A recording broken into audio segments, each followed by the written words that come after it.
I was raised by the wolves, ate till they fool. Run through the night, playing with your life. Going against the pack, that's risking your life. Better play it right, yeah, you better play it right. I got loyalty in blood.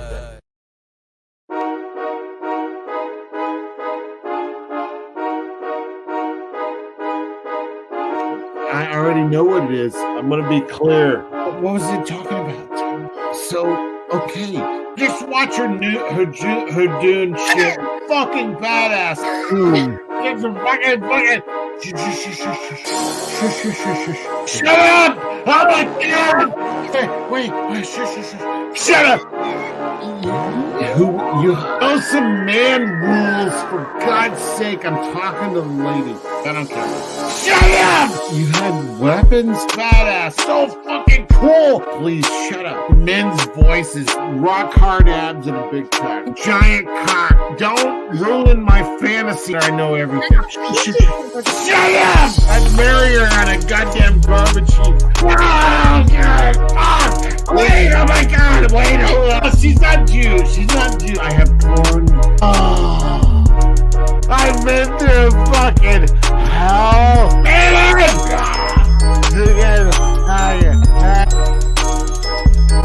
I know. Pervaded your piracy. Shut up! I don't care.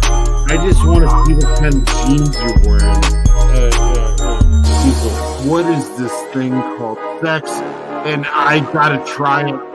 Sure, you were molested. You're probably. Gosh, man. Her doing shit. I feel like you're a little creeped out by me. Shut up! They're gingers. They're weak. They're fucking thing. I can't get to the couch. I just want to suck a dick. You're Whoopi Goldberg. Because I haven't had sex in years.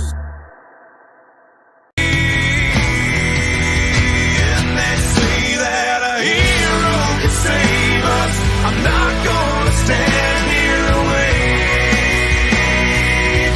I'll hold on to the wings of the eagles. Watch as we all fly away.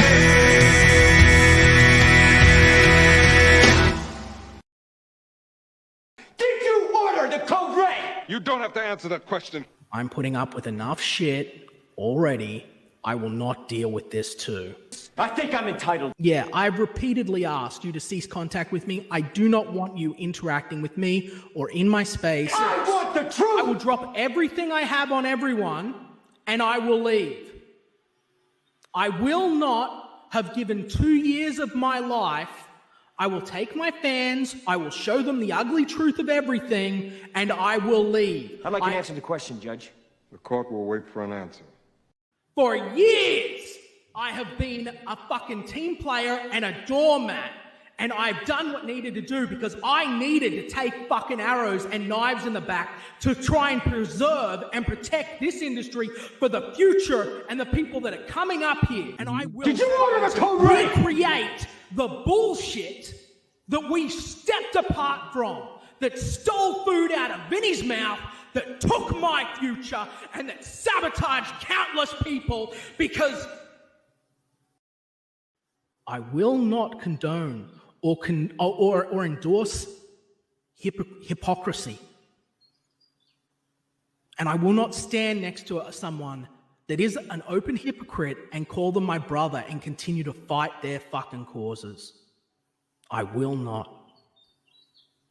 I will not. It is my esteemed pleasure to introduce Donald Trump. Nobody has more respect for women than I do. Nobody. I've said that if Ivanka weren't my daughter, perhaps I'd be dating her. I'd like to take some money out of her fat ass pockets. It's just awfully good that someone with the temperament of Donald Trump is not in charge of the law in our country. Because you'd be in jail. Grab by the pussy. You can do anything. Whatever you want. Then let's do it. Grab by the pussy. Oh, that's right. Grab by the pussy. You once told the contestant on Celebrity Apprentice it would be a pretty picture to see her on her knees. Grab by the pussy. You drop to your knees. Yeah. It must be a pretty picture you dropped. Well, Rosie O'Donnell's disgusting. I mean, both inside and out. When you look at her and when you see the mind is weak. I don't see it. I don't get it. I never understood. How does she even get on television?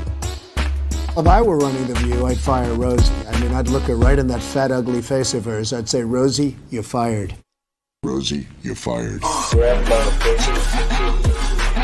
You can do anything. Whatever you want. So let's do it. Grab by the pussy. Oh, that's right. Grab by the pussy. Donald Trump is not going to be president of the United States. I think that man will be president of the United States right about the time that spaceships come down filled with dinosaurs and red capes. Donald Trump will never, ever be president. There's not going to be a President Donald Trump. Do it. Do it. Donald Trump is not going to be president of the United States. You're not going to be president, all right?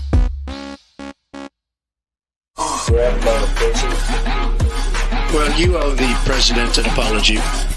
Grab by the pussy. There is zero chance we'll be seeing you being sworn in on the Capitol step. Grab by the pussy. Miss Universe and Miss USA, they're here. Grab by the pussy. They're gonna really do a number on me. Let's go, ladies. You can do anything. Whatever you want. Grab by the pussy. Do anything.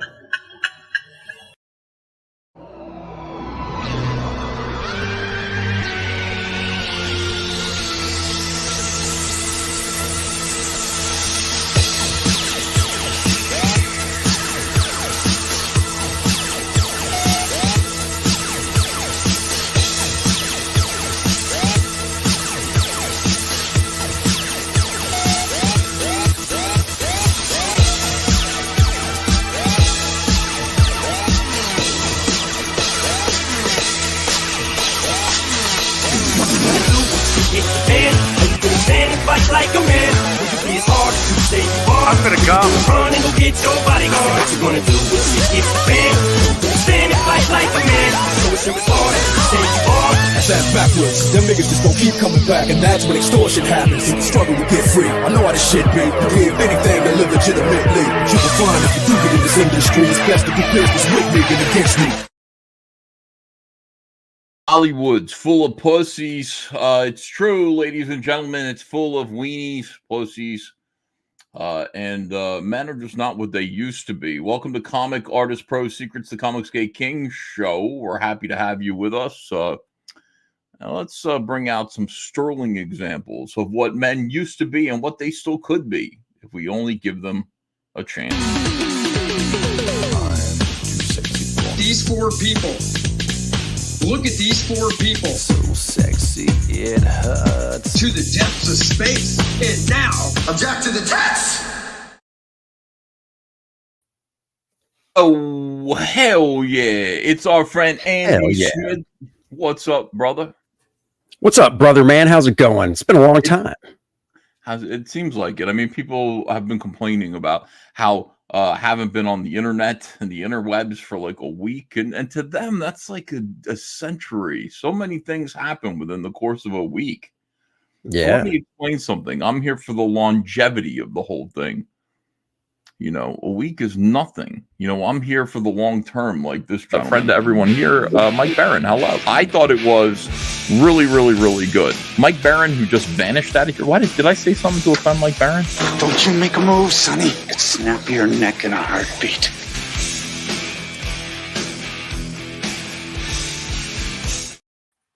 Hi, you will too. What's up? What is up? Plenty. Well, tell me about it. I'm trying to find everybody's campaign here. Cordrath? I found it. All right, my bad. I spelled it one word. Cordrath. And it didn't come up properly. Yeah, that's like me trying to replace my computer monitor and going behind my desk and seeing the fucking tangled mess. Oh, man. Years of... I don't do that. I don't really know how to... how do you do that? How do you hide your cords? Is there a way? I don't. Mine are... It's a mess back there. I don't like the look. It's scary. Yeah, I I'm don't at like the it mercy either. of my wife. She's got Well, we all the all are. technical skills. Yeah, right. But, I mean, it's a miracle. Yeah. It's a miracle I'm on this at all. I'm so happy to have you here. It is miraculous. And listen, guys, I don't think I have to do too much of a hard sell to tell you that Hollywood is full of pussies. No. This isn't coming from me. This is coming from Hercules star Kevin Sorbo. Did you ever see Kevin Sorbo? Yeah. You ever see this guy? Oh, yeah. He's all over the news today because he said men are bumbling idiots and feminists are forcing males to be wussies. We normalize androgyny and misunderstand masculinity. This is a controversial statement. What are you kidding me? There's nothing but badasses on the screen. Look how fucking awesome everybody is. Now, back in the 1970s and 80s, we had guys like Stallone and Arnold Schwarzenegger, and even today, we got that sparkly vampire kid. Did you see? Here's the whole thing, and I'm not cracking on these guys, Mike Barron. But I mean, did you see Predators? Or was that what it was called? Predators? Wait, you talk which one? The Hulu thing with the chick? No, that was called Prey. Oh. That's an even bigger extension of the same problem that I'm discussing. Do you mean the original with Arnold? No, but let's start there. Let's just say the original had Arnold, and then Predators in the 2000s, the 20-aughts, maybe even a little further than that, maybe 2014. Adrian Brody and the kid from that 70s show. You understand? What's going on? Why aren't we allowed to take steroids anymore? Why can't we behave like animals? Here's Mike Staris. Looking forward to the Marvels crashing and burning in theaters. Adrian Brody is a fine actor, but he's not somebody you would associate with machismo. No. And I assume you're talking about what? Ashton Kutcher? Or you're talking about him from the 70s show or Topher Grace? Topher Grace. Yeah, he's not somebody you'd think that either. So Topher Grace. We need more heroes in this world. Mike D8 says, invite Wandering CG King Marduk Knight. He has said on X about joining a stream of yours. Hail Kings, hail chat, hail Comicsgate. Listen, the minute he wants to come in here, he can. Nobody's gatekeeping him except for himself. We want him in here. I love that guy. If you knew what I know about this guy, Wandering Comicsgate King Marduk Knight, if you knew who he was, you'd be like, damn, Ethan, damn. He's way worse than anything that me and Mike ever did. Andy's never done nothing wrong. But this guy's way worse than us. Really? This guy caused the collapse of pop culture in at least one corner of the stuff that Mike's interested in. This guy caused a catastrophe. He caused infighting. This guy broke up the fucking Beatles. When you see who this guy is, you're gonna love him. Absolutely. Man. Titillating. It's titillating. He really is that cool. I do not exaggerate. Not as cool as this guy.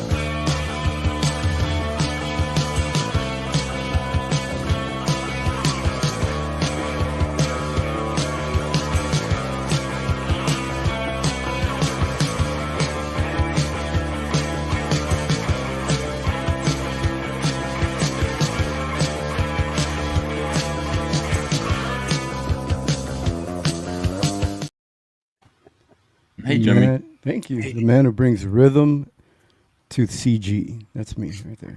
Yeah. I'm not going to argue with that. Probably true. Hercules star Kevin Sorbo, Jimmy. He has some things to say today. Kevin Sorbo has branded Hollywood men bumbling, useless idiots with a misunderstanding of masculinity. Hercules, legendary Journeys actor who is now 65. Mike, are you older than this guy or younger than this guy? I'm older. Oh, shit. I'm so old I saw Hendrix. Oh, I know you said that last time. That's amazing. That's my claim to fame. Yeah. Were you there when he choked on his own vomit? No, this was in Wisconsin. Yeah. Was it that day? No. He put out a great show. He was very professional. Yeah. Did he light his guitar on fire? Unlike Sly and the Family Stone. They were not professional. They made you choke on their vomit. Just about. Yeah. Obviously, it wasn't a really fun time because you can recall the memory. When you go to a concert, you know you had a blast. You black out and don't remember a thing. Well, it's true, Jimmy, that we did prepare ourselves for the concert with an elaborate ritual in those days. You got naked and ran around in the mud. I've seen the videos. Yes. People were creeps. They're creeps back then. They're ridiculous. I could talk about the bands I saw all night. Really? Yeah, I was lucky to see so many great bands. I did. I saw the Spin Doctors. How was that? Little Miss, can't be wrong. Yeah, it was good. It was, those were some more dirty hippies. I don't know where they went. The Spin Doctors. I got a pocket full of kryptonite. You remember that song, Jimmy? I remember the Spin Doctors. 1, 2, princes who adore you. Just go ahead now. Princes, 2 princes will on something you. Go ahead now. Yeah. Actually, I do. One has diamonds in his pocket and lots of bread now. This one says he wants to buy you rockets. He ain't in his head now. There you go. Marry him or marry me. Yeah. I'm the one who loves you, baby. Can't you see? I ain't got it. Yeah, they sucked. I'm sorry about that. But I did see them. You saw Hendrix. I saw the Spin Doctors. Alt-Right Slide Whistle says, a pocket full of kryptonite will give you balls cancer. Oof. Which I think it was. Shut up. You guys thought you missed me for like a week, but how wrong you were. Would you stop trashing Spin Doctors, EVS, says Phil Diaz. Listen, anytime you guys decide you hate my singing and you hate the things that I'm talking about, I'll just send you right back over to Shane Davis's channel. And don't think I won't. Shane Davis, host of Comicsgate Kings, my friends. Do it. Says, I'd rather watch Jimmy dance again. All right. Oh, God. I'll get it together. It's been a while. I just, maybe I lost my mojo. Nah. Mr. Mojo. Did you ever see The Doors? No. Wish I had. Taking particular aim at Timothy Chalamet. Look, just the name is gay. My name is Timothy with an umlaut over, not an umlaut. What is this? Like an apostrophe, like accent.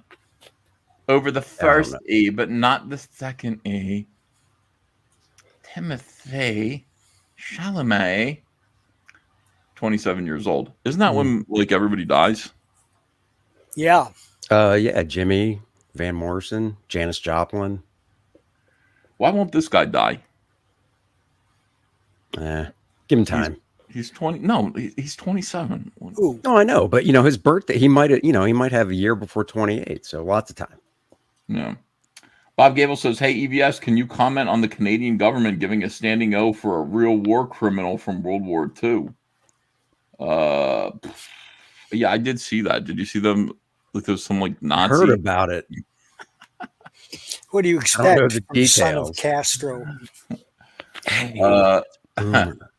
I think it's funny. Listen, I don't care. I'm not like, oh my God, Nazis. These people are 100 years old. I really don't care. Throw them in a wood chipper or don't.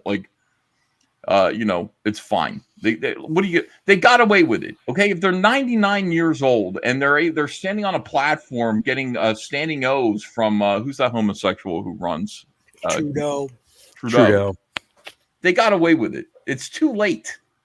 There's some people out there, they're Nazi hunters that are, looking for these people who are what do you call people who are 100 years old? Centenarians. Old as shit. Centenarians. They're looking for these centenarians. You just leave. Listen, they got away with it. Okay, they did. What are you going to punish them? They don't even know where they are. Just push them out of their chair. That'll hurt them enough. Yeah, they'll break something. Take away their Jello for 3 weeks.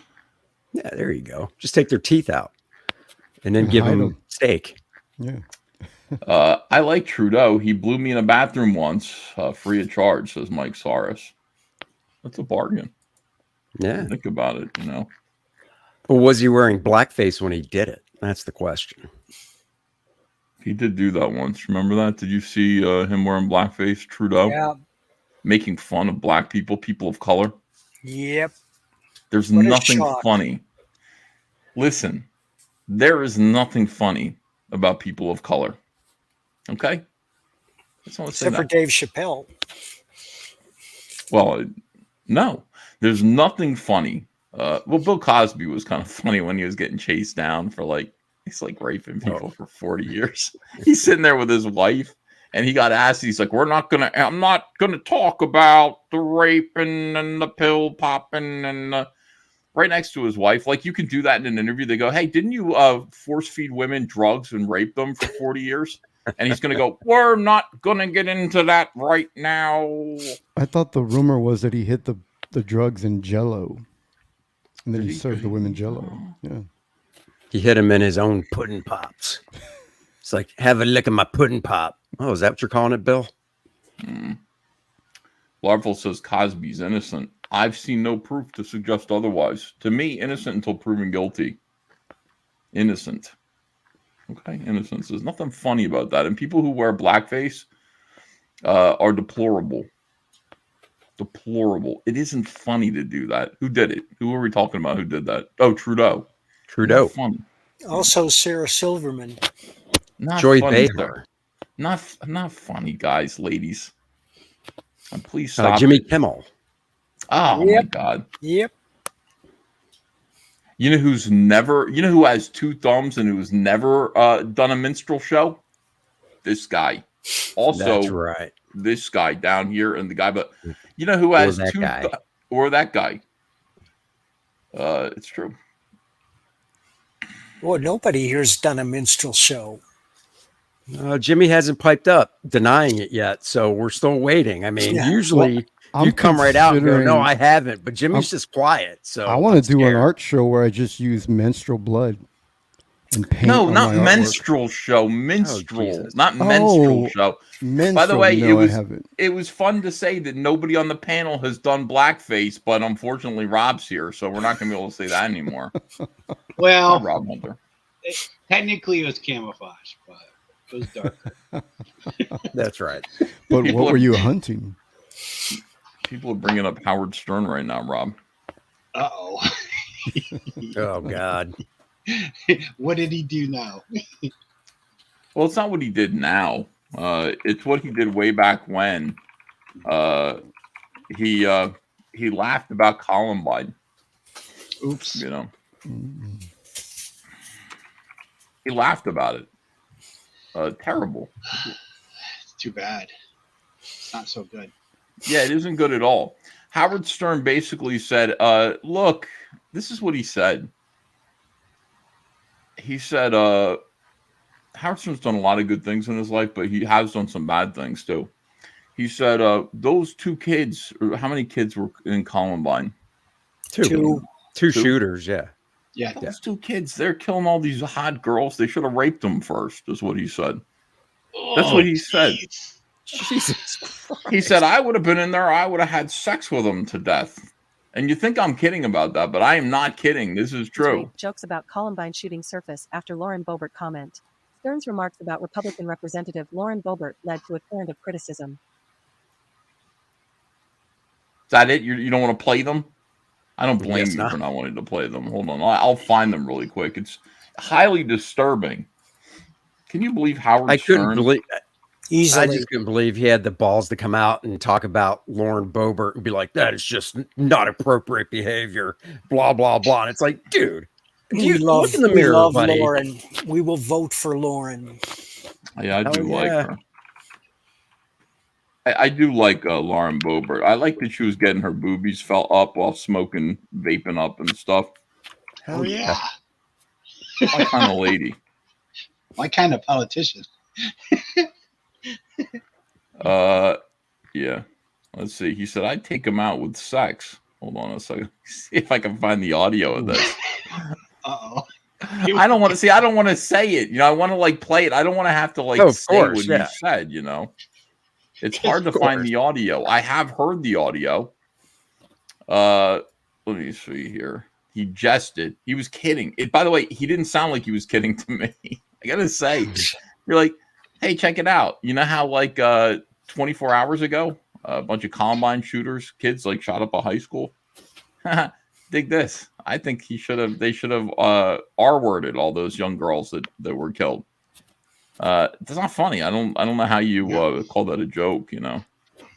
He would say anything for shock when he was desperate to become super rich and famous. Now that he's rich and he's super rich and famous, now he plays conservative. Now it's all like, oh, is he playing judges conservative? everybody? No, he said he's playing I am up to his lib buddies. Yeah. Is that what he's doing? Oh. Yeah, of course. Is that what he's doing? Yeah, that's what he's doing. He's outlived his moment. That's right. Yeah, I would say. You go retire. Yeah, he really should retire. It's like, dude, just go off into the sunset and shut up. With his 1980s haircut. Oh my God, right? It's so bad. It's been so bad. That perm. Oh. It's like, dude. Okay, I found it. Hold on. Sorry about that, fellas. This is important. Everybody needs to hear this, right? Okay, here's Matt Walsh who saved the audio. And it bankrupted him. Of course, Jones was wrong in what he said about Sandy Hook. He admits that. But as far as we know, Howard Stern has never apologized for his decision to mock the victims of the Columbine school shooting. In fact, Stern did not just mock these victims. He said that their killers should have raped them first before executing them. Now that's hard to justify right there. You see what I'm saying? It's hard to say, kidding. That's hard. Well, he said this on his show. Listen. How's it going? All right. This is Howard? Yeah. Oh, man, I live like a mile and a half from the school, man. I have a couple friends that were there, and I talked to them yesterday. What did they say? They said that it was just a bunch of chaos, shooting, and... Boy, a bunch of good-looking girls go to that school. That guy was right. The guy who called in, he was a little too excited, but it was like really good-looking girls running out of there with their hands over their heads. Yeah, I say the bomb teams are still working. Did those kids try to have sex with any of the good-looking girls? They didn't even do that. At least if you're going to go kill yourself and kill all the kids, like, why wouldn't you have some sex? Yeah, I would think that I would want some sex stuff. Yeah, I mean, if I was going to kill some people, I'd take them out with some sex. I guess they were getting a rush from what they were doing. You see, when like these guys were really against the good-looking girls because the good-looking girls wouldn't pay attention to them, and like the good-looking girls would be begging them to live, and they go, "You don't have to beg because you're going to be dead in a minute." Yeah, don't cry because you're don't cry. Yes. There you go. So those are Matt Wall. He's like, I've never heard that. Yeah, he's like, so you guys are really going after Alex Jones, eh? Alex Jones is the problem. Very nice. So I don't know. Mike Saris is saying Trump's never done blackface. I don't know if that's true or not. What do you think, Goody? I don't think so. It's not funny. Blackface isn't funny. R-wording Columbine victims is not funny. None of this stuff is funny. Cosby was quietly let out. That's how guilty he was, says Hooters. Yum. Great point. What do you think of this, Mike Barron? What, about Cosby? Well, let's go through it. First, what do you think about Howard Stern and his comments? I think he's loathsome. I wish he would go away. Now, what do you think about Bill Cosby and his comments? Not a fan. You didn't like his fatherhood stand-up act? That was good. Oh, I can't feature it. You know, if I see a comedian that just rocks it, just kills it, it sticks in my memory. I remember it. Yeah. I remember Bill Cosby, he had a nice little stand-up act where he was just like, yeah, I had to babysit the kids while my wife was away. And, they got up, they wanted breakfast, so I gave them chocolate cake. They said, can we have chocolate cake? I said, go ahead, kids, have some chocolate cake. And they're running around going, Dad is great. He gives us chocolate cake. Mom is dumb. She don't give us none. Fatherhood. And I was like, I love the one where he talked about his parents being, the kids would go over to visit their grandparents, and the grandparents were just incredible, and they loved the grandparents, and he'd go, "That's not the people I grew up with. Those are old people trying to get into heaven." Yeah. Man, Bill Cosby really was great. He is great. What I mean he is. That stuff lasts forever. You know, you make comedy like that. That spans the test of time. What's your favorite Bill Cosby routine, Mike Barron? Oh, I can't feature any. I liked him in I Spy. He was so good in I Spy. With Robert Culp. Yeah. Robert Culp, who went on to be in The Greatest American Hero. Yeah, that's the only thing I can remember about Cosby.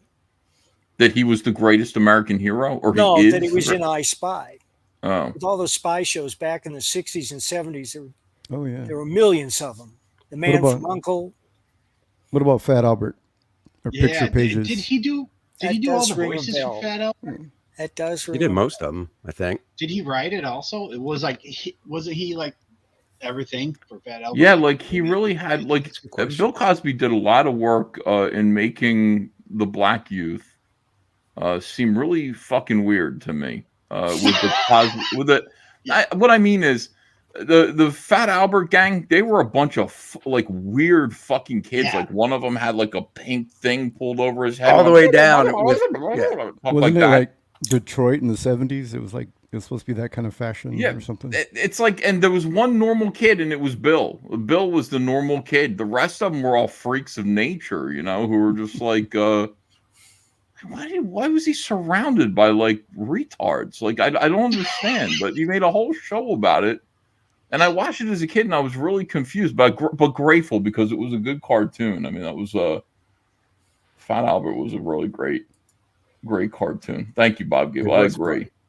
Had that hero guy in there for a little while. I can't remember the superhero, whatever that guy's name was. It was hey, Fat Albert. And I'm gonna sing a song for you. Yeah. All right. Let me get back to Hercules. By the way, Bill Cosby, what a hero. I think that's what we all kind of decided here. That what hero? He's a terrible person. A hero in a stand-up act. How's that? Oh. And hey, I it's a little creepy knowing what he did to women while probably working on Fat Albert. But Fat Albert was genius for entertainment. Yeah, I mean, amazing. Remember the Cosby Show? That was great. That was the #1 show, wasn't it? Wasn't the #1 show of drama, comedy, whatever, for years? Yes, I mean, it changed the world. Yeah, changed the world. This is, I mean, listen, you know, Bill Cosby. You guys forget you're not as old as I am. You know, you guys are young people. You don't remember Bill Cosby in 1964 on the Jack Barr show like I do. I mean, this is the shit right here. Look, here it comes. He had just finished like R-wording some people backstage right when he did this. Yeah. Look at him. Oh, jeez. Hi, Bill. Thank you. I'd like to talk to you about the movies. Okay. When I was a kid, I used to go to the movies every Saturday. And to start off, the guys that frightened me the most were the monsters. He was frightened by the monsters. Makes sense. Frankenstein and the Mummy and Wolfman. And I'd watch the movie and then run home and jump in bed with my mother because she'd protect me. And today, now that... In bed with his mother. Yeah. She's only nuzzling up to her bosom. And I think she'd have trouble trying to punch out Frankenstein, you know. Read his kneecap! That kind of thing. That's funny. But now that I look at these guys as a grown-up, I think that Frankenstein and the Mummy are about the two slowest guys in the world. I don't understand how they could even catch people. I'd have so much fun with guys like that. Yeah, come on, try and catch me. Try and get the, yeah, look, I'll reach up and pull his tape. Hey, cut that out. You know, No, they would talk about eating John Malin. Yeah, I mean, by the way, is John Malin not coming in here? I have no idea. Is John Malone like really on a 2-week hiatus from everything? Oh yeah, I saw something. I saw that tweet. I don't know what he was talking about. He said that? Oh, maybe like recently? I don't know. I just feel like I heard it somewhere. Like it's blowing in the wind. Uh-oh. Bill Cosby's like, I like Frankenstein and the Mummy because they're really, really slow, so I can do whatever I want to them. You know what I'm saying? Drug them.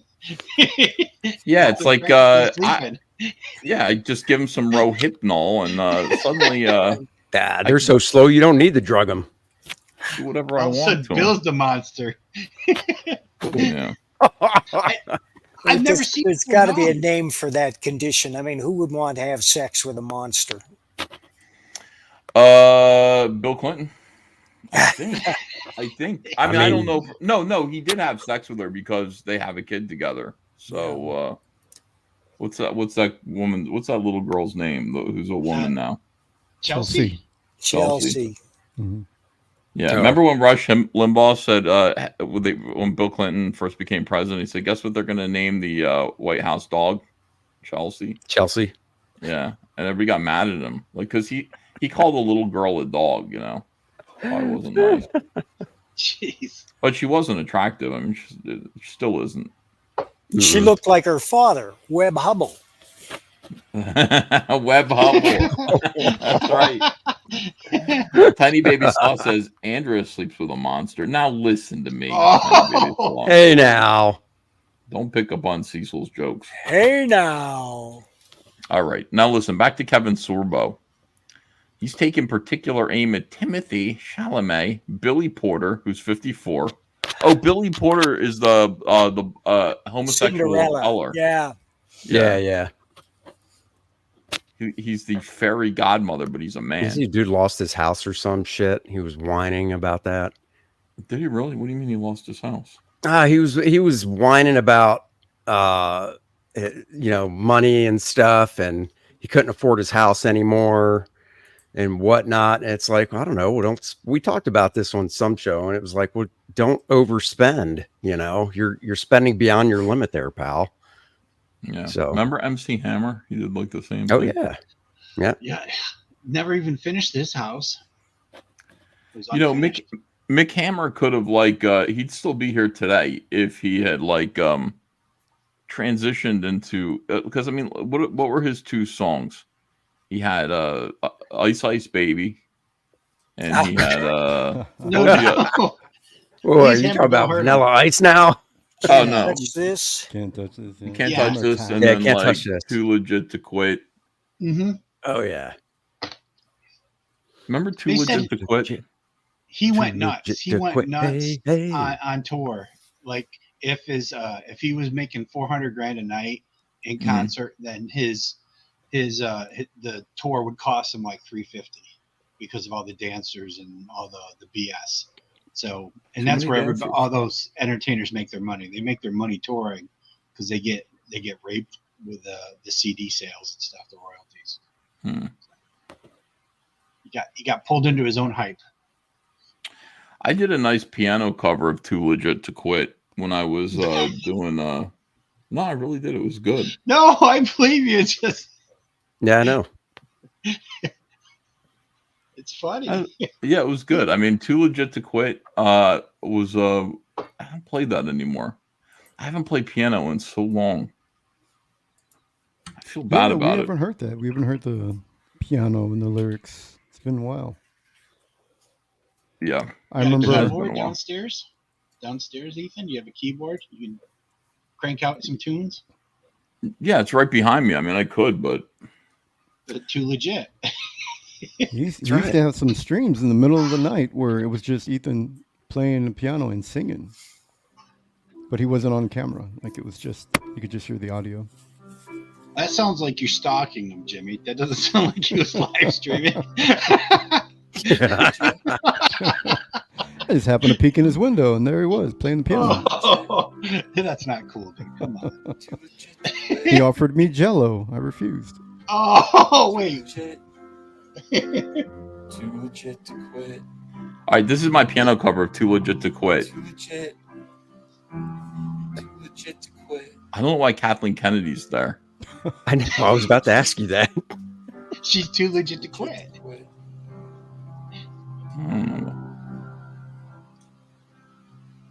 Sweat is running all over my chest, but I don't quit, no. I like the emphasis. I just press harder than I ever did before, going for the dreams that I have in store of my mind. And I know I'm making it. Gotta get mine, and you're not taking it away. This is a theme song I should have played at my wedding night.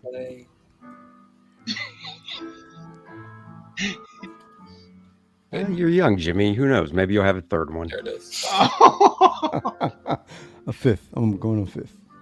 Oh, okay, cool. Snap, dude. It's really good. Hold on. I've seen horrors that you've seen. Please, let's not talk about that again. I can't take it. It's impossible through words to describe what is necessary to those who do not know what horror means. And you must make a friend of horror. No. Horror and moral terror are your friends. If they are not, then they are truly enemies. Okay. I take responsibility where I feel like, I have harmed anyone, but I haven't harmed anyone at all.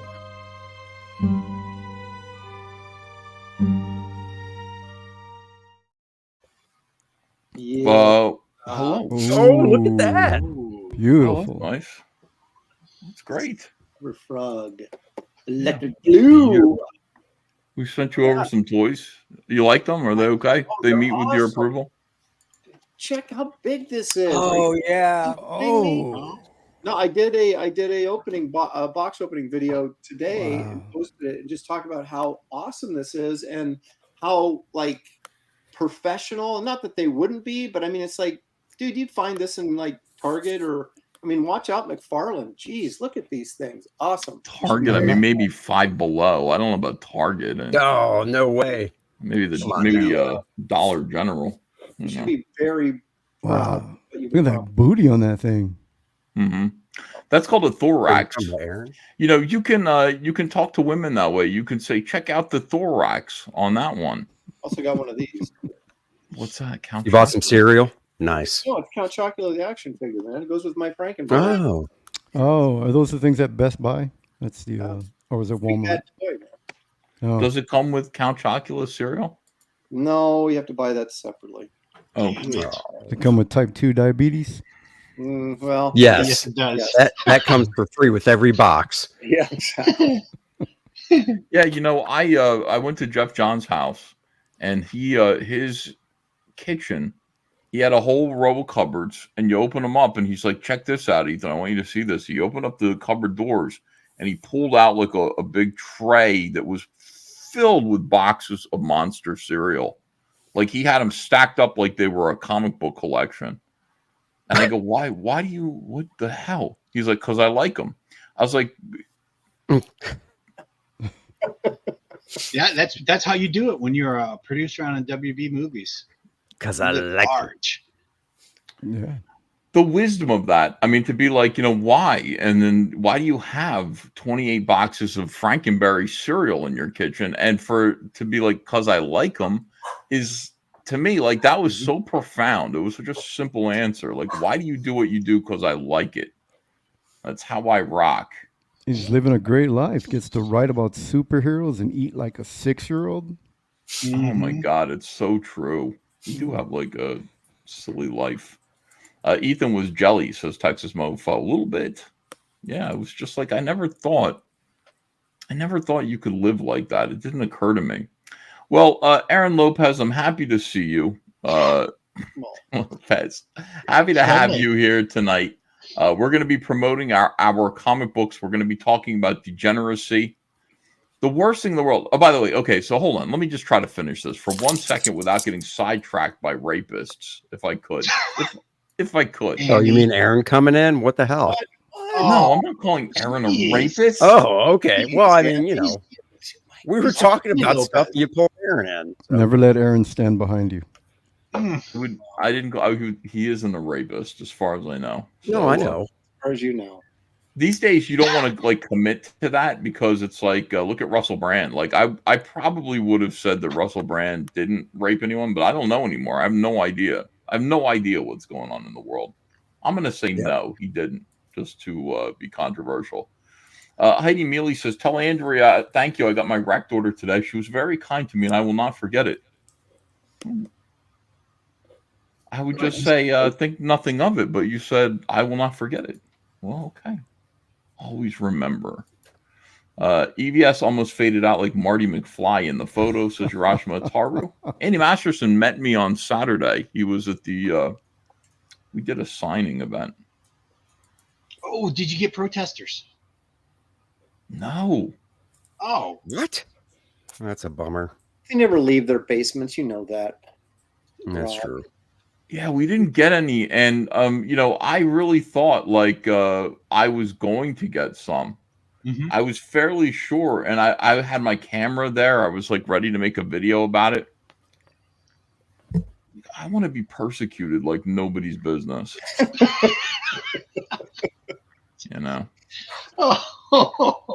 just doesn't seem to be happening for me the way that I wanted to. But this guy, I mean, he did like send me a very gay threat.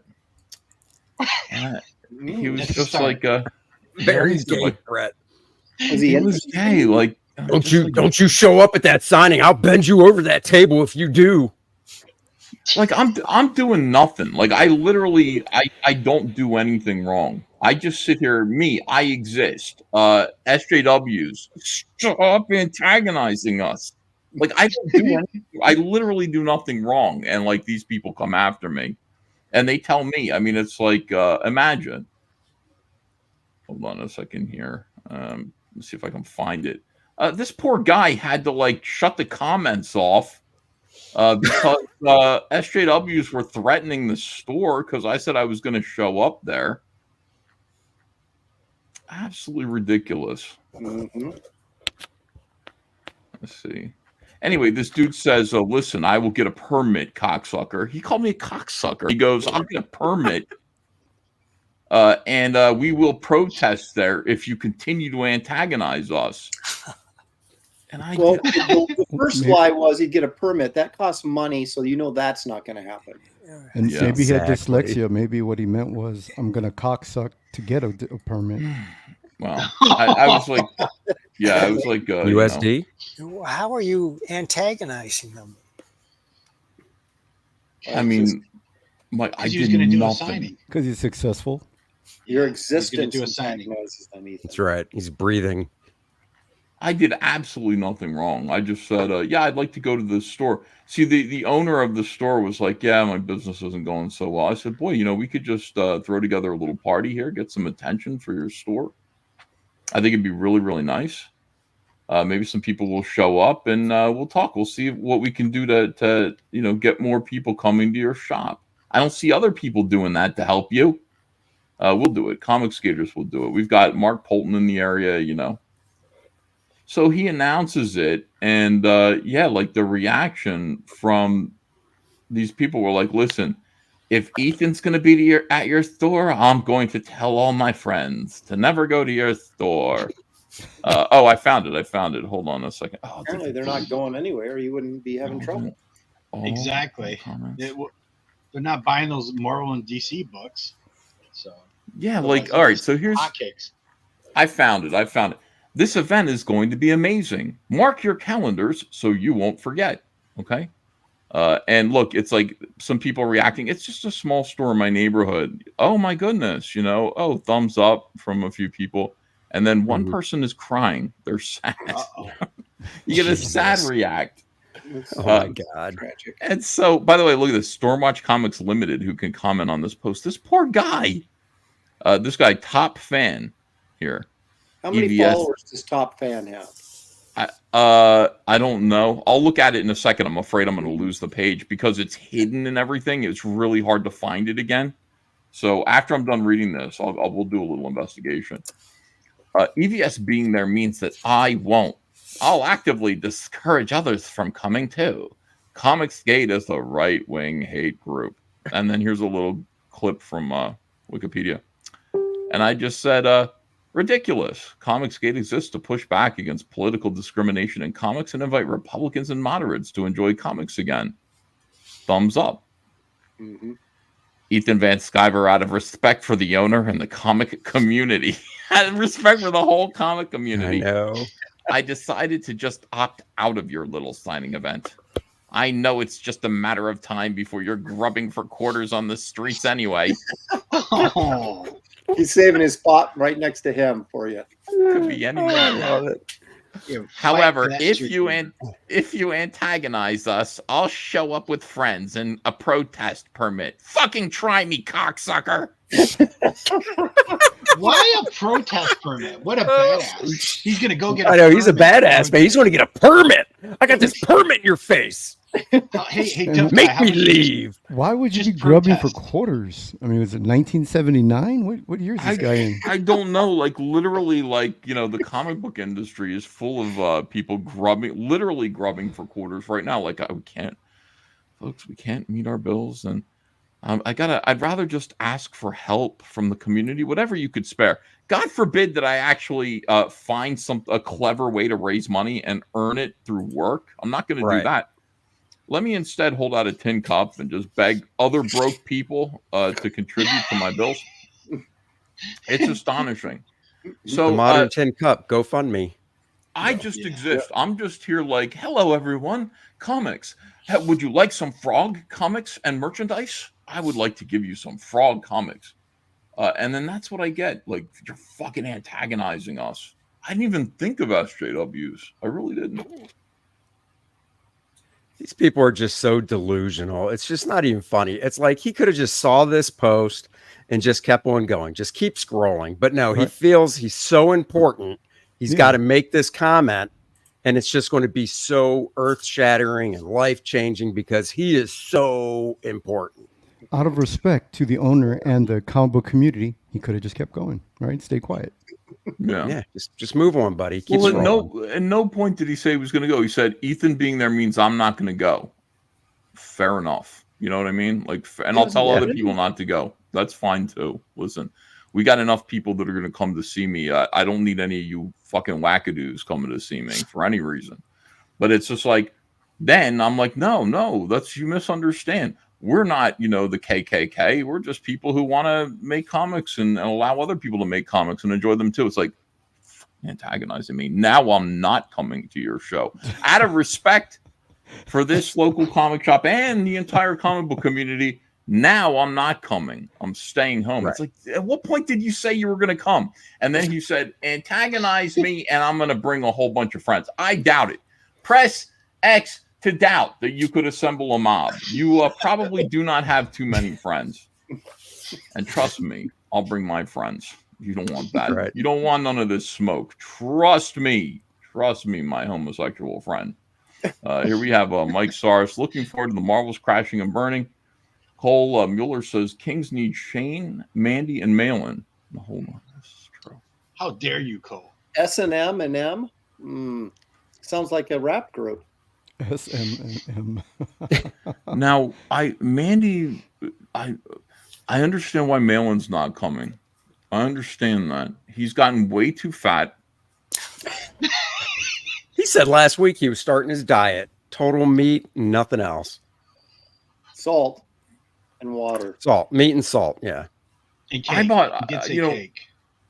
Yeah, that boy likes to eat cake and hamburgers and drink and throwing back beers and he's blaming me because one time I sent him McDonald's, but that was just once, and I think he's off of the air right now. John Malin, you can correct me from the chat if this isn't true, but I think you're taking 2 weeks off so that you can get your yourself in gear, so that you're losing weight, so that you can beat me at something.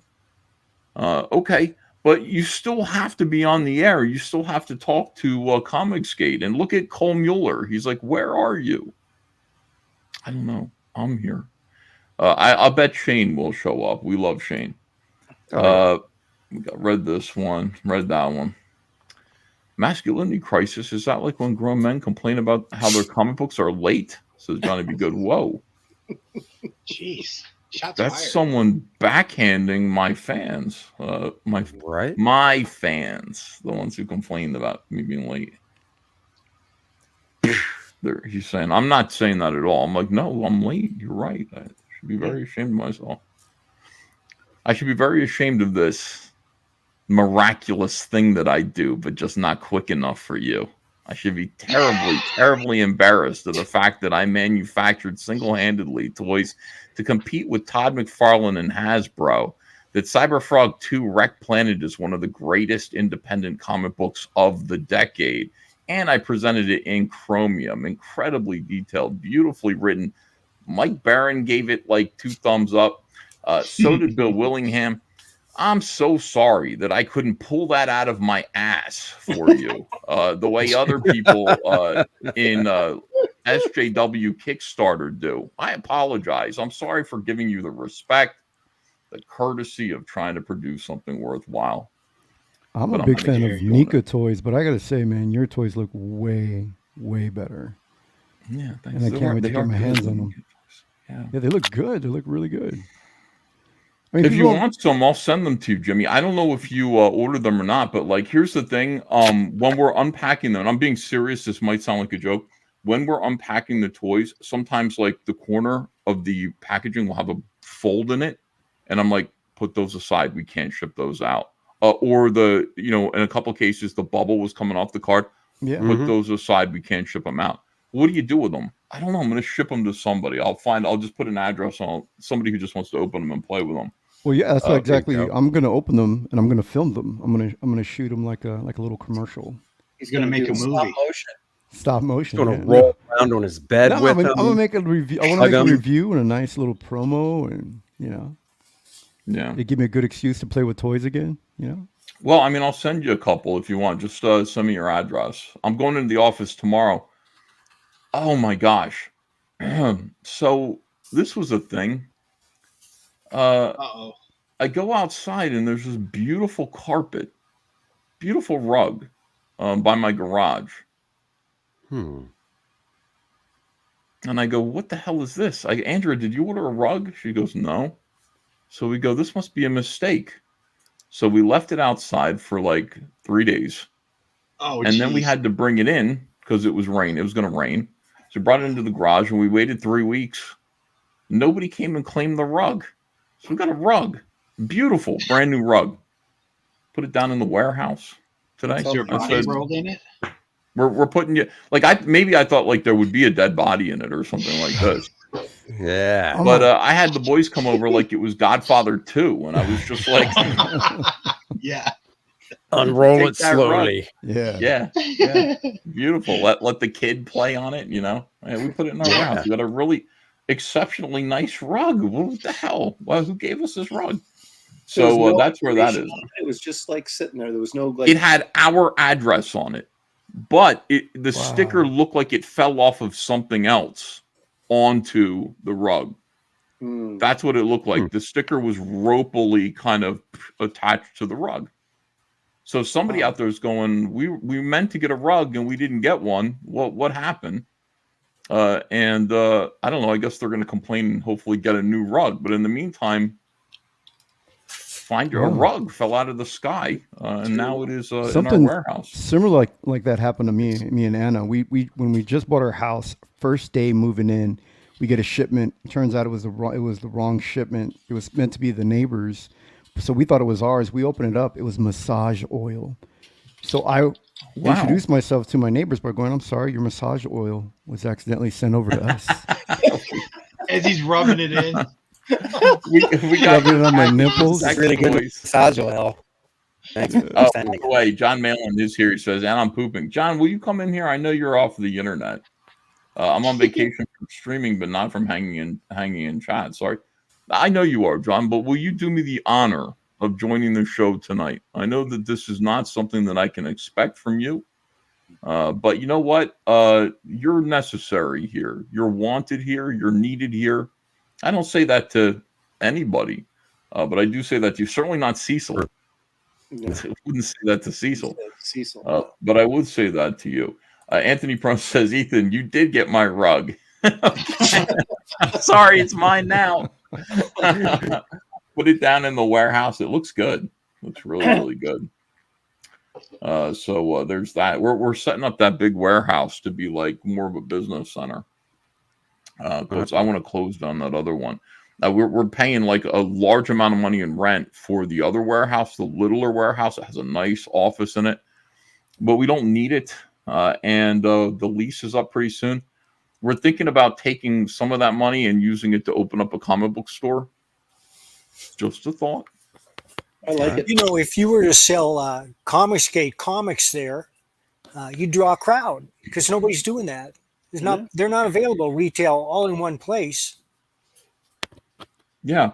I mean, that would be the thing. I would want to do that. I'd want to have a retail outlet where I would be selling the best Comicsgate comics and product to people in Marlton, New Jersey. I mean, it would just be like, one little, unfortunately, see, that's the thing about a brick and mortar shop. Its reach is so limited.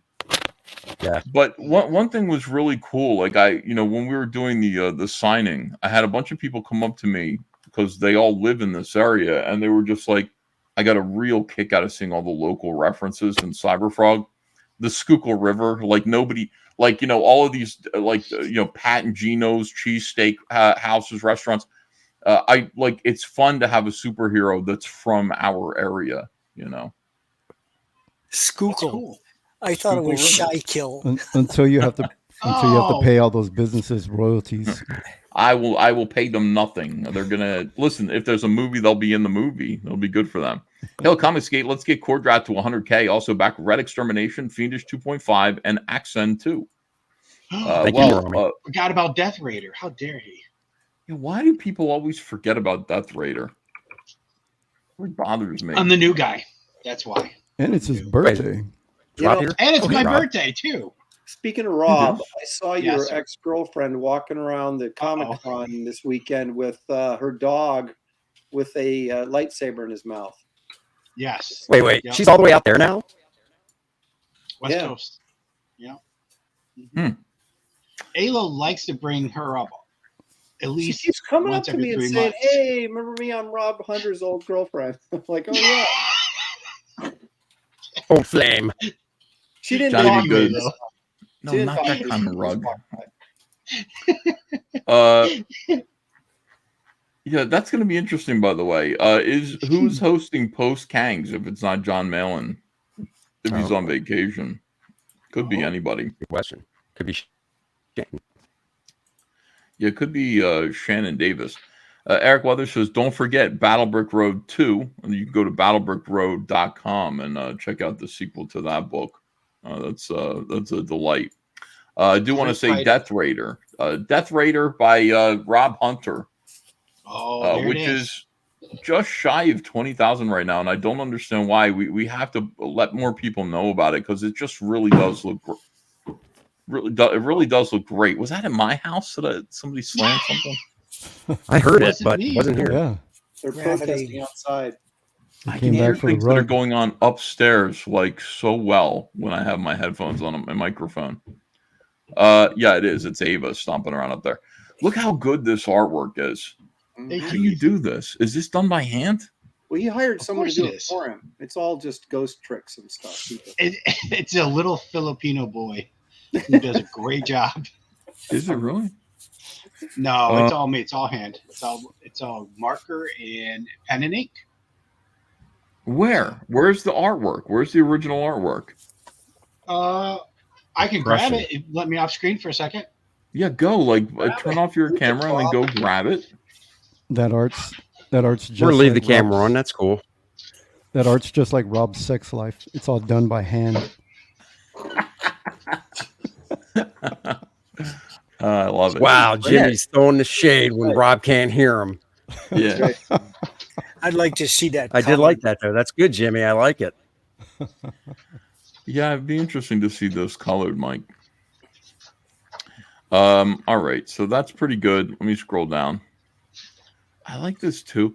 I like when you're drawing and you're drawing a woman and then like she's in a skirt and you've got to find a way to blow the front of her skirt up so you can see her crotch and her underpants. Hell yeah.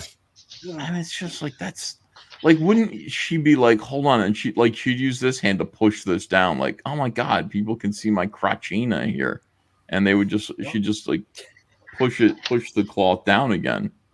Like, that can't be comfortable. You'd be like fully aware that like your hoo-ha is exposed.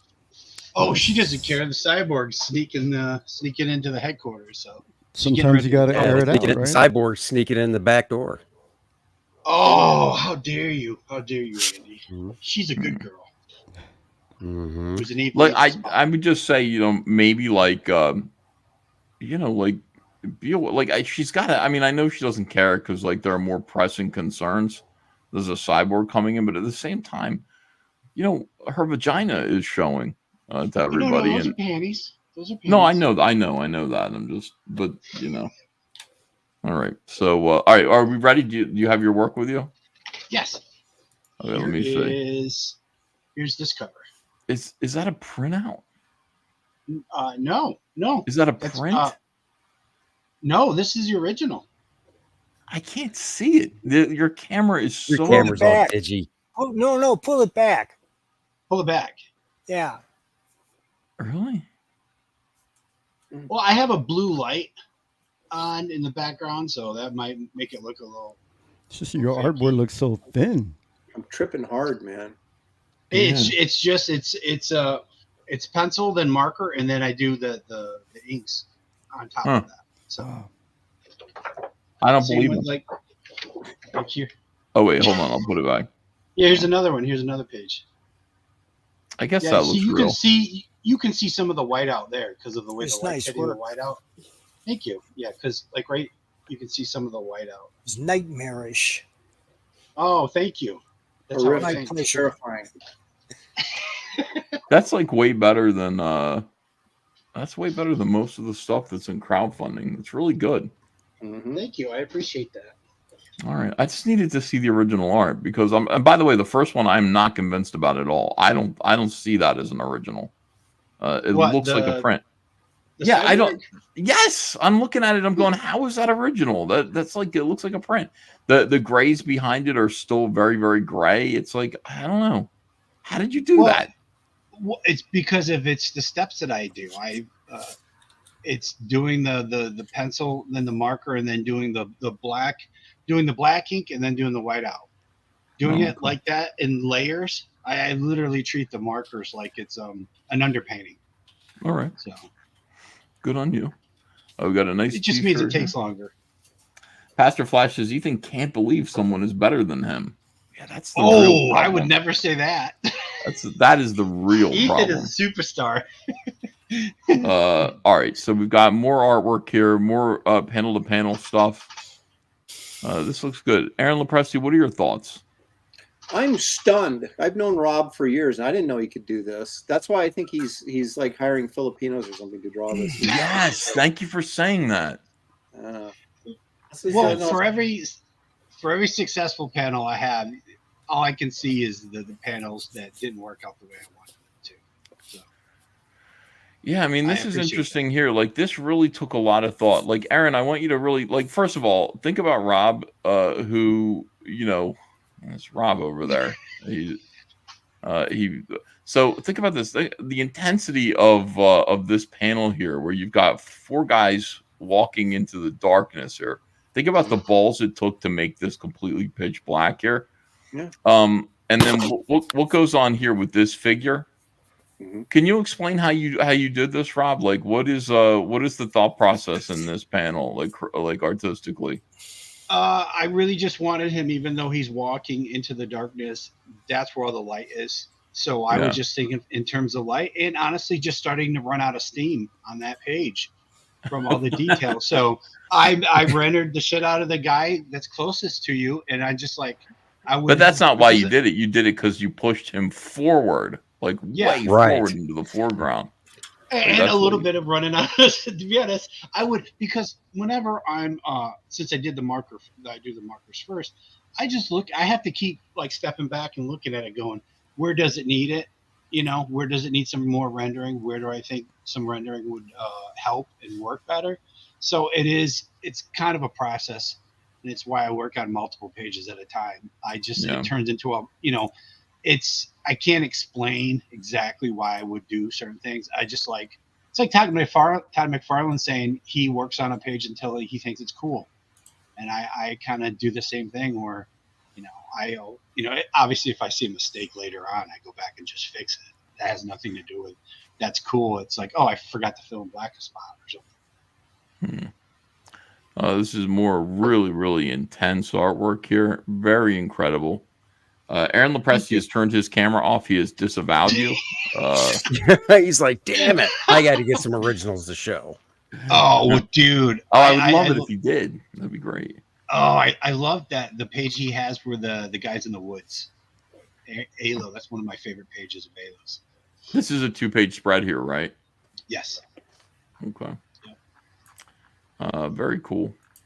All right, so Death Raider is it's very interesting. Really cool art. Death Raider is just shy of $20,000 right now. Could probably use a couple more backers.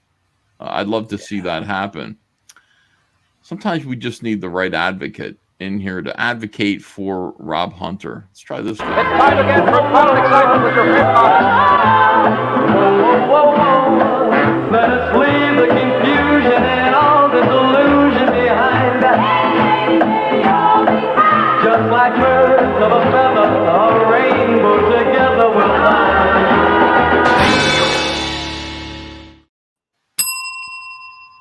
Billy. I'm on Team Rob Hunter. Yeah, you are. Salute. Billy. Salute.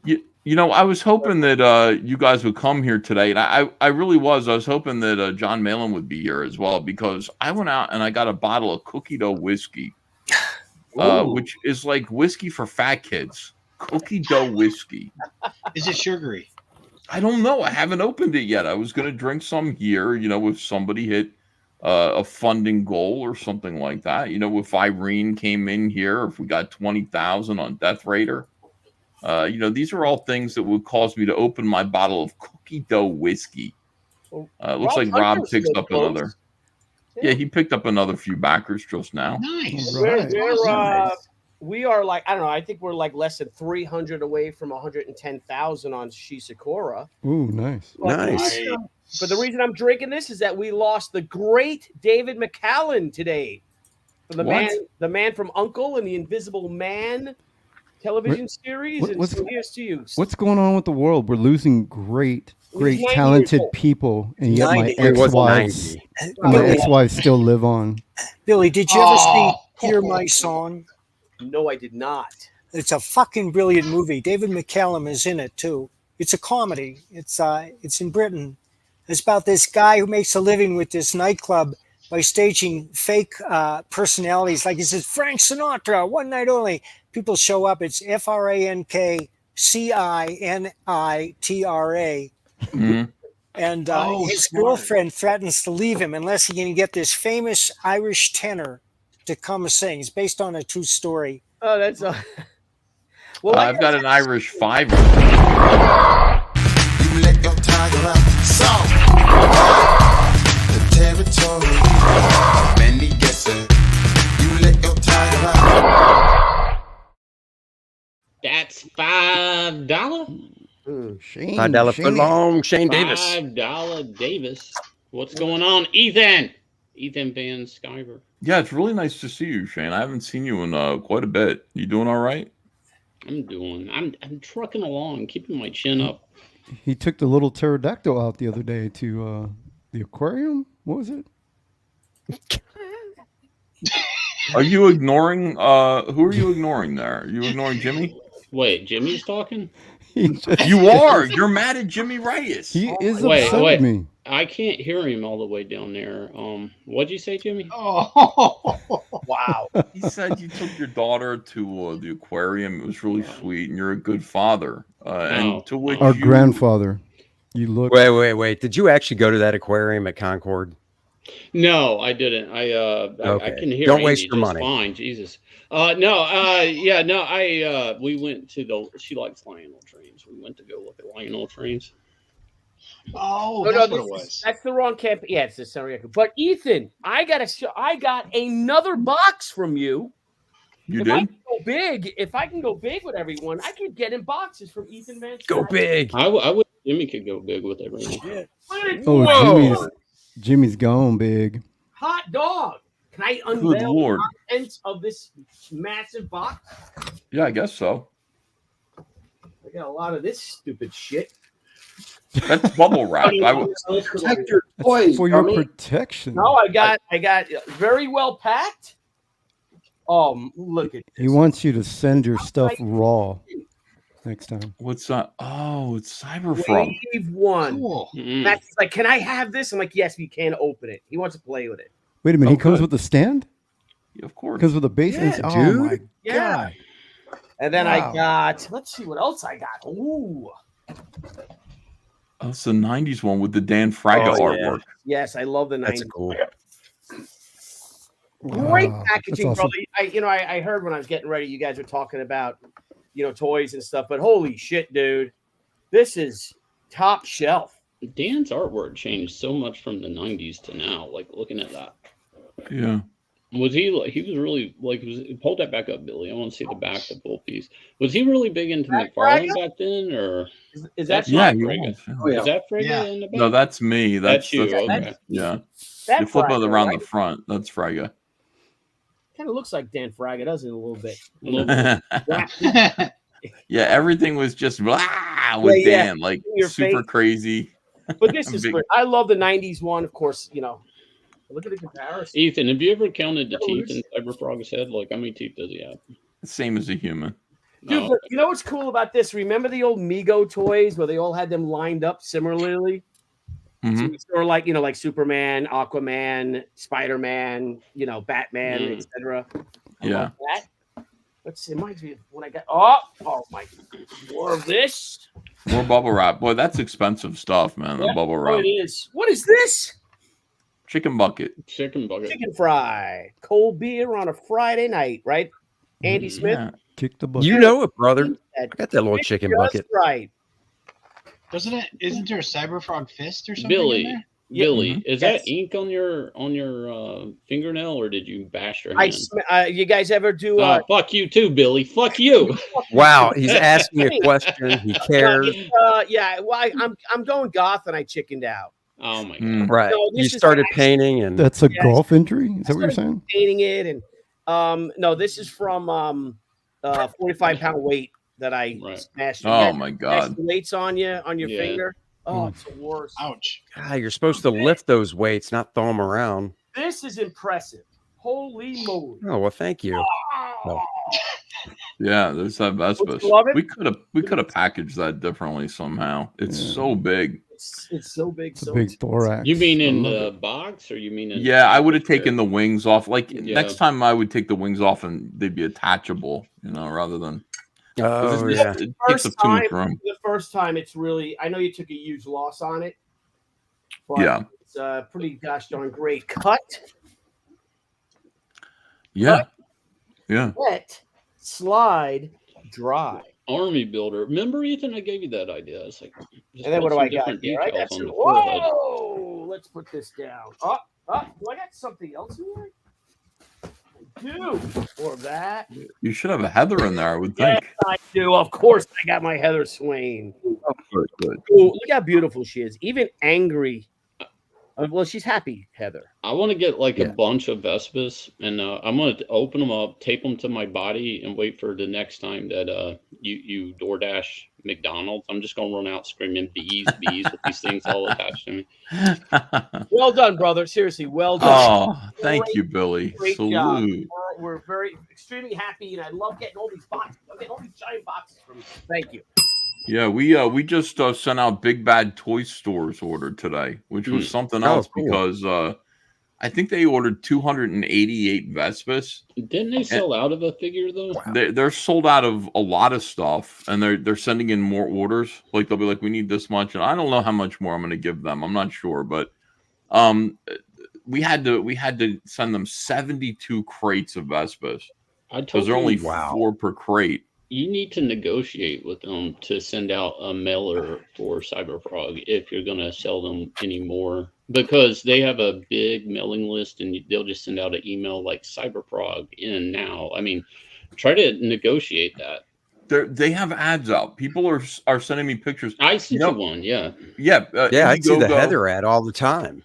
It's crazy. That's very kind of them to do that. Like Indiegogo was advertising Cyberfrog 3, and then Big Bad Toy Store is as well. But what we're gonna do is we're gonna have a Christmas special. Like, so starting November 1st, we'll open a campaign that's only open for 2 weeks, guaranteed to ship in time for Christmas, and we'll have Rec Planet books, we'll have toys, we're gonna have everything, packages. So you'll be able to get them. There'll be a nice little incentive to do it, because we're also going to make a couple of Christmas cards. And finally, Under Panta Claus trading cards are going to be a part of that, exclusive to the Christmas All Caps Comics set. So, dude, you should just made some holiday cards under Panta Claus. Like, why? Like, I want to buy a set so I can mail all of my friends under Panta Claus. Like, you don't want to do that. Yes, You're not going to be your friends for very long. I know, but everybody would buy those though. If you did like holiday postcards with under Panta Claus, I think a lot of people would buy them. That's just one of my biggest IPs, Mike Barron. Under Panta Claus. And people don't talk about it much, but Under Panta Claus is Santa Claus in his underwear and his BVDs. You don't want to do boxers. You want him to be in the tighty whities, the most disgusting underpants, basic underpants. Ethan, it would touch so many people. Why not? The people that get it, the postman that has to handle it, everybody in the post office is going to see this. I mean, why wouldn't you? I would do it. And the other thing that I'm going to do is this year I'm going to do another accessories pack for the Cyberfrog toys. One of them is going to be a Santa Claus Cyberfrog head. So you can give your Cyberfrog with a beard and a hat, and you just stick that on your Cyberfrog. A bunch of other weapons and things as well. Didn't you have one where like Santa was really huge, where it was like Saint Obese Nick or something like that? It was a really overweight Santa Claus. Oh my God! I mean, listen. Under Panta Claus has been around for a while. I mean, that could describe almost any kind of Under Panta Claus that I've ever done. There's been quite a few. And the cool thing about Under Panta Claus is that he's still less offensive than Santa Claus from Rudolph the Red-Nosed Reindeer. Because what an asshole he was. Yeah, he was very nice. Hang on, Billy. I don't remember him being an asshole. What? Where's the hate? I haven't seen it in years. Like, he was kind of an a-hole. He was. Kinda. Well, he doesn't need Rudolph, banishes him, and then when he needs him, now Rudolph's everyone's best friend. When he brings the toothless monster in, come on. Give me a break. That Santa was not a nice guy at all. Not a nice guy. He was just not good to those elves. No. He didn't like the elves. You know, I try this reduce my background noise sometimes. Oh, I hear you, Yanzi. I hear That's what I'm saying. Hey, Right. Yanzi, you might as well come here. You might as well come here. Hello. Oh, beautiful Yanzi. You look great. You really do. I can't hear anything either. I'm sorry. I'm just saying hi to everybody, and well, we just want to say hi to you too, and hello to that mangy animal. And then there's Shane. Thanks for flashing your... I meant Shane, not the cat. That's scruffy. Jimmy got that joke. All right, here is Under Panta Claus, in case you haven't seen it.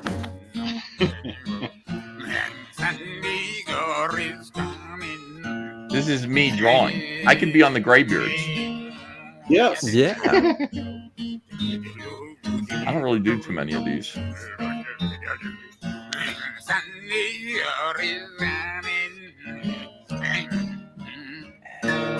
That's not even sped up. That's what kills me. That's real time. Yeah. That's pretty sped up. What is that music? It's me singing. Oh, is it? Yeah. Hey, you actually drew male nipples. I appreciate the sideways belly button. Yeah.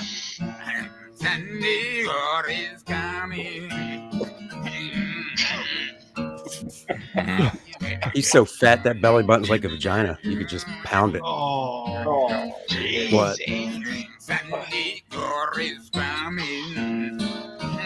I could probably invite you guys to draw under Santa Claus too. Get some good results. Oh yeah. You know. Special Christmas stream. Yeah.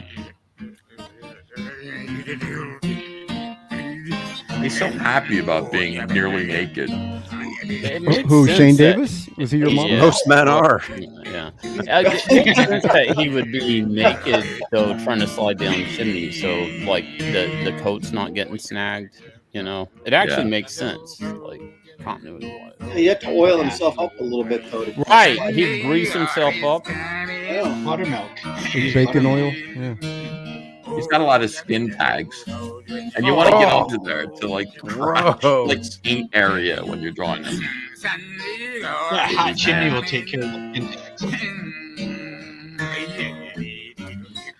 Yeah, I just listen. I'm somebody who knows what the people want, and it's under Santa Claus. I really do think it would brighten everyone's holiday this year. Does his underwear have skid marks? I think maybe. I don't know. I don't think about it. Ethan could sell. Yeah. You could sell him to Coca-Cola for their next big Christmas ad. That's right. Oh, this is way better. Like, you know, way better than Norman. He's in trouble. What is going to happen? It looks like Shane trying to slide over my head. Oh no! It looks just like him. Yeah, dude, did you have a picture of Hermie, or you can remember how he looked?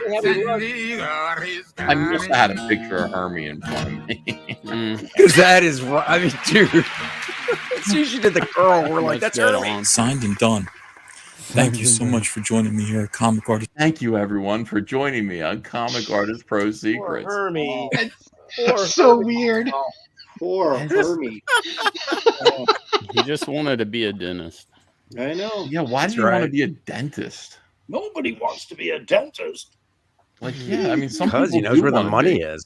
It's not making toys. I think the suicide rates are high for dentists. Like, it's a horrible job. Andy, you said that right when yeah, I trying to think promote. like it's good money, but it's a horrible job. I mean, who Well, wants to they're sit always around and looking look down in the mouth? Yeah, you're just looking down people's rotten teeth. I mean, like, every day. Really have like what the hell, man? You don't want to do that. Yeah, there's I don't never know. good news from the dentist. It's not like the dentist. You know, it's always no one wants to be there. That's why it's a high suicide rate. Yeah, nobody is happy to see you when you're a dentist. No. Yeah, you know? but all the dental assistants are hot. Have you ever seen how hot those girls are? Yeah, yes, they are. Yes, mine is. That's for sure. Wow. Do you want to tell us something, Billy? It's really cute. It's really That's adorable. why the man's got perfect teeth. He's always at the dental office. It's worth the trip to Long Island twice a year to get my teeth done where Billy does just because of it. Yep. Going to the dentist is important. All right, hold on a second. Let me read some super chats. Shane is taking so many shots at Jimmy, but none of them hit. They all go over his head. I'm gonna throw lower. So the little guy can catch it. With that girly arm? Under Santa Claus and Cyberfrog greeting card, maybe get some kings like Billy Tucci to make a Christian card, Shane mail-in Christmas card pack, maybe 3 or 4 each. I don't know. If you guys want to make a little money for Christmas, I mean, maybe that's a good idea, and maybe you should have something ready. Shane, next time you throw, use your girly underhand throw. That'll get me. Oh my God! Did somebody say? Did anybody hear a mouse singing? Squib says, "Are you going to draw a new under Santa Claus for Christmas this year and stream it?" I don't think I'm going to stream it, but I will make a video. This is a tradition, Mike Barron. I know you're tired, Mike, but this is what we do. I've done this for a while. I mean, this is my version of Graybeards. You bet your life there is, and you can walk for another. Once you taste Here's another one. Look at him. It's the best that comes your way from the old days when your grandmother made chocolate pudding. Merry Christmas, everyone. You have a hunchback?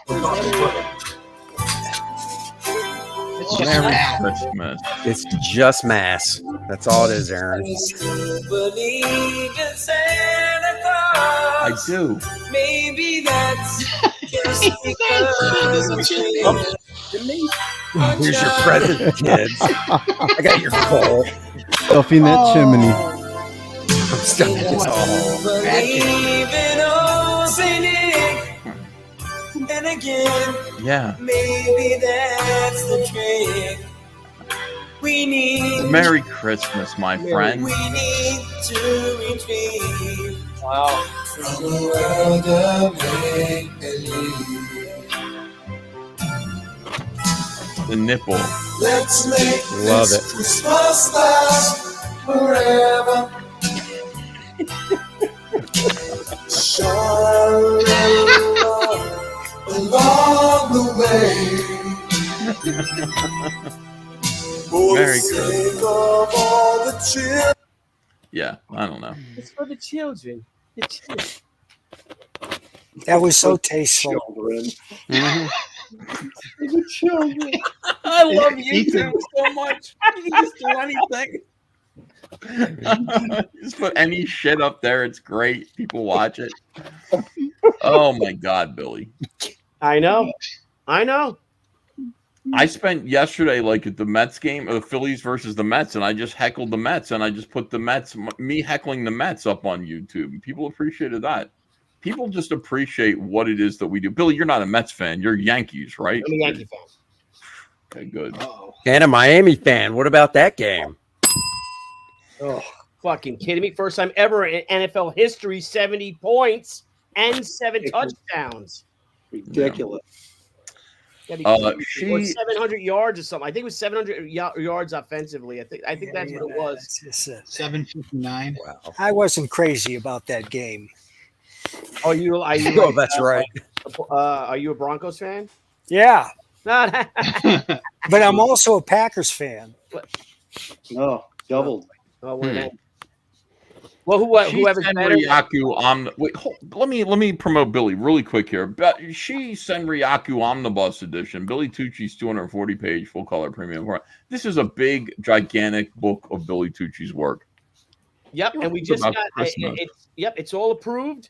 They're telling us our delivery date though is 10/27, and they've had this book for over a month now. So I fired back a strongly worded response, and I like the printers, but they really seem to be doing. I was talking to the great Graham Nolan the other day about printers and all, and just like they were nitpicking over a lot of weird little things, but every time they nitpicked, it set you back 2-3 days.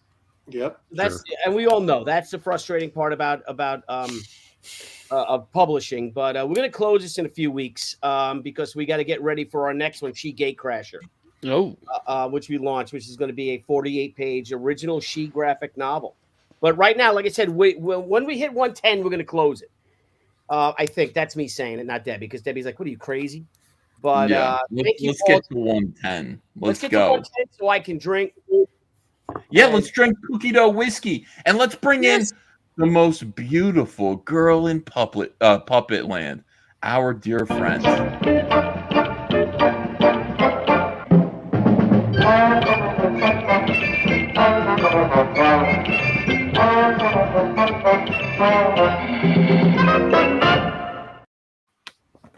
The return of Irene. How about that? Hello. Good evening. Hello. How are you guys? Hello. What's Puppet up? Land? Is that what you said? Puppet Puppet Land. Land. Remember, listen, some of you don't, or you're too young to remember Pee-wee's Playhouse and Pee-wee Herman. Yes. And Mrs. What's her name? Miss Yvonne. Yes, Miss Yvonne, yes. She was the most beautiful woman in Puppet Land. Yeah. It was a land made up of freaks and misfits and Pee-wee Herman. And there was one woman who was the most, and that would be Irene. Yes, that is you, Irene. Oh. You know what's weird about Pee-wee is Lawrence Fishburne was like, what was his name? He was the cowboy. Cowboy Curtis. Curtis, yeah. And later on, he went on. Carl, right? Captain Carl was one who was in love with Miss Yvonne. That was Phil Hartman. Phil Hartman was there too. Captain Carl or something like that? Yeah, it was a sea captain. Help us out here, Aaron. For God's sake. Yeah. Rob Zombie was in the production of that show too. What? That's I didn't know insane. that. I know he was an art student. Like, obviously, this is before White Zombie, but like, I didn't know he actually worked production on anything. Like, before assistant coming in the band. director or something of that nature. That's insane. I like Lawrence Fishburne, but I'm more of a Montana Fishburne fan, if you know what I mean. Irene, we're so happy to have you here tonight. Irene has launched Fiendish Chapter 2.5. People don't realize this. People are like, what? What is this? Oh, it's true. Fiendish 2.5. Thank you. Thank you for pulling that up. Great opening, Rini. Yeah. All on fun. Yes. Pardon me? Yeah, from my Oh, you mean the opening? Oh, my gosh. Check, please. Jeez. Oh my Aaron, disavow, right? Fiendish Chapter 2.5 Survivor. Irene, tell me about this. So this is the first one-shot standalone story to the Fiendish series, and I realized that the 2.5 thing is kind of an idea that I had, and it's not standard. It's obviously you would expect chapter 3 to come next, but what I'm doing is I have a lot of half chapters like this, and they're separate from the main series, but they'll supplement your understanding of the main storyline. So for these, I'm just a writer on this, and I hired an artist. Michael Rushbrook did an amazing job, and Jake Hyperwizard is doing the colors. So I'm really excited for this.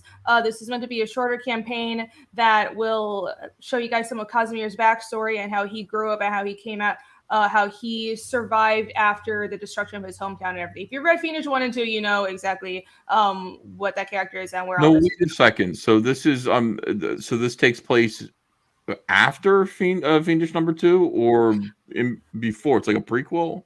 It's a flashback. It's a character backstory. So the 0.5 chapters, most of them are actually character backstories, but some of them are side quests or they explore the rest of the world and probably even pass in the history of the world because I've done so much world building for this series. Yes, indeed. Amazing. Listen, Fiendish 2, a lot of people have that now. That was a super successful campaign, and congratulations on it. No, thank you. Well, it was thanks to everyone who promoted it, and also thank you for promoting it. It did really well. Thank you everybody who backed it. Yay. Just take a look at some of the artwork here, by the way. Now, with this campaign, they can get Fiendish 2.5. You can get number 2 as well here if you missed it. It's closed now, so here's a chance to catch up. Yeah, there's a new cover for that too. Now this, okay, so it is. It looks like your artwork. It's not. So I found an amazing artist, Michael Rushbrook, through the Fiendish 2 fan art contest. So I did the layouts, he did the pencils and inks, and Jake Hyperwizard is doing the colors. So we've got like a whole new team. I will always be the main artist on the main series. Well, I will always be the artist on the main series, but I think for these 0.5 chapters, I'm happy to hire other artists that fit the series and fit the specific one shots that I'm doing. Yeah, Hey, Michael did a great job. Hey, Rini, I personally love layouts and rough books. Can we do something like Fiendish 2.0 laid out and have it of all your layouts, like as a special edition, black and white? Sure, but it would look like just chicken scratch, though. Yeah, but I love stuff like that. I think that like, even if you laid out the cover for him, or just the pages, you call it, Fiendish 2.5 laid out. Sure, yeah, I can do like extra content and stuff. That would be cool. Yeah, if people want it. Am I the only one, guys, or do you? Fiendish 2.5, getting laid. Getting laid. Holy shit! Right there. Today. Oh my gosh. That'll sell it. You can say getting laid out if getting laid is too. I would call it fiendishly laid plans. There you go. And that would be like the extra book with just Irene's artwork in it. But and then you could do a new cover, and you could sell the cover. Oh, I guess, but you guys are going to really want to get this book with Michael's interiors. Like the story is, I'm so proud of the story. But Michael and Jake are doing an amazing job. All the inks are complete, by the way, so we're going to deliver this in short order. And it's 25 pages with a bunch of extra content. You guys know I love adding my extra content. Yeah, I'm really excited to show this to everybody. You guys are going to love it. Wonderful. I'm hoping people are putting the link in the chat. If we can get to 20,000 tonight, we're gonna drink. I mean, we're gonna drink like degenerates. We already are picking up a bunch of new backers. Irene, I just need an excuse because I got this cookie dough whiskey, which I don't know what it tastes like, but it's like cookie flavored whiskey. I'm all in, and I haven't opened it yet, but I will when Irene gets to 20,000, or she Senryaku gets to 110,000, which is going to pretty soon. I think it's like right there. Oh, look at that. Aaron Lepresti's campaign, Wraith of God Blood Hunters, is closed. Yeah, because we closed it down when you didn't show up last week. What? Right? Oh, damn. Shane and closed me out. Yeah, me and John kind of closed it. You did? Oh, thank you, guys. Thank you. I'm so sorry. I'm really sorry. It's all right. We had a good time. It did really well. And I do have a sign up for my new one, Kid Carter Planet Doom. So shit. It is available right now. Carter Planet Doom sounds really Did you cool. say Planet Doom? I said Planet Yes, you Doom. did. I like that. Doom. Thank you. Sorry Hey, about we that. just passed 20,000 too this weekend. No, it was a good Bronze night. Star. Bronze Star. Yeah, Bronze Star. You know, that's with Pat Broderick, and Pat is not a Comicsgate King. Pat's an old line liberal, but he's a traditional liberal, and that he's not afraid to talk to anyone, and he doesn't carry a big chip on his shoulder. Yes, sir. Yes, sir. So he's a conservative then. No, he's not conservative, but we, the book is at the printer, and we're going to start fulfilling in 3 weeks. Oh, that's fantastic. Sweet. And then we're going to do Florida Man #2. Florida Man. Yes. Florida Man's funny. All right, so back Bronze Star as well. Congratulations. I think I did hear this was the first book on Fund My Comics to break. Yeah, I have a 20,000. feeling Renee's going to sweep right by us on the inside curve, but that's fine. Oh no! Yeah, I bet you're gonna just stay right ahead. You're gonna be at 30,000. I'll just be like, oh, I'm catching up. This book looks super good. The art is so detailed and beautiful. I can't wait for it. Yeah, it's the best work of Pat's career, and that's so unusual for somebody his age, because Pat's 72. Whoa, God, you're not supposed to tell his age, Mike. I don't care. He's younger than me. I know. Well, you're not supposed to I say love that Pat. either. That's a great guy. He looks we great. picked up some backers. Yeah, Death Raider just picked up some more backers. It's at 19.5. It's terrific. Sweet. 490 So, to 20,000. so close to 20. So close to 20. Amazing. Cyberfrog 3 Red Extermination, my campaign is doing pretty good. It's at 537, 303. Thanks everyone for and making it a big success. It's still here. I got the pricing quote for the cars, the Cyberfrog cars, and very excited about making those. Oh, any more details on that? Or I'll hit you up later about it because I'm kind of curious. I'm kind of curious about it. I don't know what kind of details. I just have numbers like what it's going to cost to make them. I'll share them with you. I'm only going to make 10,000 of them though. No. So I was going to make 20, but I think I'm only going to make 10,000. And the reason is they also gave me pricing on just regular cars. You remember how I was going to originally make cars that were real cars that had decals on it. Yeah. Oh, I'm gonna do that too. Yeah, that'd be cool. Nice. Yeah, those are nice because some people, they just like certain model cars. They're not gonna go for the crazy Cyberfrog face. Some will. Some just want a cool painting of Cyberfrog on the car. Yeah, like a Trans Am with Cyberfrog head. Sure. Trans Am, some T-tops. Yep. Some Def Leppard playing. Exactly. T-top down so my hair can't blow. And we got a Kelly Jones cover too. 71 Trans Am with the T-tops, and that's a great car. Wait, Mike, you said you got a Kelly Jones cover? Yeah. Have you shown it yet, or are you waiting for? I don't think I've seen this. Let me see if I can find it. Let me see if I can find it. Is it not on the campaign page? I don't think so. Well, how are you going to sell it, Mike? I'm not in charge of that.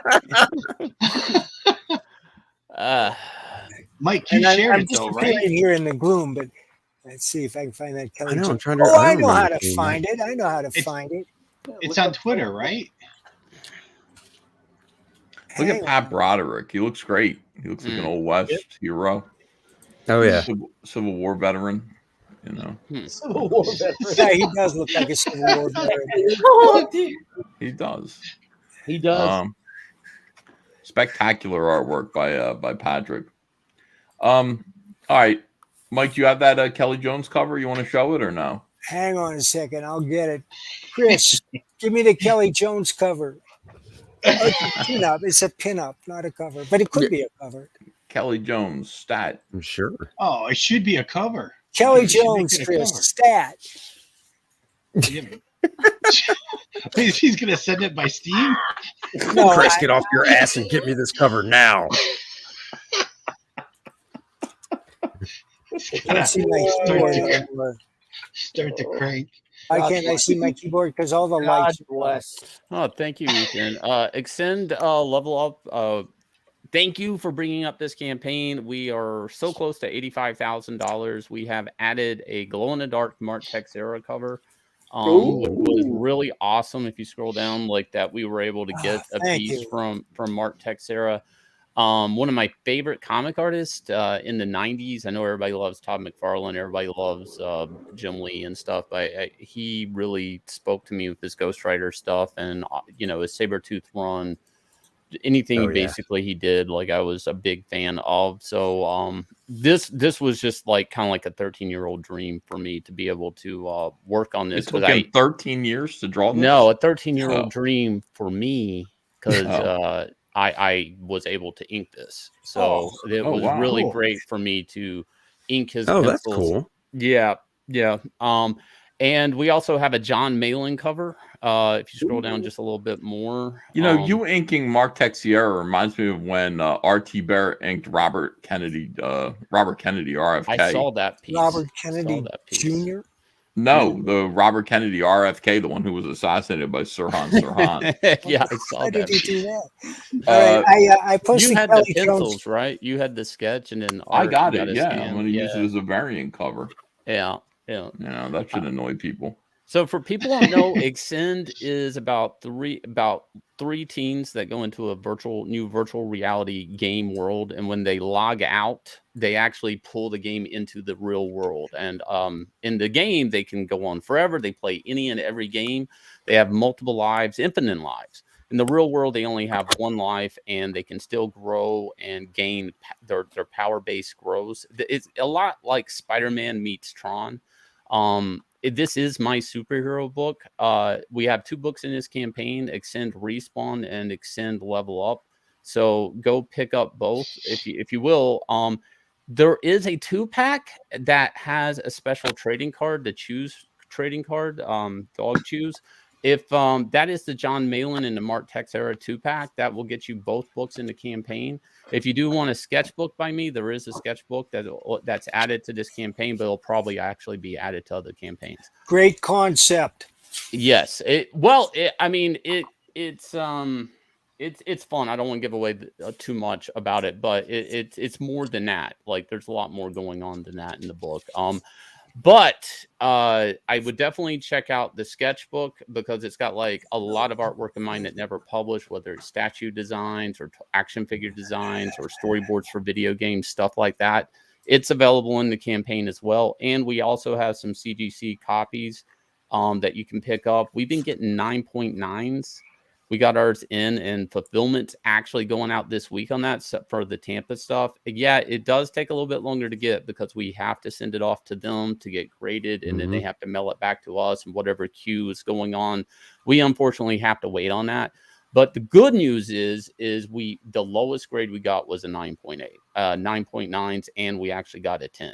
So I feel like no way! Wow, yeah, I didn't even know a 10 existed. A 10 is theoretically impossible. Well, I got that's one. awesome. So we did get 110. I didn't even know there were 9.9s. Thank you, Marcus. Hey, I found the Kelly Jones. I posted it in the Comicsgate room. It was colored by Kelsey, so it's Kelly and Kelsey.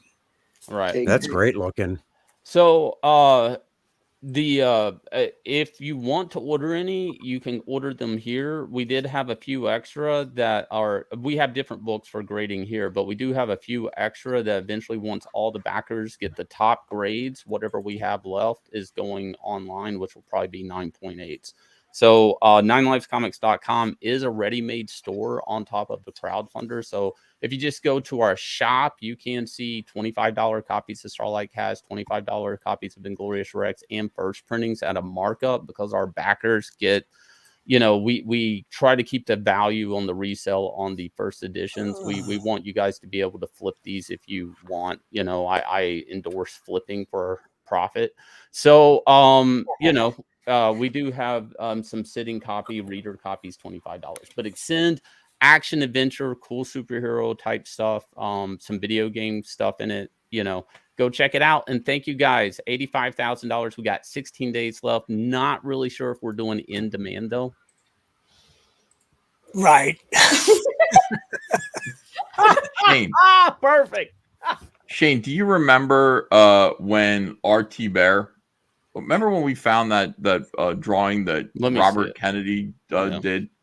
We were like, oh, let's do My Girthy Stallion variant cover by Robert Kennedy, and we did find that he drew this picture here, which is really good.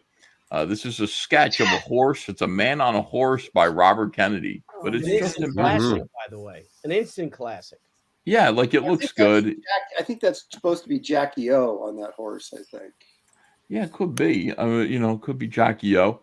But we had a RT Bear because you know, you got to clean up. Pencils are fine, but you want to have a good inker clean it up so that it's ready for to be reproduced. So this is what RT Bear did. This is he actually inked Bobby Kennedy's signature, so it says Bobby to Bear here, T Bear. It's a nice collaboration between the assassinated Attorney General of the United States and Arthur T. Bear, who we assassinate on a daily basis when he bothers to show up.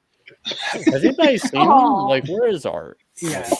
I got to go, guys. The wife is home. I do want to mention that. Uh-oh. Yeah, Aaron, not Aaron, I'm sorry. Mike, you put in that work.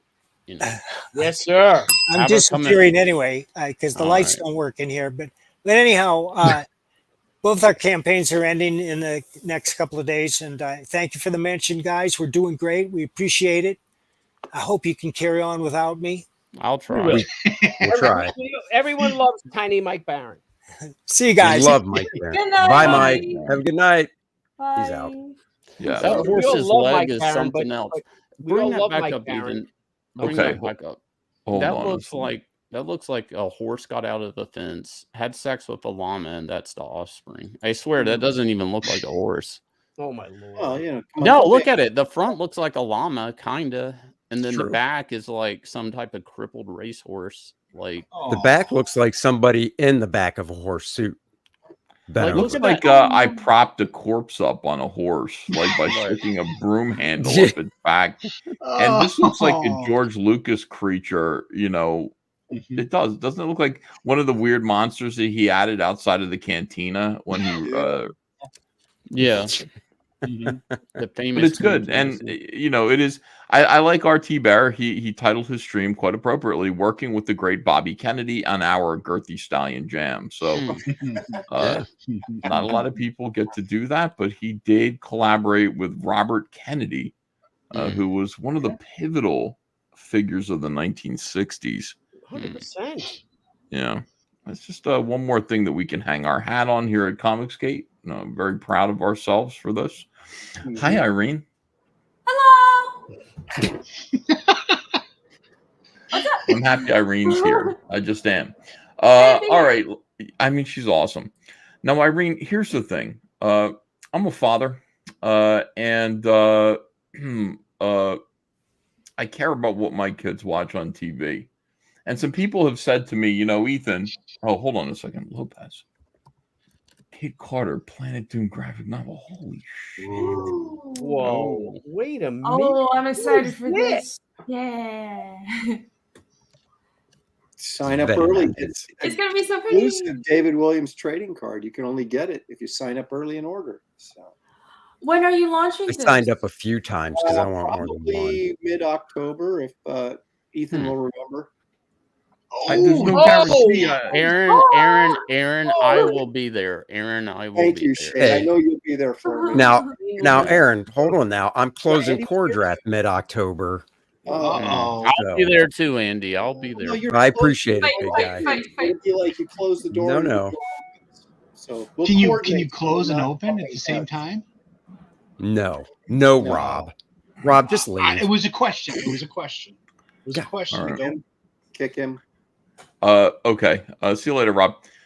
So we got Rob. Kit Carter, Planet Doom graphic novel, which is it's about time. I like this. Everybody is interested in Kit Carter. She's beautiful. What's the plan here? So we're going to be launching her mid-October. Yeah, somewhere in that neighborhood. Yeah. Scroll down. Can we see more? Get it launching her into space, out of orbit. Just some other. Aaron, get behind this. God, come on, man. Give me a second to talk, Shane. Jeez. Look at that monkey. How's he going to drink that beer? That's the question, right? Magic. I mean, did he open it with his feet? Will you shut up? It's a 60. If you opened a beer in space, Ethan, wouldn't that just rocket you like the fizz? Like, wouldn't it shoot you and propel you? You know, I don't know. The science of being actually exposed in outer space has always mystified me. I'm not really sure what would happen if I opened a can of Coca-Cola in outer space. I got to assume that yes, it would. The opening it would actually create some propelling motion. The problem is once you're propelled in a certain direction, it's very difficult to stop. So I would worry about that. The other thing I would worry about is the soda itself would leave the can in globes, probably little globes, marbles of Coca-Cola, and I wouldn't be able to drink it. But it wouldn't matter because I doubt I would want to drink anything in the cold vacuum of space.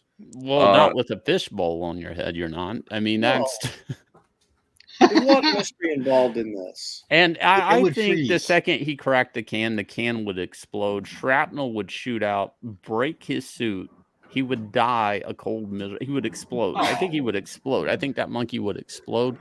And if he didn't, radiation would get to him. He would come back down to Earth, and he would kill us for shooting him into space to begin with. Why are you so macabre, Shane? There's your story right there. Yeah. This is Aaron's going to start rewriting as soon as the stream's over. It's a humorous adventure. So there, I said that monkey went into space for space nanners. Space nanners, Irene. Space nanners. Exotic nanners in space. Irene, you would know that if you were on Aaron's closeout. But we but space nanners, yeah, bananas in space. He's venturing for exotic fruits. Yeah, you're an exotic fruit, Shane.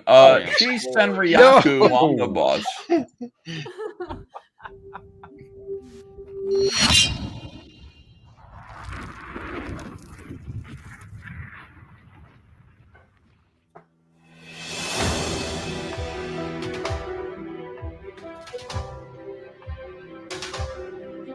This is the most ambitious sheet comic we've ever put out.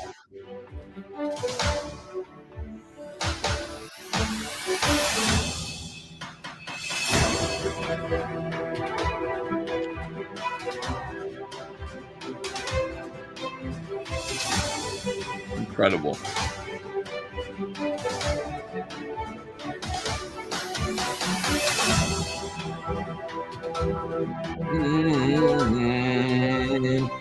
Very inspiring. I feel like I'm just really impressed by how nice your hands look, Billy, when you were cutting that. Oh, thank you. That close up of your hand. Yeah, really nice. Smooth. Nah, man, this is where we went head to head with Marvel and DC and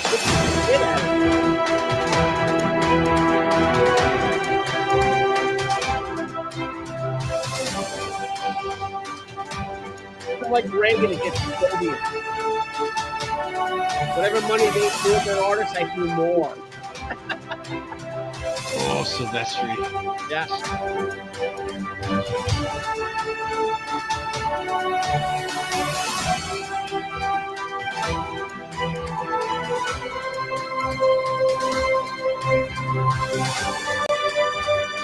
Wait.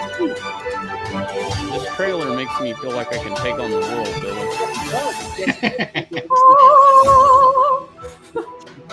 Feel like I can fly if I wanted to. Yes. That's what we did, man.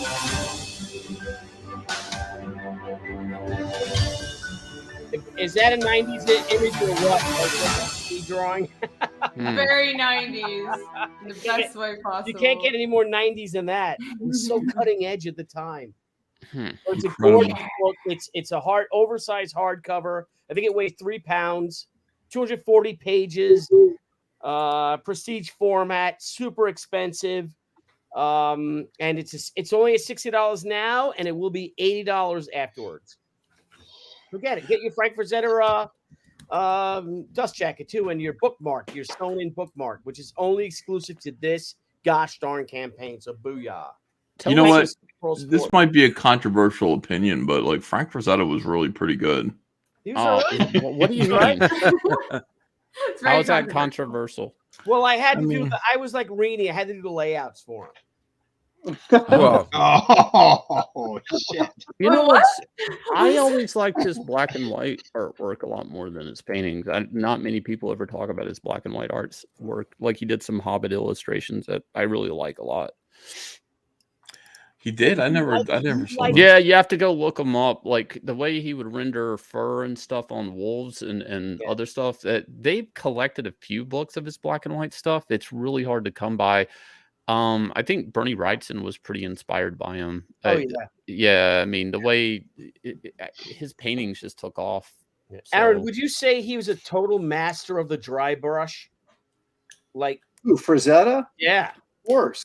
God. Yeah, but I went to his museum. He was doing duo shade and other stuff too. It wasn't just dry brush. Yeah. He used it all, man. Yeah. Did you ever mess with duo shade, Ethan? Did I do what? Ever play with duo shade when they were still making it? Oh, sure. You mean Zipatone? Yeah. No, duo shade is paper. Yeah, it's a paper. There's two liquids you go by. Like, hang on. It's like you have to paint over the paper and it brings out the lines. Like yes, it was warm. Yeah. You had the warm colored a liquid shade, and then the cold. Right. So you had like how you have like your Copics are warm and dry grays, and it was Shane's 100% right. And the type of liquid that you use is either a warm shade if you want to use it for like say flesh or something, and then the cold for more neutral for the your standard grays. They had quit making it like mid-90s. Was it mid-90s or? I thought you could still get it. Maybe you can. Somebody sold me some and said this is the last they ever made, and I was a sucker and I bought it. So maybe they still make it. Wow. No, they quit making it. Sometimes. Okay, thank you, Rob. Yeah. So I'm not a sucker. I good investment. Thank you, Rob. It discolors over time too. They stopped making the paper, but they make lots of the chemicals. Oh, there's where you're a sucker. I'm just saying, with your ink style, if you got a piece, I'm kind of curious what you would do with it, Ethan. If I don't know what I would do. Yeah, probably nothing. Probably just after the fact, he just put some of it on his cyberphone. Yeah, I'm just somebody who just kind of does the same thing over and over again. When I see people who are inspiring, people like Irene Strakowski, who are doing amazing work and hit $18,100 on the stream tonight. Oh no! Thank you, everybody. Very nice. We drink to that or no? Very nice. Not quite enough. I mean, I'll start drinking. Why not? I've got wine right here. Let's go. Woo! That's really awesome what they're doing on Fund My Comic. Luke Stone has been amazing. The customer support has been great. It was a little intimidating to switch over to a new platform, but I've had a really great experience. So, yeah, go check it out. Fund My Comic. Real creative freedom. You will not get censored on this platform, and I am all about that. So, go. Nice. Fantastic. Well, I mean, I'm going to try real hard to get censored on this platform. Let's put him to the test. Everybody's a big talker about censorship until, you get in there and you start making. What would you do to get censored, Shane. There is something. Me? Something would be intolerable. Yeah. I mean, you got to just. I'm already intolerable enough. I mean, what? Yeah. I mean, like I go over there. I mean, why would I have Push my the own envelope. site? Yeah. I Just wouldn't to do get it though. censored. Fund My Comic is great. I'm really excited that Irene is doing this. And this is a terrific. She's going to kill it, absolutely kill it on this platform. And I hope you guys are backing her because you already have Fiendish #2. You probably already have #1. Back 2.5. The first one shot to the series, and just because it's not part of the main series doesn't mean it's not relevant. It'll enhance your understanding of the main books. It's meant to be read before chapter 3, so I highly recommend it. Yeah, I do books like that too, like in between her books. I think it just really helps to sort of create more context for things. Cyberfrog Dark Harvest is one of those. It's an in-betweener book, so that you can just get a little bit more information going into Cyberfrog 3. I hope you guys, many of you have already backed it. We hit $254,000 yesterday on this campaign. Now, So for people thanks. that, because this confused me, you changed the thumbnail, or whatever that is. Because that's not a trailer. That's just a thumbnail. That is, you are offering the Chromium, whatever fist bump cover this time around, right? Right. Yeah. This is the cover to the. Yeah. That's like one of my favorite Cyberfrog covers you've done. Just I've said that every time you bring it up, but like out of all of them, I don't know that you have just a right, like you can almost, it's like that moment right before they bump fist. It's it works. It's cute. I don't know what it is. There's something cute about it. Cyberfrog looks little, his little fist, and then Salamandroid is right beside him. I think Salamandroid doesn't have ego. I think it's the head tilt on Salamandroid. Is like Sal's head tilt? Well, you can, the fact he's looking down at the fist bump and Cyberfrog's tilting, it's something about it, like it connects just right, and you got like Sal's tail framing Cyberfrog just right. It's a good cover. It's a good cover. Thanks. I mean, I'm because I opened up your Blood Honey box the other day, and I'm like, I still like this cover. I wish I had this cover in Chromium, and here it is. We're making it in Chromium. And we're going to do a full-size version of Cyberfrog 1998, Diary of Heather Swain. We're going to do a full-size version of that with some extras in the back and possibly a foil cover on that as well. And it's going to say 1.5 on it. I just want to get the books in order. I want to do a finalized version of the books in order so that people don't say, what should I read first? Doing exactly what Irene is doing. And if Irene said you're stealing it from me, I'd be like, well, I mean, yeah, kind of, So okay, go ahead. It's a good idea. Makes it easier to understand, I think so. Cyberfrog Dark Harvest. You can get the Blood Honey Chromium book from here. We're gonna make 3,000 of them, and we're making the Donald Trump cover, but only 1,100 of those. So that was a great. Wait, only 100? 1,100. 1,100. Sorry, your mic cut out. All right. Let me just take a look here and see. I don't remember how many it sold, but it was pretty good. Mugshot variant, 1,076 copies sold of that in 7 days. Sweet. I mean, that is crazy. That's crazy. Yeah, just think Eric Weathers left that money on the table. Well, some controversy came along with it. I had to answer all these questions about, well, I thought you didn't want politics in comics. And I'm like, no, just not yours. I don't want your politics in comics. That's the same shit they say to us, right? Yeah, no, I mean, it's the truth. I'm being snarky. The truth of the matter is, it's like, no, of course, you can't say there shouldn't be politics in comics. There should, but everybody has to be allowed to do whatever it is that they want to do. Obviously, we have Mike Barron here, who's a Comicsgater, and we support him vigorously. And his books are all political. They're all from a political point of view. And he gets banned for them. He gets kicked off of platforms, and that's just not right. Now, you can say that your books won't be political. That's fine. Everybody should have the freedom to do whatever they want. Ultimately, it's just about creative freedom. And it doesn't exist right now. Okay. If I wanted to do a Donald Trump cover over a DC Comics in 2016, do you think I'd be allowed to do it? And yet, what if I wanted to do a Hillary Clinton cover for DC? Don't you think they would let me do that? It is politically biased over there. It's not right. It's not fair. And that's one of the things that I think we need to push back against. 100%. One of my first encounters with SJWs on Twitter, and this got me thinking about the other day, I think when Kelsey ran a poll, like if you're here for politics or owning libs. But one of my first books was, not first political books, was, or first encounter with SJWs was doing a Catwoman DC Comics election night special. And they were trying to play both angles, like equal hatred towards Trump, which would have been Penguin, and some other character that was a stand-in for Hillary Clinton. Right. And I remember going to Twitter and I was frustrated with the book because the script was always getting batted around. And I'm just like, I don't think I want to do politics in books anymore. And all of a sudden, I wasn't even Comicsgate, like at the time, I was talking to you and you were asking me to come over, but because of some of the stuff with my mom, like I just didn't want to deal with that extra stress at that time. I got attacked by SJWs just for saying I don't want politics in comics.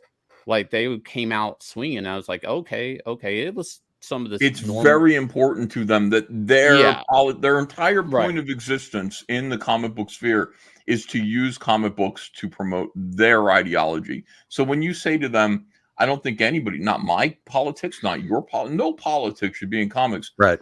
They don't give a shit about your politics in comics, but the entire point of their being here is to put their ideology into comic books. So they will reject that and reject you. And I don't we're not here to own the libs. I don't care. I don't care what liberals and SJWs think of what we're doing. I want them to go away. I don't want them to feel like I've defeated them, really, even though I will defeat them. I don't want them to feel bad. I don't want them to feel good. I want them to shut up and let people do what they want to do in this industry and in this hobby. People should be able to make whatever it is that they want to make. And if liberals feel owned by that, that's their own mental illness. That's their own birth defect. I don't want to own them. I just want to be able to make comic books. I want to own houses and boats. That's what I want to own, not SJWs. Well, here's what was funny with the situation. They were attacking me saying, well, you're part of the problem that you're not drawing politics in comics. I'm like, well, did you read my last political comic? And they're like, no. And I'm like, well, I did this. And they're like, okay, well, I'll buy more and I'll go back and buy that. And I'm like, you don't even know, like their whole thing is politics was supposed to be in comic books, like shooting into the space. I love Wooden Shot. It's the one guy, Wooden Shot. I love him too. But it was really super fucked up in a weird way because just getting attacked for that standpoint. Now, of course, they want, like you said, their politics, period. But nobody buys political comics. Those are some of the lowest selling books DC would ever do. Dan always wanted to do an election comic every election, but nobody ever bought it. Like he'd do a Green Arrow one or something else. Those one-off specials, just try to put out an extra book that month.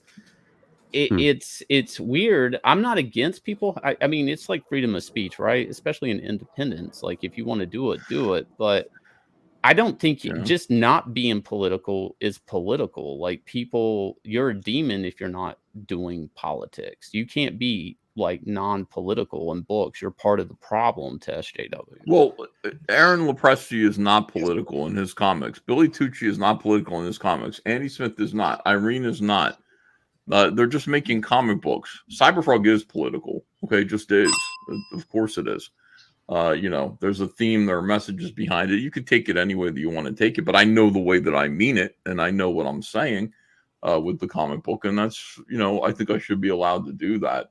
Yes. I mean, of course, sure.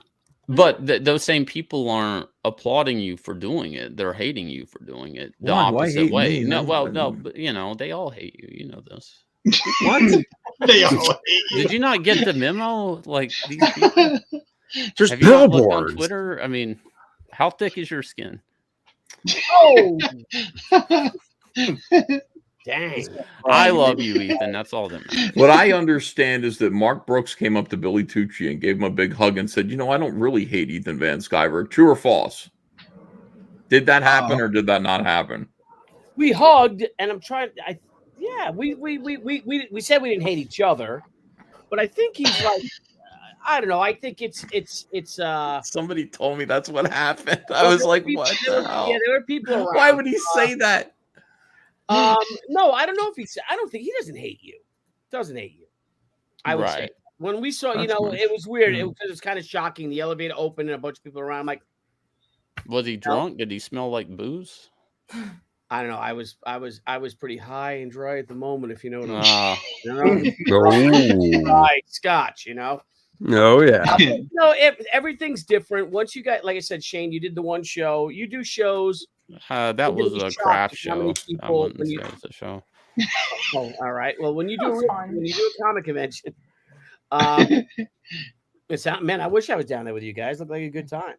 It's amazing how it'll be like it always was. Like I said, I was a little bit like, wait a minute, am I gonna sock somebody? And it was nothing, right? Right, Aaron, right, San Diego. Yeah, I had no problems. And then a lot of people coming up to us saying that they watch us every week. So hey, guys. Hi, everybody watching us. Hey, I'll be at New York City. Hey. I'm going to be at New York City Comic-Con, Billy. I got my passes. Okay. Nice. So, yeah, I don't know, Billy. You going? You've got to be going to that. Yeah, I'm going. I was planning to only going Saturday and staying Saturday night. But are you set up there? You're not set up. I'm a guest of Hot Flips because now they want to charge us, and I am not paying for a freaking comic book convention. So I'm a guest of Hot Flips with Rob Liefeld and Marat Michaels. I'm going to be with those guys. Oh, nice. That's cool. I'll be there Saturday, hanging out, chilling. Yeah. And I will say this, though, there is still a problem out there because I was told by Rose City Comic Con that there were pros. Now, you can define pro however you want to, that called and complained that I was there and said they wouldn't come. And the guy who booked the are you serious? Show, really? Still going on? The guy who booked the show said, don't come. Yeah. Because I've been friends with him for 20 years. He goes, Aaron's a good guy. He's welcome at my shows all the time. You don't want to come, don't come. Good. But he didn't tell me they were. Amen. That was me. John, sorry. where is John, by the way? Where is John Malin? Yeah, John Malin, he's very mad at me right now. Uh-oh. So he's not here. Because he knows that if he comes here. I'm loving it. What? John says he's leaving his basement this year. I don't believe it. Yeah, he It's says never gonna he's. happen. No, I'm going to have dinner with John Malin Irene. in May. I don't know if I'm going to the Motor City Comic Con. How much you want to bet on that, Irene? Money. Well, if you make it a competition of who will leave their basement first, then he'll actually put in an effort. Otherwise, No, it's not a competition. This is me and you gambling. well, I don't want to gamble, so I'm not going to participate. Oh, Tell me what to do. Drinker, not a gambler. Right, that's Irene not That's putting right. her money where her mouth is. Okay. Wait, what's No, the I bet? will not be roped into this trap. What is the you bet roped here? yourself Like a when you fish, laughed. which You doesn't roped gamble. hang on. You roped yourself in when you laughed maniacally. It's a trap. No, I can make Oh my fun of God. John without having to bet on it. Oh, okay.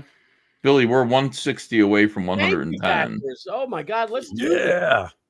That's enormous. That's great. But he may go to a convention this year. Think about John is going to meet me for dinner and Debbie in Motor City. I don't know if I'll get him to the con floor or what, but we're definitely hanging. So There you go. backers on Extend tonight. Thank you guys for all the support. 16 days left. Not sure for what we're doing with in demand because we do want to do some improvements to the site and we need to take the campaigns down. I don't really trust keeping doing any type of maintenance to the site while it's up. So if you guys want to back, you got 16 days left.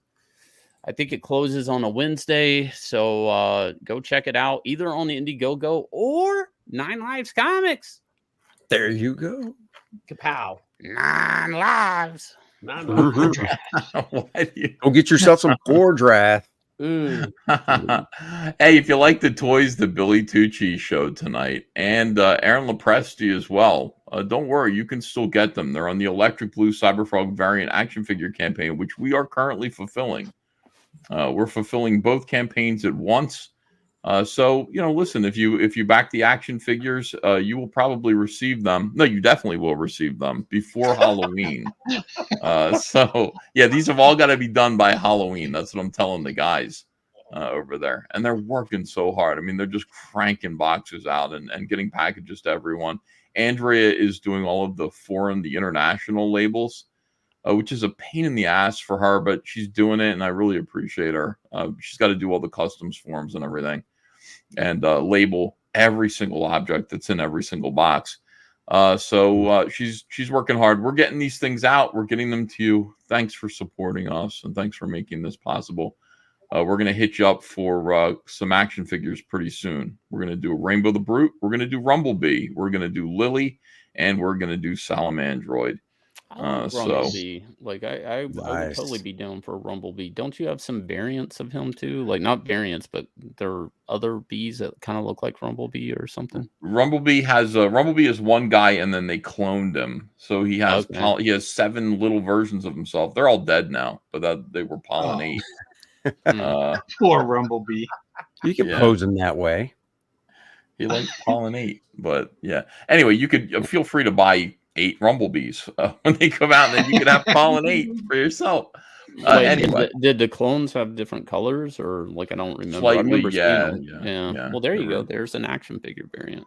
And we'll do an action figure variant for the clones. But anyway, we're going to be doing Rumblebee's going to be great. I'm going to put him together. I'll be doing the turnarounds for him and make sure that he looks just so cool. He's kind of like the Boba Fett. He's Boba Fett to Cyberfrog's Han Solo. Like back when Boba Fett was cool. Before he was riding bikes and fat. Just terrible. Just terrible. All right. Here's what I wanted to say tonight. I hate most of Hollywood, but I really feel like I felt safe in taking Ava to see Paw Patrol. We went to see the Paw Patrol movie and a year ago, and it was really good. It was to me, it was the best superhero movie of that year. And I mean, you watch it. Listen, it could be for kids. These hero movies could be for kids or they could be for adults, but they have these themes, right? And you just watch the storytelling and you pull out the hero's journey, the theme of the movie. Mm-hmm. And this Paw Patrol movie was really moving to me because it was about how they're a team of heroes, these dogs that have special vehicles that they use to help save the day. And then the problem was the leader of the team was afraid of the big city because he was there when he was a little puppy, and the cars and everything scared him. And he never wanted to go back to the big city again, but he had to go back to the big city. And when he got to the big city, he froze up and he couldn't do his duty. And other dogs had to help him. And then eventually the story goes, listen, you can do it. I know you can do it. You're a big dog now. And at the end of it, he saves his master. Like he jumps across a flaming building and everything in the big city. Wait, like his slave master? What? No, his human master. Hey, look, John's not here. Somebody's got to do it. All right. Somebody's got to pick up the slack. Shane's going to do it. He's got a human boy who, whatever, feeds him. I don't know. It's Paw Patrol. I'm not sure. But I liked it a lot. And I said, this is a really good superhero story. And then they said Paw Patrol 2 is coming out. It's coming out this weekend. And Ava can't wait. She loves Paw Patrol. And I just thought, listen, with Disney and what they're doing, this is Nickelodeon. Disney is, I'm not taking there's no Disney shit. But Paw Patrol's okay if you like Paw Patrol. Very discouraged. There's nowhere that you can go where these perverts will not invade, infest, and destroy. Yeah. This is, I mean, it's just so discouraging that they do this. Paw Patrol series introduces little kids to cool non-binary person. Paw Patrol kids meet River, a non-binary skateboarder. There's no such can I just say this? Yeah. Stop with this bullshit. There's no such thing as non-binary people. You have a PP or of a JJ. I can identify these people right away. I don't know what I am, a boy or a girl. I'll tell you, you're a boy. I can see that you're a girl. I see that you've cut your hair short. I understand. You're growing your mustache in, ma'am. That's lovely. Right. You're still a girl. You're not fooling anyone. None of you people are fooling anyone. You're one of the two. Unless you have a PP and a vajayjay, and then you're Rob. Oh, How dare you? Oh, I'm sorry, Rob. Was that a secret? No. How dare you? Now you got Rob this can actually idea fuck that they're himself. trying to put in kids' heads, and they're doing it on my Paw Patrol show now. That you can be something in between, because you know what it is. Everybody wants to feel special. We have a world full of degenerates, and everybody's like, "Look at me, I'm something special." I used to dress goth, and I used to paint my nails black, but that's not enough because everybody's doing that now. So now I'm just going to say I'm not a boy or a girl. Who knows what I am? I'm androgynous. No, you're not. Trust me, you're not. It's a little bit more sinister than that, because these people that practice this, like, I think they're just trying to talk down to you, to inform you, like, let me tell you what I am. Let me educate you about my lies. Yeah, about the lies. Right. Yeah. I went through a drive-through the other day, and you know, it was a beautiful. Pardon me, you went through a voice. drive-through? Yeah, drive-through to order some chicken, and beautiful woman on the intercom. I pull up, a dude in a ponytail. It's like fuck, and calling me sugar and everything with a southern accent. I was all, I was like, fuck. I didn't even want the food after that, you know. Shane pulls up to the window. The person has their back to him. Shane's going, nice curves, not a bad dude. He turns around. He's like, oh, Jesus. Oh, Jesus. No, but for real, though, this is happening. The flying game music. No, but for real, not to derail. Hang on, not to derail this, but this is happening in multiple places, Ethan. The new Transformer cartoon that's geared for kids. They're doing that too, and it might be the same individual who's responsible. It could be, but for people who don't know, there was a Transformer that was a new Transformer that's given to kids in this cartoon, and it's kind of like a reboot, so it's not in continuity with the stuff we liked, which is fine. Kids, give them a new Transformer cartoon, but the robot doesn't know what their sex is, and they're going on it for episodes that they're non-binary, and then Optimus Prime has to acknowledge it, and then he has to be like, I'm so proud of you, and it's like everyone's proud of this. Robot, wait a minute, the robot does not know what sex it is. Yeah, So this was a is thing, stupid. and it's all kind of geared it's a towards like it looks like Earthspark, I would think, is geared towards like 5 to 8 maybe. So this, what would you say, Paw Patrol's like 2 to 4? It's for 2 to little 5? kids. Right. They're purposely going in at a certain demographic, and they're trying to get this shit to take root. Like that. I mean, I wonder what that's called,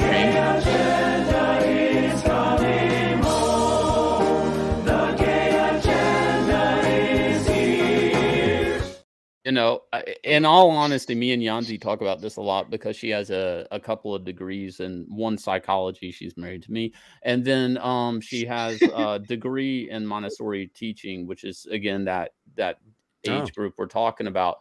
And this shit nobody knows the effects of this down the road, because you know, kids, they're trying to introduce this. Oh, well, these are the broken rules.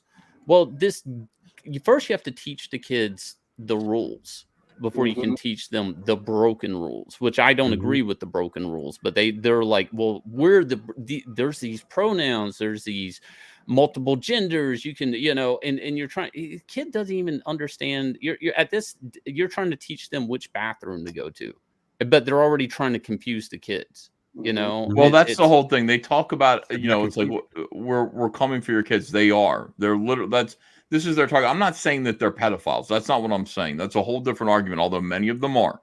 What I'm saying is they're coming after your kids because they don't trust you to parent them anymore. They've got to get to your kids and tell your kids whatever it is that they want to tell them.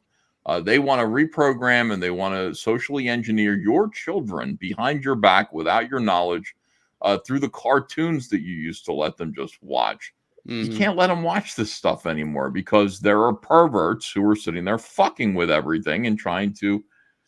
Oh, it's ridiculous. All right. Rumble and Cruise is a spin-off of the children's series Paw Patrol, an animated tale of rescue dogs. I love these dogs. Look at them. In the series, Rumble the Bulldog assists with various construction projects, and for some reason, the creators of the show thought the pup needed the help of a non-binary human, one who wears Pride-themed socks. Look, the last thing we need is your help. You be in the way. I will put you in the cement. That's what I will do, in the foundation of whatever it is that these fucking dogs are building. We don't need your help. How would they need your help? For those still unfamiliar with the term non-binary, it supposedly references those who say their gender cannot be defined within the margins of gender binary. Like Sam Brinton, the criminal, who used to be a nuclear official for Joe Biden. So this criminal... What the hell? Oh my God. She, whatever, was the one who was caught stealing like 5 times, right? Well, at least he shaved his leg and got fired. After I can't 5 times. figure out what this individual is. He exists outside of the binary. I can't tell if this is a man or a woman because it's wearing a dress. I'm really confused. My mind is blown. This is clearly a man in a dress. Yep. That's all it is. Remember the good old days when we just had tomboys and femboys and then insane people and there wasn't any bullshit like non-binary? Well, it's the gaslighting. Like, it's okay, but stop telling me that you're some unique new form of human. You're not. Like, this is, you know, the whole non-binary thing and the pronouns thing. It's just endless bullshit. It's just gaslighting. You are not. You are a dude in a dress. That's fine. Be a dude in a dress if you want to. Don't steal luggage when you're working for the United States of America, the White House. Don't do that. Rumble and Cruz turned to Linz Ammer to write and create the River character. Ammer also calls themselves non-binary and hosts a creepy YouTube channel called Queer Kid Stuff. Oh, oh, guys. That's not really for kids. That's aimed towards the parents. I doubt some kids going on YouTube, like, trying to find queer kid stuff. Like, it's like some of these parents, I mean, I don't know, like maybe social services, a phone call, who knows? Shane, this is clearly for kids. I don't know what you're talking about. Oh, yeah. I'm Lindsay. And I'm Teddy. Today we're talking about the B in LGBT. Oh, my I remember God. this. Oh, this was Done this weird. episode before? Queer kid stuff. You are enough. Here at Queer Kid Stuff. Oh my God. Ready, Lindsay? Are you gonna Today make us we're watch talking this? about- I mean, we've had enough. Horrific. I mean, yeah. This should be rated R. It's not for kids. They know kids don't understand this, and that's why they do it, because kids are so impressionable, and they know that. Kids are not sexual at all, you fucking asshole. Kids do not have sexual cravings or desires. They do not know. Children do not know that they're heterosexual. They don't know because they're just like, ew, girls are icky. Their little penises don't work. Their vaginas don't work. They're children. They're undeveloped. They don't need to be thinking about this. You fucking animal. You disgusting piece of human shit. How dare you put the word bisexual into the head of a child? What does the matter with you? What the fuck is the matter with you? Thank you, Shane. Is that too much? Did I go too far? A little bit. Not but at all. Not far enough. No. Not far enough. You know. No. It's infuriating that they're like these people when they say they're not trying to come for your. Yes, they are. They're coming for your kids here. Hang on. I'm gonna give me a minute, but I'm gonna pull up some pages I found in a kid's book in the kids. Oh book God, I section. hope it's not the ones I'm thinking of. Is it no. the stuff that Robert Kennedy, whatever, was reading on the House floor? Was it the House or the Senate? I can't remember. No, this was the gay BCs. The gay Oh, yeah. I know what you're talking. I know what you're talking about. Yeah. Hold on, Yeah. Shane. A little bit more bisexuality. Oh, fuck. LGBT. Lindsay, we already know all about that. B stands for bisexual. I know we've talked about this before, but we need to talk about it again. Get the Well, fuck are we out learning of here. something new about bisexuality? Well, sort of, but This isn't not flagged on YouTube. This is a children's show on YouTube, and this is okay. That's not flagged. Yeah, this is Mr. Rogers for perverts. This is like what? A little teddy bear going, hey, listen. So what is bisexuality? It means you like to stick your penis in a vagina and in a man's asshole. That's what it means, kids. All right, I'll see you guys in a bit. Yeah, go vomit, Billy. Come back when you Billy get had to, enough. Oh. yeah. All right, hold on a second. Now let's get back to. So this is the person, that woman is involved in Paw Patrol now. It's absolutely infuriating because Oh my God. This is the show that Ava watches. I wanted to write a non-binary character who was aspirational and incredibly cool. Oh, you don't say. Someone for the pups and the kids at home to look up to. That's very manipulative. Like, oh, well, there's no character to look up to, so I'm going to write a character that looks up to that happens to, be my agenda. Yeah, of course. Right. Like, yeah, I'm going to make something. I'm going to make a pervert like me, but I'm going to make them completely awesome and totally rad, and everybody loves them and looks up to them and admires them. Yeah, but when people do that, that's like saying like every other character here sucks. Like that, my character is the good character to look up to, not any other, not any of these characters that everybody came to Paw Patrol to read. It's like it's just manipulative speech. Jimmy Reyes looks up to them. Yeah. Well, he looks up to everybody, to be fair. I mean, Jimmy Reyes looks up to Peter Dinklage, so. Oh, my God. I hope to strive Hi, to Jimmy. Peter's height. Hey. Oh. So here we go. We were shopping for books, new books, because she rips the covers off of certain ones after time and stuff. And sure, yeah. I pulled this off the shelf. Oh, my God. What the? This is a real book. And at first I thought it was a plant, like maybe a radical leftist or SJW put it on the shelf. And I saw a lady that was working there, going through the book section. And I like, excuse me, miss. She turns around. I swear to God, I ain't making this up. She had facial hair. I was like, holy fuck. I mean, this is a real thing. Being a parent today is a lot different because they're going super early on this shit. Like they're trying to get in, like to set root. Like here's some pages. This is horrible. They're children. Oh my God, dude. Is B is for bi. You can shout it out loud. I like more than one gender, and that makes me proud. Oh. I took a couple of pictures. C is for coming out. I like this. Like I don't like this. Sexualize children. They really do. They want children already thinking about sex at the earliest age possible. So I went to complain about the book. Like literally, you have to understand this part of the story. I went to complain about this book being on the shelf, and then the person that turns around is a woman with facial hair, like a dude dressed as a woman. What do you do with this? Like who do you? I mean, like this is the thing. Like being a parent today, you have to really look at every product. You can't just turn your kid loose in the book section. You can't just let your kid watch TV or YouTube. Like you really are going to have to. You can't let other people entertain your child without going through it. Like it's a mess out there right now. It's projection. Look at 10 this. years Look at ago. this. D is for drag. I quit turning pages in the book at this point. I was just sick. 10 years ago, this would never have been accepted. Just 10 years ago. That is I'm so glad my daughter is out of school, graduated, and all that. I feel for you. It's aimed right at your kids. And Just Ethan. right at your kids. I mean, let's be honest. Kids aren't thinking about sexuality or no, not at all. Well, that's what I was saying about that YouTube. That an adult's looking that up to hand. A leftist adult is looking that up to hand their child and set their kid in front of it because they want to do something else and they don't want to monitor their kid, or they just want to feed their kid that propaganda. That kid, whatever kid the parent is handing that to, we don't know the effects. Like of their understanding of up and down or left and right or boy gender, just basics. And it's fucked up because if you can manipulate somebody into against science, against gender, then you can feed them any information after that. Like they have no foundation of what's real.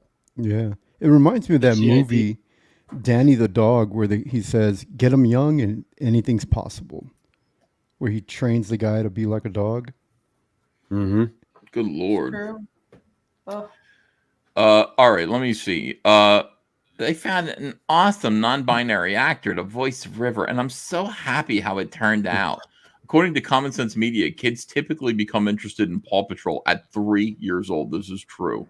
How many 3-year-olds call themselves non-binary? Hopefully, and probably not many. And that's the point of the casting. The show didn't create a non-binary character in an animated pet show to include non-binary children. Rather, the show created a character to introduce kids to the idea of being non-binary, and per the creator, convince the children that gender confusion is cool.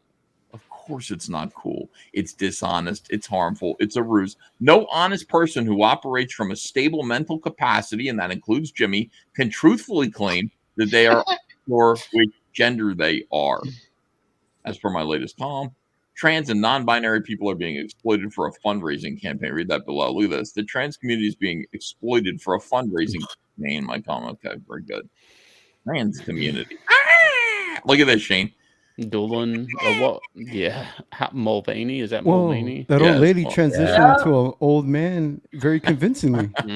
Throw enough money at it. These 3-year-olds didn't ask for a non-binary character to help talking pups build things. Most of them didn't even know what it meant to be non-binary before this month, but they do now. Thank you, Bobby Barack. Appreciate that. What a world. We gotta, it really does, anger me, sicken me. I don't know. I don't know why we gave control over to these people. I think we need a new space race or something. Like we need something to achieve for as a species, as mankind. What would be the good thing that would come of this? That's what I'm saying, because right now because I feel like people, leftists especially, are trying to pioneer some new frontier that doesn't fucking exist, and it's like we need to, I don't know, strive for something else as a society. I mean, we're walking backwards on basic science at this point. Yeah, gender confused population that's not even populating anymore. You know, what do they expect it to? And media is catering to what is a super small demographic on this. Like, I mean, is there a big customer base in this shit? Like, I mean, how many parents are going to quit buying Paw Patrol for that? You know, like, I mean, they're going to get diminishing returns on this. You know, like, and then what? Who are you going to blame? Toxic fans? You're going to say the parent that didn't want that shit, he's a toxic fan? No, it's just. Yes. That's exactly what there was like a couple of years ago, there was like one of these like leftists protesting a book thing or books being taken out of a library or something. And there was like a big gamer YouTuber that was going to have a Call of Duty DLC or something like that. And he just said, well, how about I raise my kid the way I want? He made that tweet. Call of Duty pulled down his DLC. Yeah. It's like all entertainment is afraid of these people. And I'm like, why? They don't spend money. These people aren't playing Call of Duty. The guy just said, I'll raise my child the way I want. And all of a sudden you're canceling him. For his own right? I mean, that's his right to raise Well, his no, child. not for his right. It's not even 1% of the population that they're Well, it's a bending very- over. Well, no, I mean, he Yeah, was it's a just very acknowledging. elitist ideology. But he was acknowledging his right. He's just saying it's my right to raise my child. But the problem is the big corporations that are getting behind this, because you have to think like big media, big corporations, how much of a pull they have on and pop culture in general, how much they have a pull on society. I mean, we all grew up, most of us in the 90s, and we had that image of the family, or 80s. We had that image of the family on TV, the nuclear family. Now they're trying to put a different image on TV that people will think that's the new norm when they get there. And it's fucking weird. Like, nobody knows. It is so weird. This is like the biggest social experiment probably ever happening, but nobody cares to see the outcome of it. We're just doing it. Nobody knows the damage. It's not going to. What they're Social trying to do engineering. is re-engineer human evolution, and it's going to crash and burn. And it's a whole generation that doesn't have anything to fight. They grew up in decadence and they don't have real problems, so they want to change the world and they want something to fight. So they're just making it up, and instead they're going to tear society down, and it's going to suck. But good news is it's going to have to bounce back. The good news is that we do still, I mean, offer an alternative, and none of us are going to None of us are going to go woke. It's the last thing that any of us are going to do. If I do, I'm going to do it before you. Quadrat the Reckoning by Andy Smith. There we go. Make a contest out of it. Why didn't that work? Andy Smith, is your... oh, there it is. Right there. There you go. Quadrat the Reckoning, combined total were over 91,000. Going to 100,000 to get that 4-page Bud Root story. He's working on the last page right now. They can't hear you, Andy. They're focused on your video. Yeah, I know. But there's no voiceover. Blood. Will. Yes. Spill. That's awesome.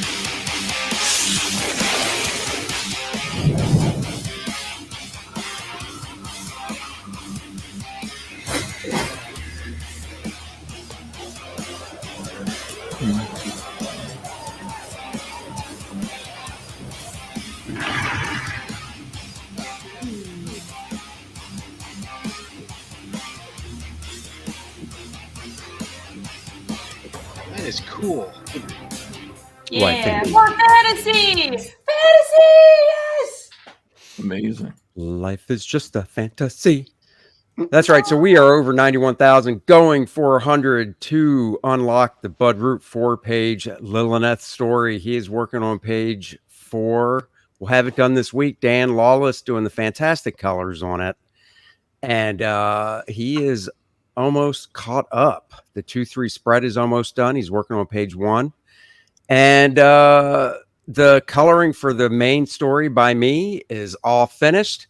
The proofing should be done tomorrow with all the lettering. And now we're just putting the files together to get them print ready. So we're keeping it open till, like I said, mid-October. So get on it now if you haven't yet. Beautiful. She Semriaku, poor Billy Tucci, like, just fled. I mean, it's you know. So Billy will do that. I've noticed whenever he gets tempered, like, yeah, he doesn't want to yell. But don't worry, we brought him closer to 110,000. Another backer just joined. Thank you for that. Shane Davis has a campaign. You won't believe this, but Shane Davis has a campaign called Accent Level Up right now. Which is magnificent. Shane can talk about this all night. He's so excited about this project. I love this project. It means a lot to me, especially bringing it into continuity with other Nine Lives books. So actually some characters may make an appearance in Inglorious Rex too. So you guys will want to pick this up. I do have interest one day in having basically the character dog bring my 3 universes together for a one-shot. So you definitely want to pick this up for that. There's 2 books in this. Extend, which is a very awesome Tron meets Spider-Man type book. You can check out when the characters come into the real world. They have all these cool superpowers, like Eric Morin is able to make portals. Rain is able to freeze time. Ruin is able to take over basically anybody weak of will and make a minion of his. We also have Respawn, which is one story, but multiple artists drawing different video games that the characters go into, like Kelsey Shannon's doing the Street Fighter game, Monica's doing the Fortnite game, and Donald DeLay has done the artwork on the Mario Kart game. So that's a really fun book, has all the charm of your favorite anthologies you've ever read in comics, but unified in one story. So definitely check that out. It's one of the funnest comics I've ever worked on. Just as the writer, so check it out. And check out Irene Strakowski's Fiendish 2.5. I wish I had a trailer ready, but we don't have a trailer for this. But maybe we'll have that soon. Yes, Fiendish 2.5 is the first one-shot to the Fiendish series. This is a character exploration of Cosmeo's backstory. We find out what happened to him after his hometown was destroyed, how he survived, and how he came to be the way he is now. You get to see a bunch of characters that you've met in Fiendish 1 and 2 and find out more about the world. That's the whole point of these 0.5 chapters. And if you got chapter 2, which we're wrapping up fulfillment, we've got a couple hundred left. Everybody should be getting their books now. If you love that, which I'm sure you will, you can back this only on Fund My Comic. And we have catch up here as well if you don't have one until you can get it at a bundle for a discount. But thank you, everybody. Hey. I mean, Irene, what's it like to see an artist who's kind of trying to draw in your style? Because clearly you've influenced them. You've created these characters that have a look about them, and you managed to find an artist who draws a lot like you. Like, clearly this is influenced by you. Yeah, he did really good. Well, I found him through the Fiendish fan art contest, Fiendish 2 fan art contest. Like I said, and the artist is Michael Rushbrook, and it's being colored by Jake, also known as Hyper Wizard in the chat. And his style was close to mine, but I didn't mind. I wanted him to draw in his own style, but he took initiative to copy what I was doing, like not as in he emulated what I was doing on the main books and using the same kind of brush strokes, and he merged our styles to find this really interesting new look that I think really fit this story as well.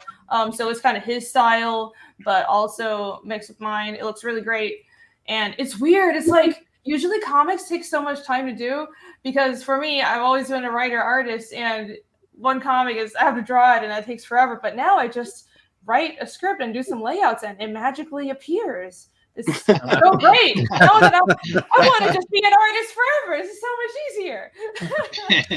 Right? Writer, layout artist. Everyone like this, make sure that you have this on your shelf. I mean, people are backing the Fiendish books and collecting them. You're not going to want to miss this one. And pick it up on my comic. That's like a big risk. It's a new platform, but I've heard good things. I know Narwhal launched on it, and obviously Mike Barron is using it. So I figured I'd give it a shot. So far, so good, but we can do better. And so we're gonna keep letting people know and sending them over. When big creators like yourself join a platform like Fund My Comic, it's just going to help grow that platform. So thanks for doing it. No, it's been a great experience so far. So shout out to Luke and shout out to everybody, Luke Stone and everyone who set up Fund My Comic. I support what they're doing, anti-censorship, and they're all about the creators. It's been a great experience so far. Donnie Cates. I don't know what this is. Somebody sent over this. Oh, I saw this. This is stupid.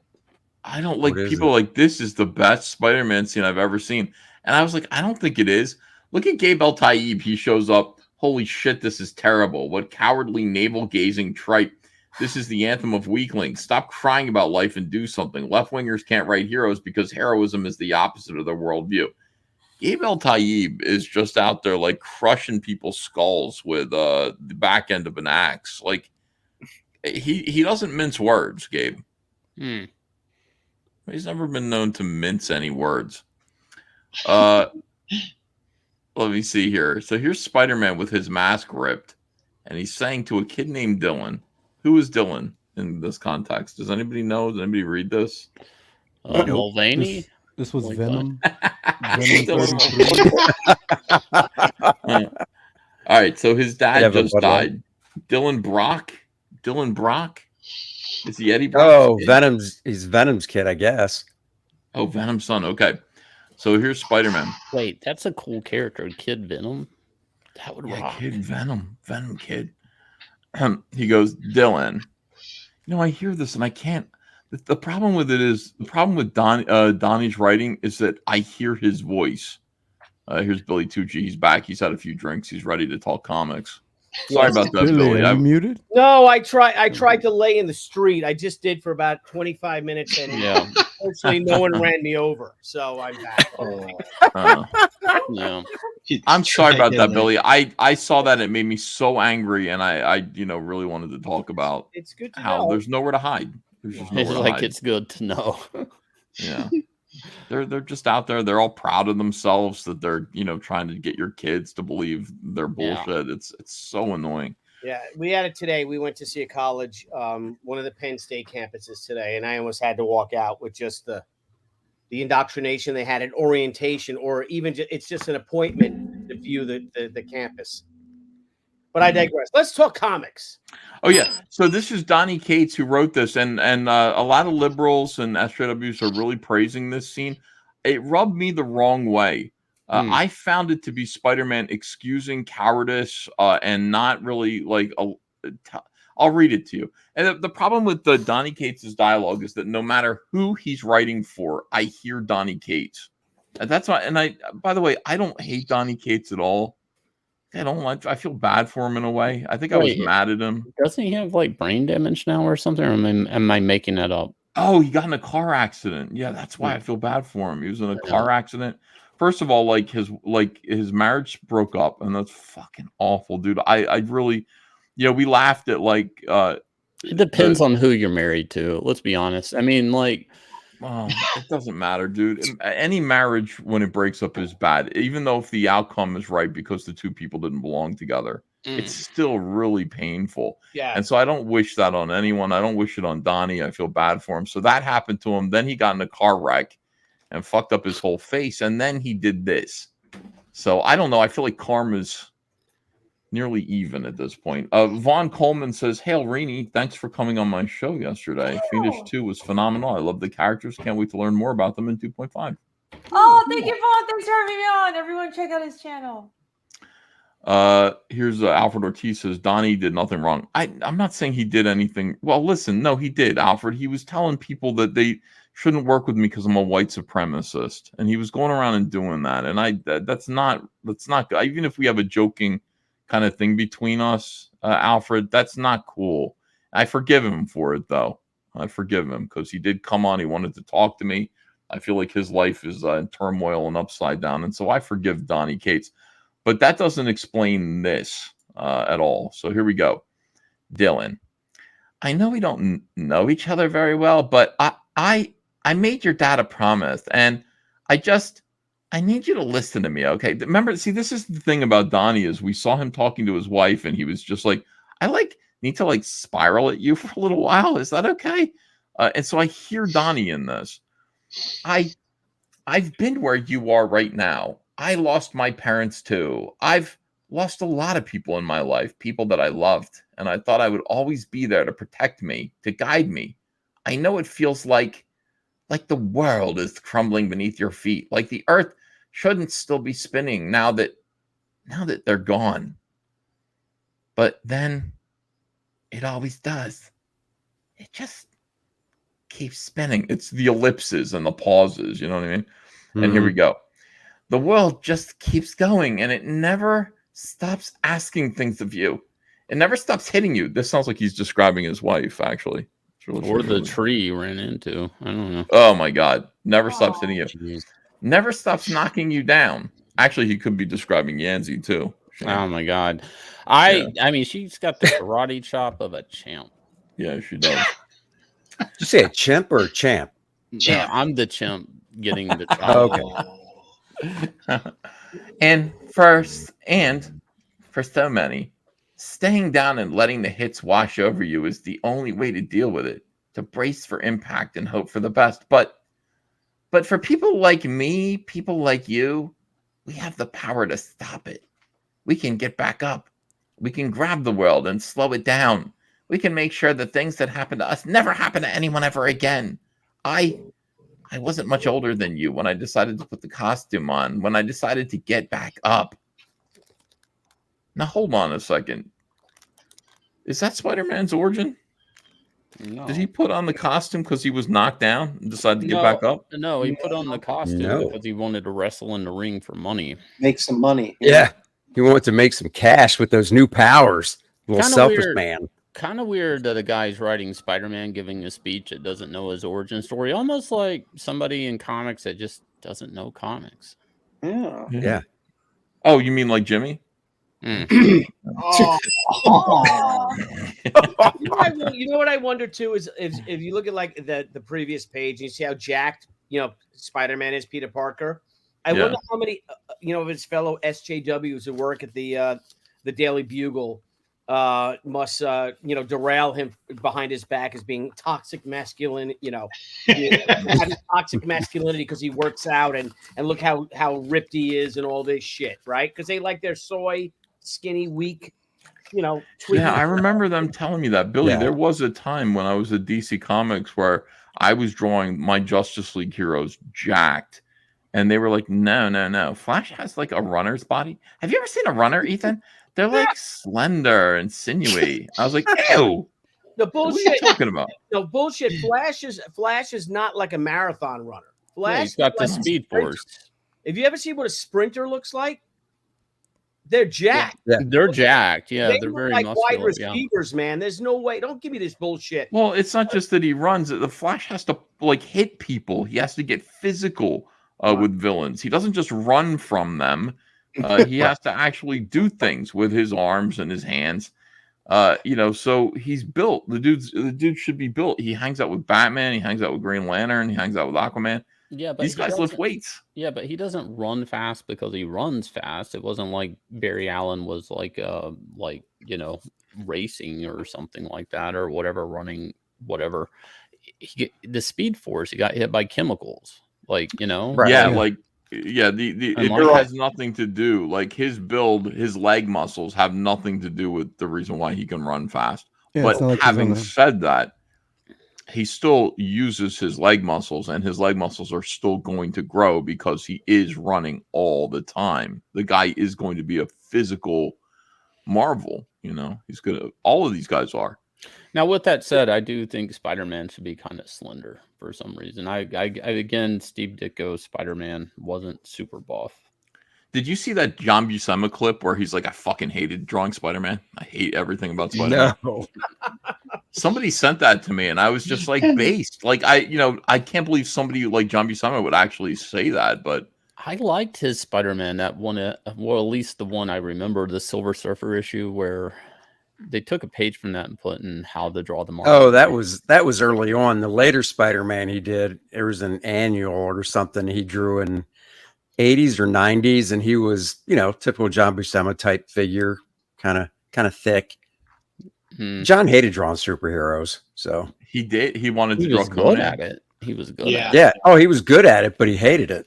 Joe Yeah, he just Kubert- wanted to draw Conan. Joe Kubert didn't like drawing superheroes either. He had really good anatomy and stuff, but he had no interest in it. I don't understand that. It's like, well, that's where the money is in comics, at least during that time.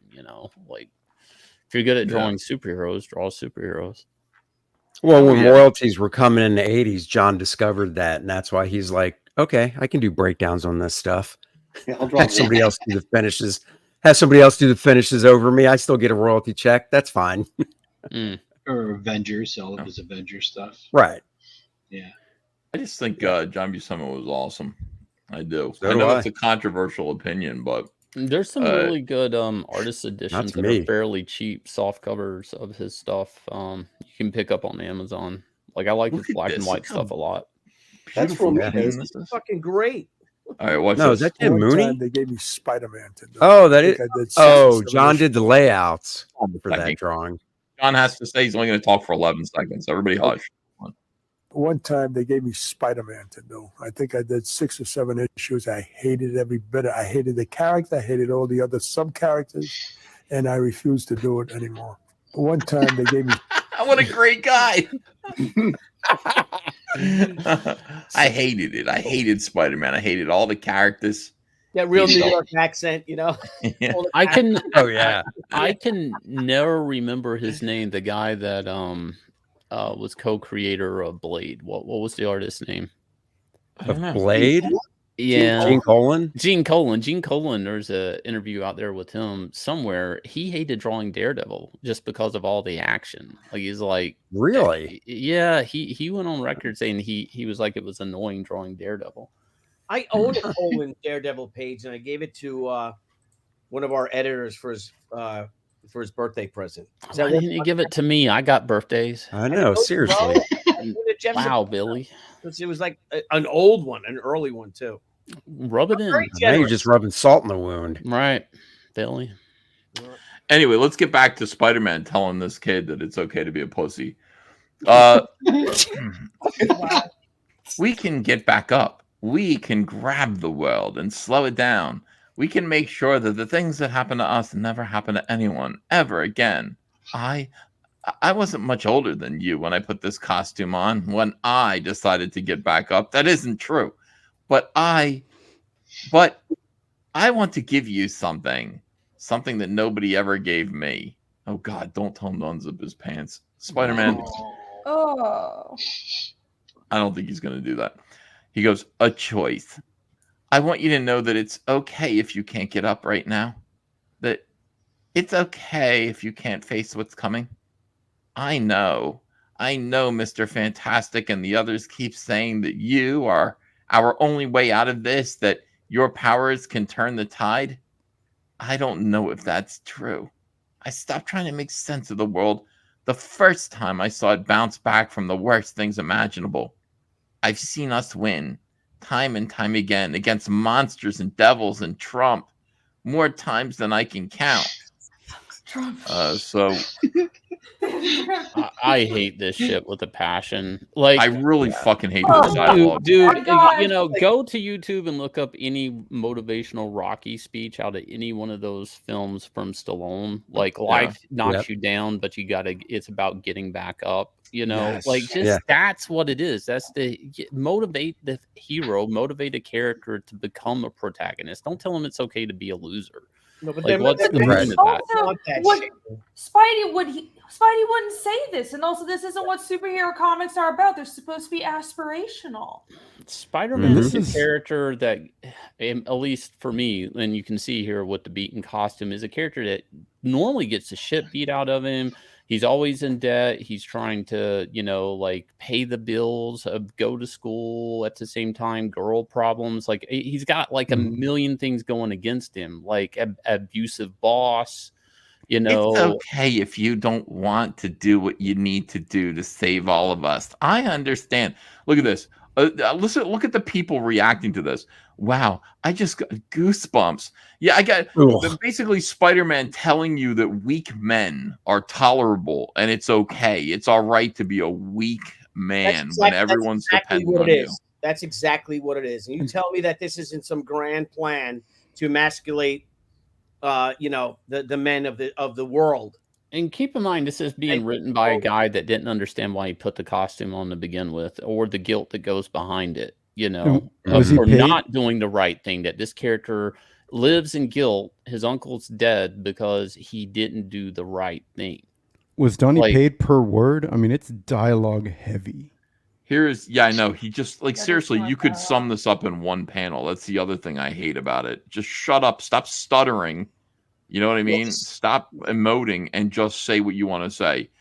With great power comes great responsibility, unless you don't feel up to it, because somebody will always come along to solve all your problems. Sure, probably. Yeah, I mean, that one line, with great power comes great responsibility, the Uncle Ben quote, you know? Which is completely against that. Well, again, he doesn't know why the character put the costume on. Like, Donny Cates is a fake comic fan. Like, obviously. I mean, I'm sorry. Like, I get that right off the bat. He doesn't understand the great power, great responsibility, or why he put the costume on. It's like, this is bullshit. Why does he keep getting these jobs? I mean, like, people swear his Venom stuff's good. I've tried to read it. I put it down. I don't know. Right now, Spider-Man is Peter Parker's contradicting himself, telling this kid, and he should give this kid, with great power comes great responsibility. He's giving him an excuse. You don't have to do anything with that great power. Right. He's saying, sorry. You have great power. Well, no, I'm sorry. This is really just disgusting. Keeps It Real Comics says, you're comforting a kid when his dad died. Y'all are some pretty bad people. Yes, but it's war. You understand? Like, we sit there and we watch stories of men at war whose best friends, die right in front of them, and they still have to get up and do their duty. That is the message here. It's not comforting a kid and saying, you know what, your dad died, so it's time for you to lay down. The universe may die, but it'll probably be okay. Like, somebody will come along and fix it. Why does it need to be you? That is not a heroic message. You don't understand comic books. You don't understand heroism. The heroic message right now, I'm sorry, it would be, you need to fight on for your dad's legacy. That's what superheroes should say. This is complete opposite of what superhero comics stand for. 30 years ago, this would have been Spider-Man saying, now's your chance to be a hero, kid. Right. You know? This is what made of saying, Or what was your father? Now's your chance to make a difference. He'd be inspiring this kid, but Yeah, I would put if I was Spider-Man, I would put my hand on that kid's shoulder and say, your dad would want you to say, I want to eat your brains. Instead, that's right. Thank you. Remember the 90s Venom said that like every page. Like, I you know want to what eat your would brains. you know what would go good, and what that first page is missing is that ABC Gay BC's book right in Spider-Man's hand, handing it to the kid. That's what that page needs. I mean, that was a spectacular thing that you just said, and I want to thank you for that personally. This, of course, is the electronic Venom from the 1990s. Oh, I had the one that had the black slime that came out of the chest. He's saying, "I want to eat your brain." That's what he would want his kid to do, is start eating. That's right. Yeah. I won't eat. This is vintage. This is from like 1990. When did this come out? The old Toy Biz. That was like the 91. second or third wave, or maybe fourth wave. 91. Ah! Yeah, it was really cool. And just chucked it to the side. You hurt Shane. You physically just hurt him. Oh my god, I'm bleeding out. I hope that was CGI. Please mail that to You know what would have been great is if you rigged it beforehand to where when he chucks it that way, one comes flying in and you catch it, Shane. You go, thanks, buddy. Thanks, buddy. Why do that? I'll eat your brains. They didn't know what to do with the character back then. I mean, it was a fun bit. I want to eat Spider-Man's brains. Yeah. All right. So that bothered me. Now, listen, it's controversial. Other people like it, and that's fine. I mean, that's what art is. But you're really sensing a divide in the country and in society. Like, seriously, there are people who are like, that gives me goosebumps. The idea that I'm allowed to just lay down and I don't have to power through my feelings and the bad things that happen to me, that I'm allowed to just sort of listen. Somebody's saying they care for me. Oh, that's really special to me. Yeah, there's but half of the country that thinks that's wonderful, and let me put on my feety pajamas and have my pumpkin spice latte. And there's the other half of the country, the half that still has some fucking balls, that looks at that and they're disgusted by it. That is not what we need our men to do. That is not the example. We should not be having complete soy boys explaining to readers, to comic book readers, what it means to be a man. We need heroism.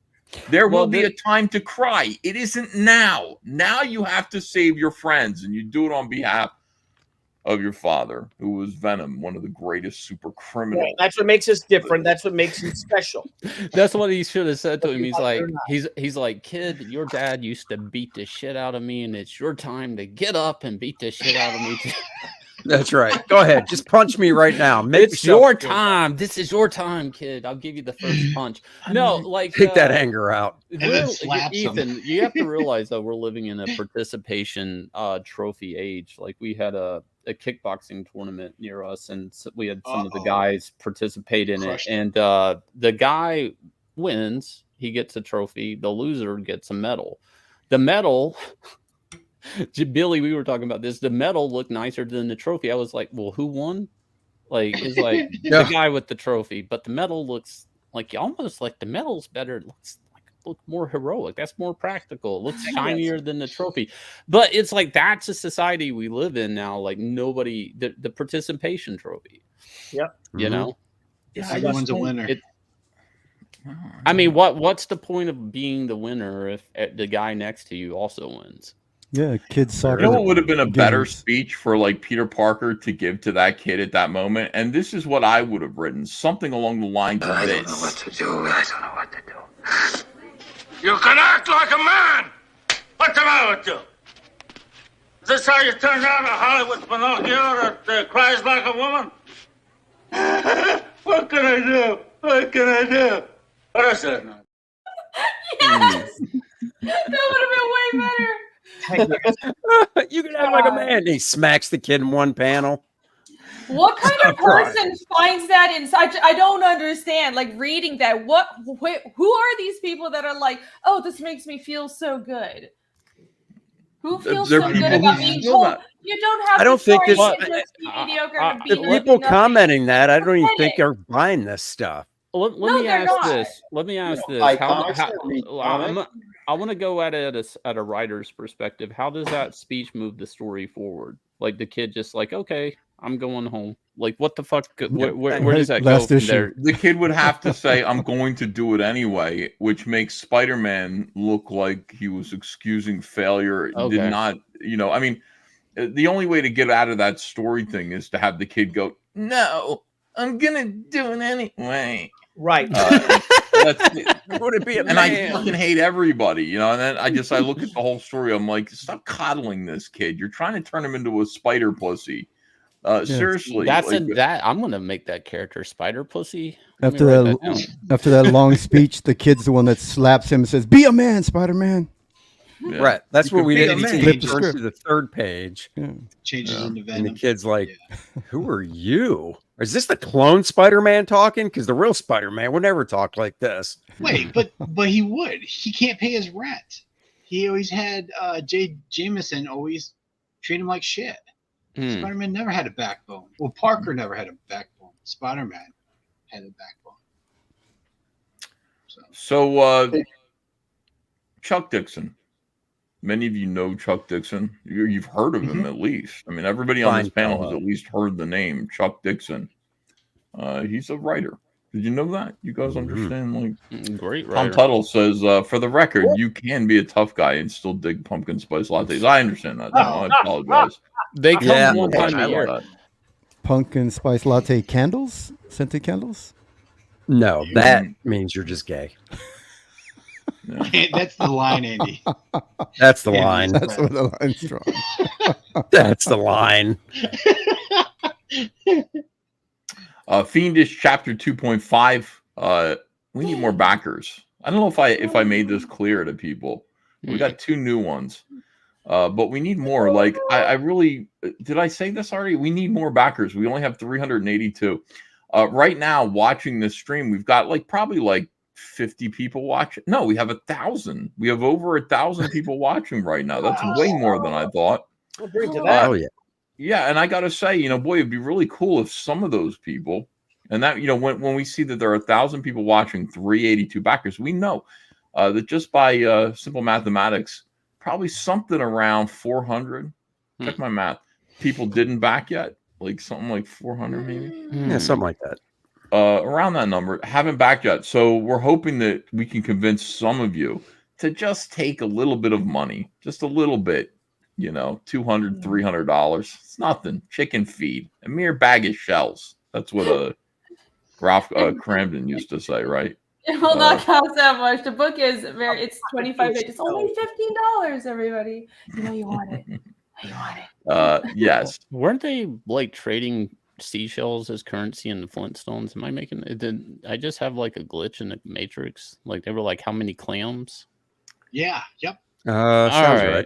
They also used them to shave with. You'd capture the bee in the clamshell, and then they use the stinger to shave. Didn't he shit in a pelican? No, he did shit in the pelican. What the hell are you talking about, Shane? No, what was their commode? My What God. was their toilet back then in Flintstones? What? They didn't have a toilet. They don't poop. They don't have digestive tracts. They're cartoon characters, Shane. Oh, all right. I mean, they could just eat as much as they want, and they never defecate. I thought it was that woolly mammoth sticking his nose through the window, just sucked it up. Yeah, there was always an animal as a vacuum cleaner or something, Ethan. I mean, so what was the toilet? I don't know. I don't think they're. It was just a hole. It's getting heavy. It was a hole. I don't think they pooped. I don't think cartoon characters. Well, they were shaving. I mean, they showered. They showered. Yeah. 3 things. They smoked cigarettes in the black and white cartoons. So yeah. I think you're thinking about that. Yeah, I just don't know. I don't know. We need to explain who the Flintstones are to Irene. I just realized that. Oh. No, I actually did. I did watch the Flint. I mean, a little bit. On YouTube. Okay. Just on YouTube. yeah. I watched the Jetsons. I think I had a crush on Judy Jetson when I was a kid. Yeah. She was hot stuff, man. And the mom. Rosie was pretty banging. What? Rosie was a disgusting toaster robot. So beast. Hey, Shane was into AI early. Yeah. Sex bots was a thing back then. You know? Yeah, that's all. It was the future. Yeah, I'd have Judy and Jane at the same time. Oh my God, that's filthy. That's the filthiest thing I've heard anybody say. Oh my God. Steve Roberts says Spider-Man just needs some chocolate, a hot bubble bath, and a back rub. He'll be okay. Thank you, Steve. Steve, you're probably right. Yeah, and a pumpkin lice scented candle. Yeah, or some, you know, or his feety pajamas and some cocoa, and let's talk about healthcare. Yeah. Always worked for me. Oh my boy, God. boy. All right, hold on. What were we talking? That one when that came out. Yeah, all right. Let me get back to the thing. I just want people. All I want is Rini to get a couple of backers. That would be nice. Okay, now thank you. some of you have heard of Chuck Dixon. It's important that you know Chuck Dixon. He was attacked mercilessly by some pervert whose name is Actual Fandom, Dane of Actual Fandom. Haven't you been on stream or debated Actual Fandom, or am I again misremembering? You're misremembering. Actual Fandom wanted to debate me or something. Okay. And I said, sure. Okay. Yeah.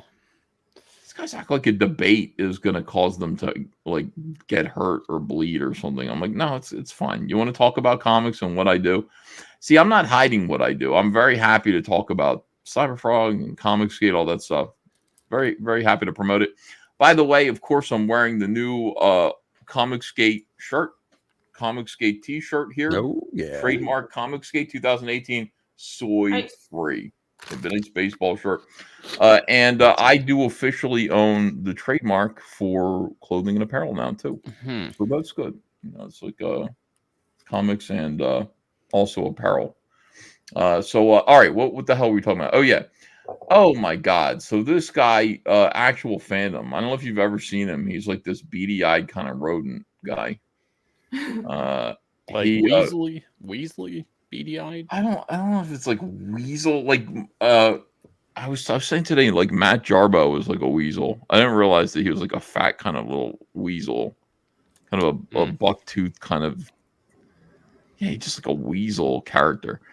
Actual Fandom is more like the dirty pedophile fox from Pinocchio. I'm not saying he's a pedophile. I'm saying, remember the fox that was like, we can get you kids, and he had a cigar in his mouth, and he was talking to the guys like, you can get little boys and bring them to Pleasure Island. I see Actual Fandom as kind of that fox character who's gonna provide little boys to the. And I'm not saying like this is like a visual thing, and also how I feel about him, this skeevy kind of feeling when I look at him. I'm not saying he would do that. I'm not saying that's who he is at all. But you're not saying he wouldn't. I don't know. Yeah, I don't know. Just how would I know? Ideas out there. You wouldn't. That's I don't know. I barely know who he is. I've seen a couple of his videos, and that's all I'm saying. But this guy dared to accuse Chuck Dixon of anti-Semitism. And he's I think Chuck Dixon's pro-Semitic to a certain extent, not in a weird way. You know what I mean? I don't think he celebrates Jewish holidays or anything, like when he's not Jewish or doesn't have a Jewish family, but I think he's pro-Semitic, like or at least like neutral, you know. To accuse Chuck Dixon of anti-Semitism Dixon is not an anti-Semite, so of course not. It's ridiculous. He dates Jewish women. He does? No, he's been married. That's weird. He's married. I don't know if his wife is Jewish. He's been married a long time. Don't tell his wife. Exactly. Yeah. There goes Jimmy spreading rumors. Yeah, Goddamn Jimmy. Jimmy, I would never rob a bank with you. Yeah. Right. He is pro Peter Semitic. That's Semitic. Peter Semitic. All right, so that's good to know. I'm just saying, like, this is the weirdest thing. Not only did the YouTuber that's Dane of Actual Fandom accuse Dixon of anti-Semitism, but he actively attempted to have Dixon canceled by encouraging his followers to contact Amazon in an attempt to have them stop selling Archaven comics books, specifically Dixon's Alt Hero Q series. Alt Hero Q.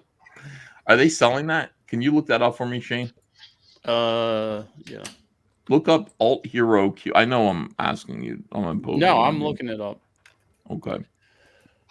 I would like to read Alt Hero Q by Chuck Dixon. You know, I hope like the subtitle is Trust the Plan. Like Q, the letter Q. Just Q, yeah. The letter Q.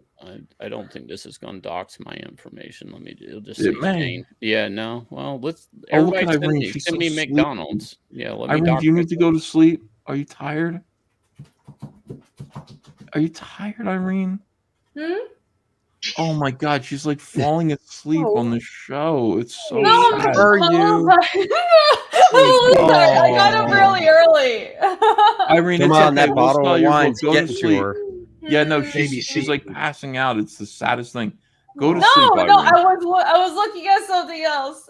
No, quick, go back to promoting Fiendish. Let's not bore her. Let's not bore with the trials of Chuck Dixon. I mean, No, we'll get back to Chuck Dixon. I'm more concerned about Irene right now. Irene, you know, I was gets another concerned about backer. So Chuck Dixon for a minute. Back Fiendish, everybody. Fiendish 2.5 up on my comment. Back in now. You're gonna love it. If you want to keep Irene awake, and I don't know if you do, because she's very sleepy. You know, back Fiendish too. Irene, it's okay. You're dismissed. You can go to sleep. You poor thing. Okay. Okay, we'll finish this out. I just want to talk about anti-Semitism again for the 50th Oh, time today. I'm hungry. Back Dixon. Here's Alt Hero Q. Where we go one. What? I don't know. I looked this up. It is on. I don't know where we go one. What does that mean? One. I have no idea. Read the book. Find out. I don't know. I can't read it. I'm. It's Kindle Unlimited. If you sign up for Kindle Unlimited, 000. Pay $0.99 for that. It says when federal agent Roland Dane, and Dane is the guy calling Chuck an anti-Semite, is sent to Peru to escort a U.S. cabinet member, he has no reason to believe his assignment is connected in any way to his treasury team's recent bust of a ring of amateur fucking hell, this is boring, dude. Sorry, Chuck. But when the Secretary of State and his entourage is unexpectedly attacked, and the subsequent news report of the attack bear no resemblance to the events he witnessed, Dane is forced to confront the shocking discovery that nothing in his world is quite what it appears to be. Oh, he did this with Fox Day. That's Yeah. probably why they're leaning into it also. That's, you know. It's, the art's good. Look at that, Shane. Mm-hmm. Yeah, all right. Where we go one, we go all, says Zing Pulse. So that's what that is. That's just the first part of that saying. Thank you for making that up. What is the Q for? The Q is for QAnon. That's what it's for. So if you don't know what that is, then I'll count your blessings. All right. He posted on Twitter an image saying Chuck Dixon, who again is writing at least one issue of a comic book specifically advertised by its creator Eric July as appropriate for kids. Why are you talking about? Hey, did you see what I just said about fucking Paw Patrol, Dane? My God. I mean, what are you talking about? He's writing weird government shit. Yeah, is it appropriate for kids? It's fine for kids if they want to read that. The worst I can say is they're going to be, this is whatever he's doing with Eric. But the worst that you can say is that a kid reading Alt Hero Q is going to be bored. That's about it. Is it appropriate for kids? Very smart kids, very patient, smart kids. Your side of the aisle is sitting there trying to feed children ideas about bisexuality, Dane. You understand? Like, we're just sitting there going, hey, looks like the news isn't reporting tragedies correctly, political intrigue. You're sitting there telling kids about bisexuality, 3-year-olds. So feel good about yourself. Shane, is there something you want to say? Like, you seem like you're on edge. The kid thing kind of bugs me out. Like, and I feel like this is going to be the big battleground coming up in probably the next 10 years. if like I think it's going to go on for a long time because everything is like this should be for your kid, this should be for that kid. Like they're all fighting to parent other people's children, and it's odd because it's coming from people that don't produce. They don't produce offspring, and they're going to sit here and try to say what our children should have. It's like go have a fucking kid and raise your kid the way you want, and within reason. Don't tell me what media should be for my kid. Comics Exposed says, "What did you do to offend Graham?" Yeah, what did I do? No, I talked to Graham. Graham's working. He's hunkers. He's got his head down for the art table. He's finishing up Ghost of Manitoba Key. Graham, are you there? When you, I think John's fed up. When you were in that bookstore, Shane, he's probably in bed now. When you were in that bookstore, Shane, and you saw that book, the ABCs, you should have done what Jesus did when he went in and he saw them all selling. They're making like a flea market in the church, and he went and he flipped over all their tables. Should have grabbed all their books and just threw them out of the shop. That's what Jesus would have done. Look at you. Look at you. That's what Jesus would. What would Jesus do, Jimmy? I didn't know Jimmy was such a big man. Jesus. Jimmy's all about Well, your ex-wife knows. Oh shit! Shots fired. Good thing they're separated on this stream. Yeah, My God. I mean, it's a good thing I'm happily married, Jimmy. Yeah. First, it's Hey, I'm just saying I didn't say anything about the beautiful wife, so don't flip it on me. She's great. I love Yanzi, by the way. Sexual tension. Let's be nice to each other, could we Yeah. please? We're all working for the same cause here. I respect each and every one of you, some more than others, but I respect all of you. I think you should all respect each other as well. Let's be kind. That's what I would say. Let's try to be kind. That's right. Let's talk to each other like Spider-Man talks to a little boy. No, we don't have to do that. I'm not saying lie down and die. I'm saying, okay. We're losing. We want to inspire each other. Never mind. The opposite. We're losing Rainey. I know. Look at her. Oh, it's so. No, I'm looking at chat. I'm not falling asleep. Reenie's doing that. I'm awake. I'm looking at chat. EVS, play your cover of Too Legit to Quit as a lullaby for Irene. I mean, I could. That would be perfect. Yeah. I could do that. I mean, it is. No, we're trying to. Reenie go night night. Can I show something? This is what I was up early working on. It's already sold, so I'm sorry, guys. I can't sell it anymore. Oh, damn. Yeah, these were. I'm putting a lot of original art on the campaign, so I'll do more, but these are already sold. Sorry. Yay! Nice. I love the wood burning. That's why I'm so tired. Yeah. Sorry. Ethan, let's be nice to each other. Also, Ethan throws insults at Shane. What? I have never thrown an insult. I mean, that's a few. That's different. Few have been thrown. Coffee. No, I mean, an insult might have slipped out of my hands. Yeah. How did you know? But it was my fault for walking into it. And nobody commented after Reenie just said she loves the smell of burning wood. Yeah, who doesn't like that? That's a campfire. It's I think Jimmy's poorly executing a dick joke, but whatever. He's trying. He's thinking about the friction causing it to burn and smell. Too much of a stretch, Jimmy. Let me read some super chats here, and then you guys can answer for these because I can't answer for any of you here. This is ridiculous. Let me see here. Trump has never done blackface, says Mike Saris, as far as we know. But let's, listen. Let's not take it off the table. Yeah, Cosby was quietly let out. That's how guilty he was. So we were exonerating Bill Cosby earlier today, who was a hero, an American hero in a lot of ways.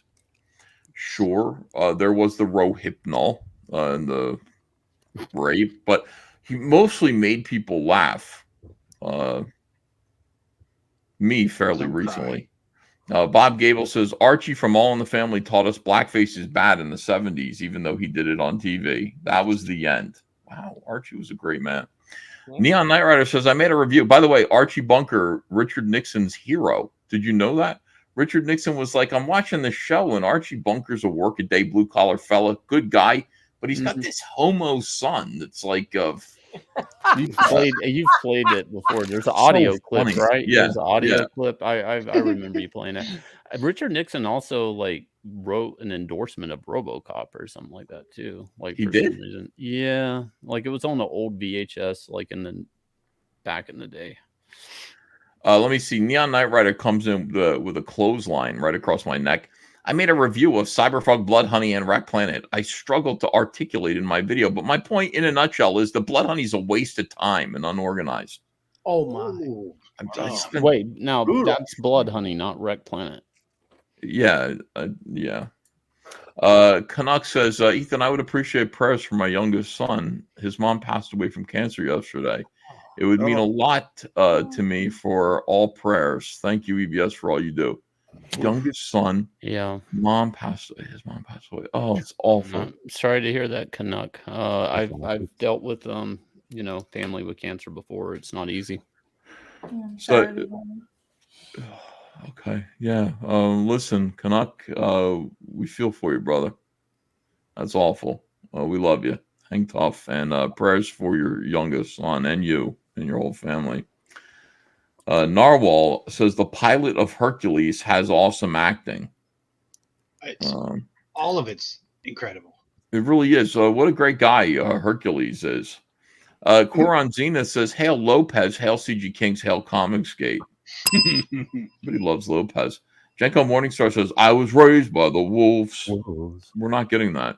John has been in the chat all night, but he will not come in here, and I don't understand what the problem is. Everybody else knows what it is. I don't. My belief is that John doesn't want to come in here because he knows I'm going to make him fat. That's what I think is going on. What? He said he was taking 2 weeks off because he's getting some books out to the doors to his beautiful backers. He's right here in the chat. Like, it's bullshit. He can be working in the chat. All right. Justin's epic voice recording says, "It was nice seeing you in Portland, Aaron. Thanks for signing Wraith of God for me." Thank you. Yeah. How was Aaron? How was Portland, Aaron? In what way? Well, did you have a good show? Did anybody threaten to murder you? You know. No, everybody was kind. It was well packed, but it's still not a great money show. Portland isn't. It's still like people are trying to figure out that they go there to buy stuff. They're kind of going there to look still. It's getting better. Look for free stuff. They looking for free stuff, Aaron. Maybe Portland is a crystal meth tent city at this point, isn't it? Full of homeless crack addicts. So it doesn't surprise me that there isn't a lot of business going on there, legal business for comic book. Seems like if you went there with fentanyl laced crack, you'd probably most of like the comic book SJW writers are all in Portland too. Like like that whole little cradle of writers like Bendis, Fraction, Kelly Sue DeConnick. Yeah, they were all there. Yeah. Horrendous what they've done to this planet. Barney was there. Simon Bisley was there. It kind of rocked the boat a little bit. So and you survived. Bisley, yeah. The Canuck says, "Thank you for all that you do." Now read my super chat, Pie Man. We did, Canuck. God bless you. Zorak says, "You sent me 2 honeycomb boxes with all the stuff when I only ordered 1. Thanks, E. Can't wait for my frog figure." What?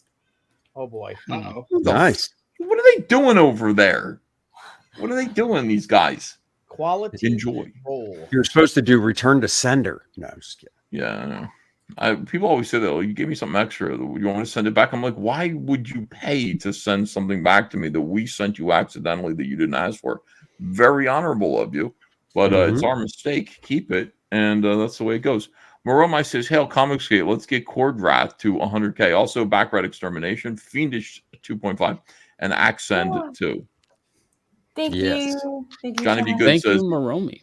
Ethan finally got that toupee I sent him. No. It was an actual rug. It was like a area rug. Arch 1984 says, "Hey, EVS, keep doing what you're doing, man. Love to see independent comic book creators like yourself and Ripa become successful. Thanks." Squib says, "Are you going to draw the new Under Panda Claus?" Yes, I will. I promise I will do that. Shane is taking shots at Jimmy. Read that. Toys, cards, tchotchkes. Skyver is turning into Todd McFarlane. Lol, says William Sleeper. The problem taking shots at Jimmy is I really love him, and you also the other problem you have to shoot low to the ground. Oh, that's But backhanded compliment. I'm not going to fire back at him because I love him too. I mean, look at the guy. Looks like he's transitioning into Ellen DeGeneres. Oh, damn! Oh, shit. Wow. I love the jumpsuits. Yeah. I want a menstrual show. That's our Jimmy. So it sort of was. Yeah. Tarks9 says, "Hail Comicsgate Kings." H is for Heretic says, "Hey Mike, will Florida Man #1 be available on the new campaign?" Shit, he's gone. Vaughn Coleman, Hail Kings. Let's bring these 2 books to the moon. Koran Zenith. EVS, not sure you read my super chat, but just wanted to say good day to all the kings and the lovely queen from down under. Hail CG and hail Lopez. Everybody likes Lopez tonight. Yeah. Oh yeah. Just I don't know why. Greybeards must be doing really well. I hear good things about it. I want to come on. Can I come on as a guest shot? I'll draw. I'll draw with you guys. If you draw, yeah, we'll get you on there. Okay. Yeah, just let me know when would be good. Okay. William Sleeper says, "Billy hit 110 tonight. I'll crack open a Kleinish 14-year-old single malt in your honor." Oh, nice. Valdez DeFrank, I love close-up streams. Looks at EVS menacingly. Bob Gable says, "Billy, do you have an EVS she cover?" I never did. I've never drawn she. Oh, Billy, you're muted. Because I'm eating potato chips. I'm sorry. I have a great EVS commission that you did for someone that someone sent me. That could be an EVS she sketch cover, special edition. I'll bet you I don't like it. No, don't do it. Like, let me do it. Well, I would go through you first if you would. Yeah. It, if you were to say do a she thing, let me look, because I will do it. But let me make sure that I'm sharp as a tack for it. So please. I would love for you to do one. Are you kidding me? I would adore it. Oh, thanks. I know how busy you are. Yeah, things like it's hard. It's hard right now. Debbie's like, ask Ethan. I'm like, you ask Ethan. Did Debbie say that really? Oh, yeah, she says it like once a month. What Geeks Do Network says, "Great show as always. Wanted to personally thank Irene for being my 40th subscriber on my YouTube page. I'm trying to build up. She could have ignored me like most, but she's a sweetheart. Comicsgate rules." Oh no, no problem, Hill. She is a I never heard of his page. What Geeks Do Network on the YouTube, correct? Everybody subscribe. Yeah. What Geeks Do? What do they I'll put do? in the chat too. Network. Yeah, everyone loves Rini. Rini is like There it is. my pal, and And he does have 40 subs. he needs more than 40. He does. Let's go to that. I'll put it in the chat, everybody. FKA Get him to 322. Are you going to put links on Fund My Comic? Yes, I am going to do that. But I talked to EJ Morja, so I was like, EJ is something else, man. EJ has a lot of feelings. And I'm just like, dude, you gotta I'm like, EJ, well, first of all, he did the layouts for John Malin's cover, like put the logo on there and everything. And we got torn up on the internet, which was the worst thing for EJ. Like, EJ was just like, "Oh my God, please take it down. I can't handle this criticism." And I was like, "Okay, I'll take it down."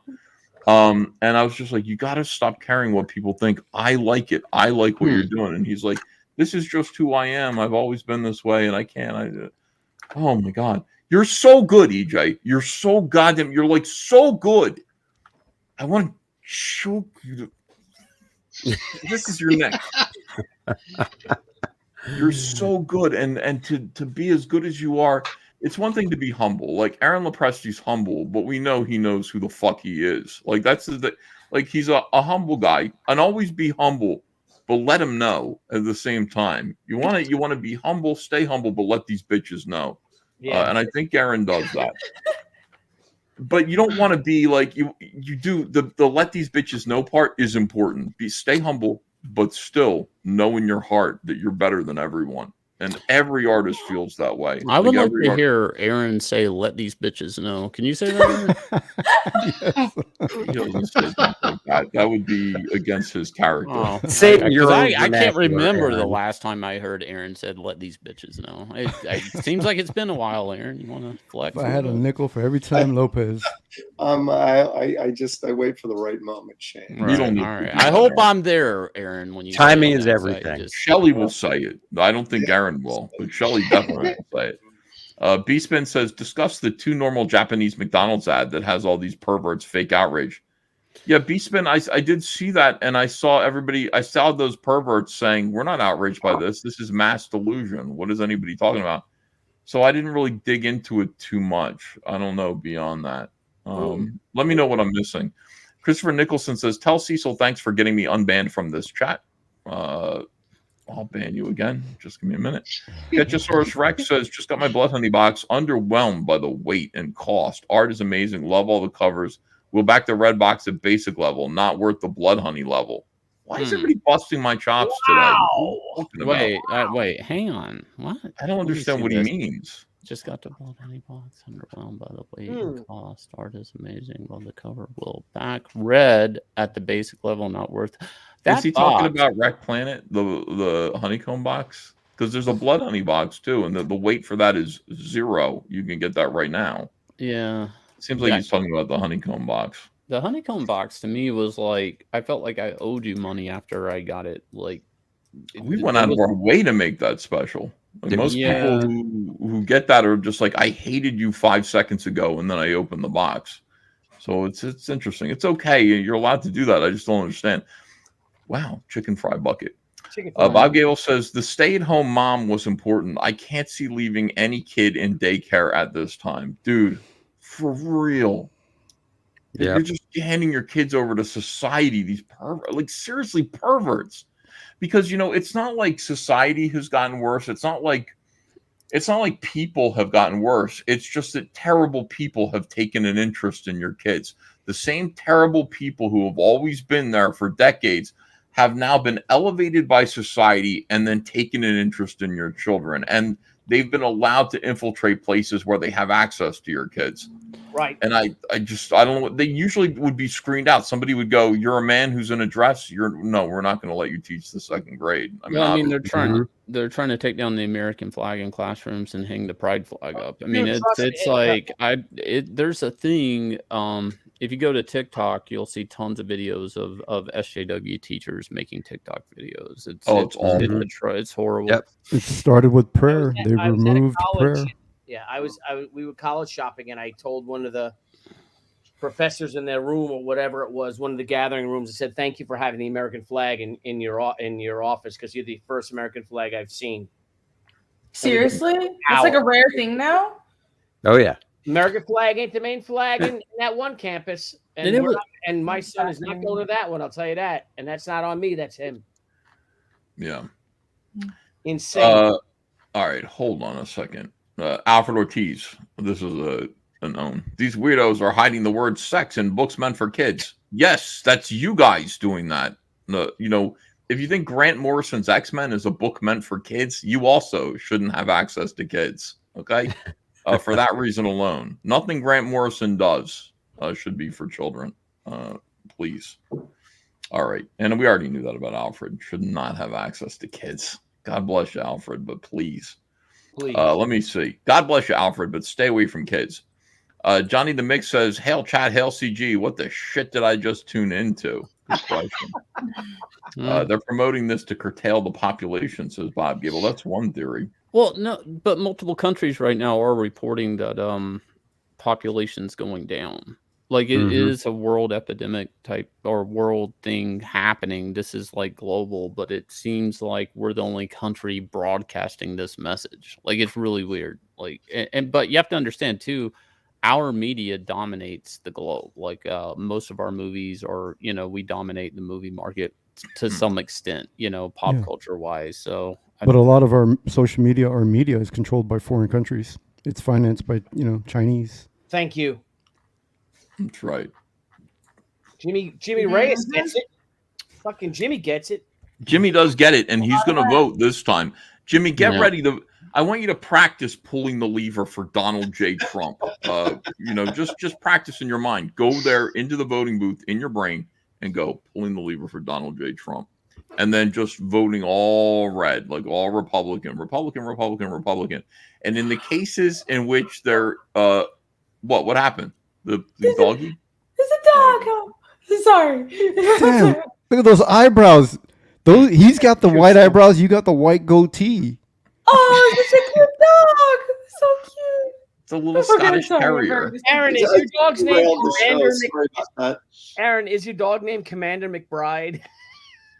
No. Aaron, you match how your dog looks. What? It's the same. The owner and the dog do look the same. Okay. Potato chips, dogs, and people's I'm laps. trying to get my dog to come over here next. She's like, "Why are you calling me over here? Come here." A mini schnauzer. Stormlight 11RU says, "Is Irene smoking weed?" No, she's having coffee though. No, it's a lot of wine and coffee at the same time. I should probably go to sleep. Yeah, we're almost done here, Irene. So let me just finish reading these just in case one's for you. Let me see, Ethan. Like what you are currently talking of teaching kids to be sexual preferences. Earlier this year, when on vacation, I saw some on my TV set. Sick. That's what Matt Bird says. Vaughn Coleman. Hell, Rennie. Thanks for coming on my show yesterday. Fiendish 2 was phenomenal. I love the characters. Can't wait to learn more about them in 2.5. Loves Irene. John Maciel says Spider-Gwen Annual #1 made MODOK into Trump in 2016. Let me see. Yarash Matar says, EVS, throw more collectibles. I don't have any with me right now, but I would. Tom Tuttle says, for the record, you can be a tough guy, still dig pumpkin spice lattes. Wasn't Wilma the toilet, says Christopher. So if you want to know, that's awful. Anyone read Dixon's comic Final Solution, says J Bombo Fam. No. I don't think that exists. Coron Zenith says 2x super chat CVS. Back Shane and everyone else here. Plus Lopez. Okay. That's good. Sign up. Michael Rushbrook says, be sure to back Fiendish 2.5. Myself, Jake, and Rennie have worked hard on this. Oh, that's your artist. Yes, that's 2.5 artists. Everybody go follow Michael on Twitter. He's Mr. Sketch E5. I promise you'll love it. Well, that's great. I already like what I see, Michael. So great work. And, Irene says good things about you. Want to thank everybody for being here tonight. Thank you. Real quick, I'm going to throw up in memory of John Malin of Post Kings. All right. Do a Post Kings? Yeah, memory of Jonathan Malin. Everybody go over there if you don't mind. Okay. All right. In memory, R.I.P. John Malin. All right. So thank you, everybody, for being here. I will see you again all this week. We're going to be doing Comicsgate Lives every night this week, promoting Irene Strakowski. I will be doing that. Everybody's welcome to join. I'm hoping to get some more people here to join us. Have a great, terrific night. Know that you are loved. And if you want to give up, you can. Okay. Who cares? But we won't. But back Dragon Rage before you give up. Yeah. Thank you for watching. What a great show. That's right. Everybody's looks.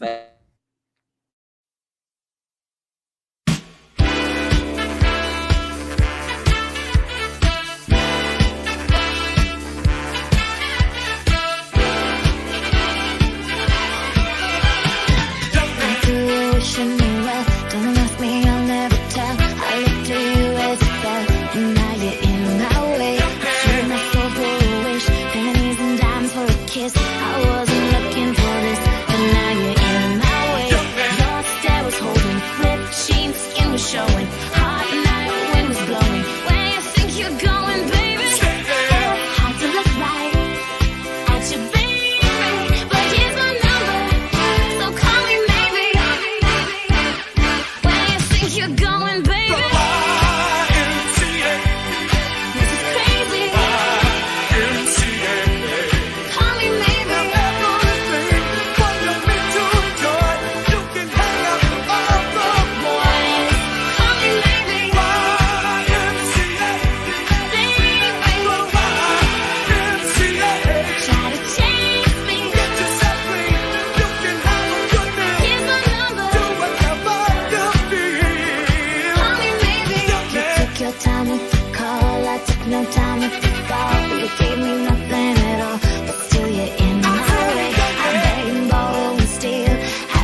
between the girls and the jury. The devil try and lure me. If you or me, Jesus walks with me. My pastor shaking his head, he ain't sure me, but surely. Then he asked, do you say your prayers at least 2 a week? I ain't talking to God, I know what I've been doing, G. Do you know how I'd be embarrassed? My prayers sound like Ben Stiller's on Meet the Parents. The good life. But only I could come up with some shit like this.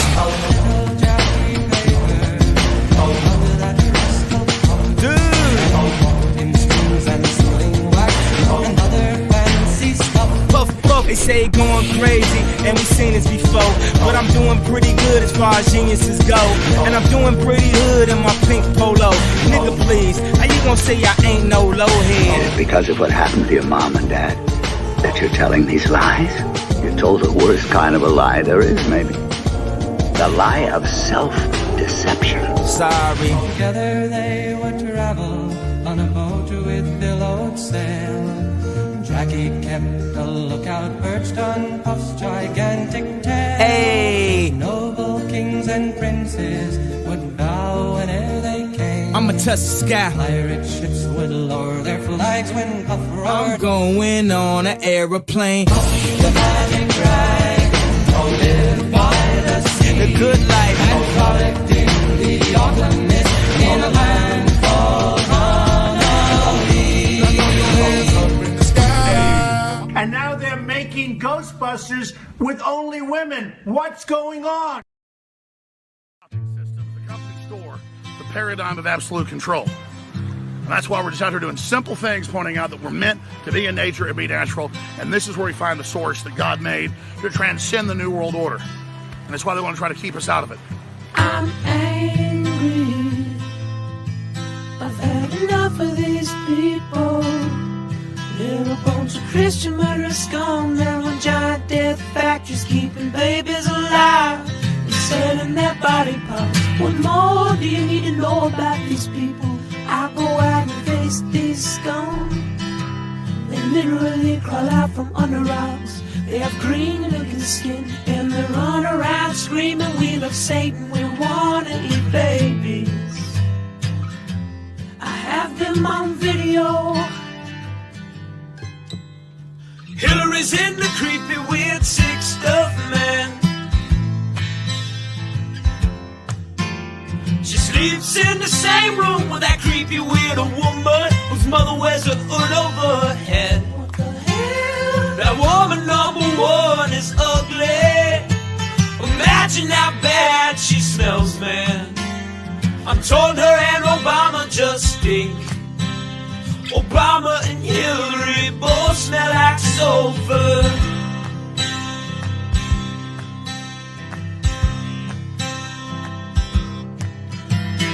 Near the roof, vampire pot, and the goblins are hobbling round, coming after us. My spirit gets close to that evil, and I feel it go.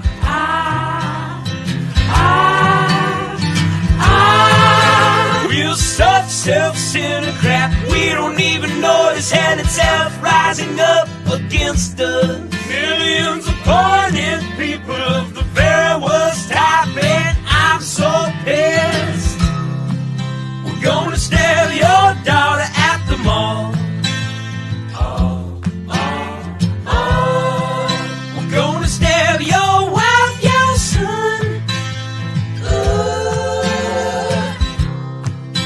Gonna stab you with a butcher knife, and then the police chief is gonna say, we love our Somalis, we love our Muslims. Oh, they're so good, oh, they're so sweet. I was watching Fox News as I worked out this morning. It'll be soon, but not tonight, Eric July. I'm not quite ready.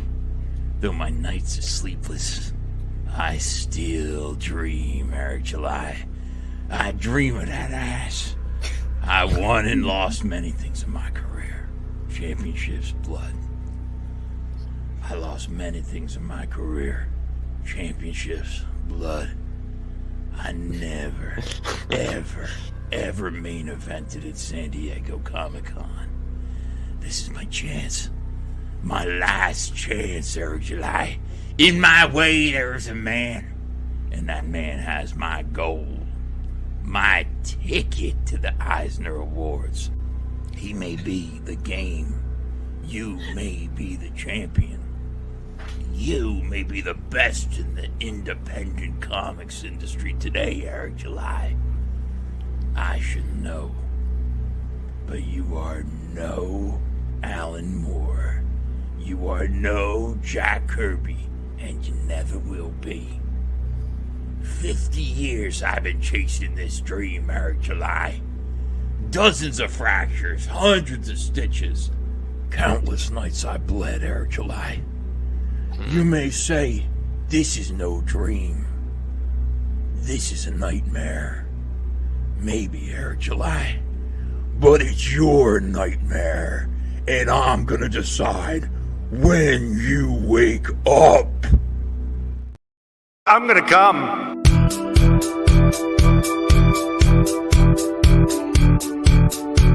Don't you love it when they say, do not come? Oh, I'm gonna come. The president and I don't want to come. I'm gonna come. Do not come.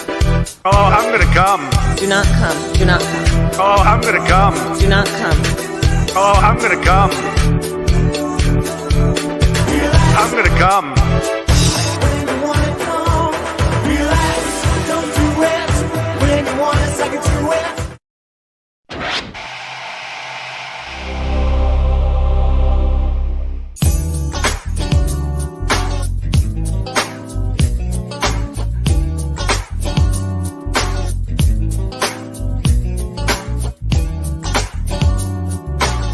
Compton in the house.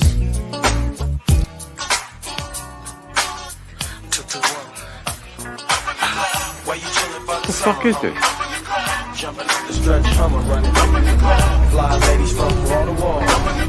With my beats, I'm fading all of y'all. Can't let your mind dwell on. Turn that off. I want to see this on your desk. Promise? Yeah. What you like? Fast or slow? In my car on time? A straight fucking while we bucking back. Why you chillin' for the summer, homie? Jumping on the stretch, Hummer running. Fly ladies from wall to wall. With my beats, I'm fading all of y'all. Can I play a spinning double line? Bro, she shake me with a butter knife. Up a level or lower line. Still that's really where we go. Now KK got a space at the back of the club, low key. I did my thing in the court, that's why I'm getting past the boy. I got my eyes on tight. I'm headed straight for a corner, got my eyes on this freak with 10 suckers on a phone. The type that claim that fly and fresh. Yapping like hoes about who got the best Rolex. It's Departed soundtrack's fucking killer. You got it? Yeah, it's good. Got a space at the back of the club, low key. I did my thing in the court, that's why I skipped past the door. I got my eyes on tight. I'm headed straight for a corner, got my eyes on this freak with 10 suckers on a phone. The type that claim that fly and fresh. Yapping like hoes about who got the best Rolex sweat. Drenching all of my head and my shirt. It's time to shake my buzz, grab a skirt and go to work. So how was your party that day at the house? But don't hurt. Time at the club. What the fuck down, will you? Spend a lot on the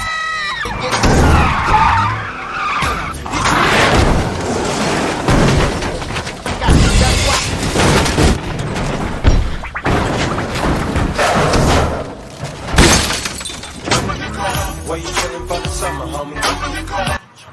Cheryl, make sure Mr. Soprano is scheduled for 2. Just remember it.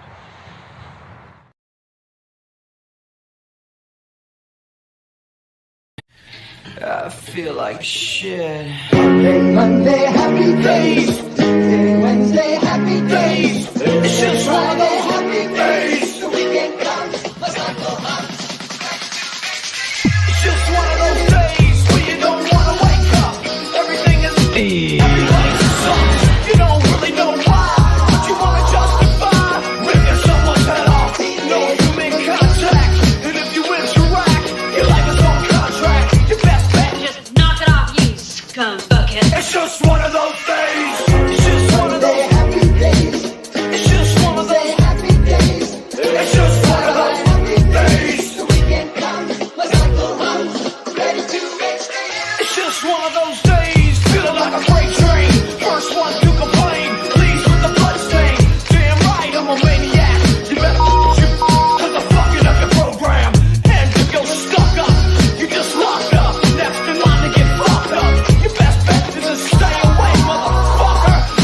I'm losing my cool.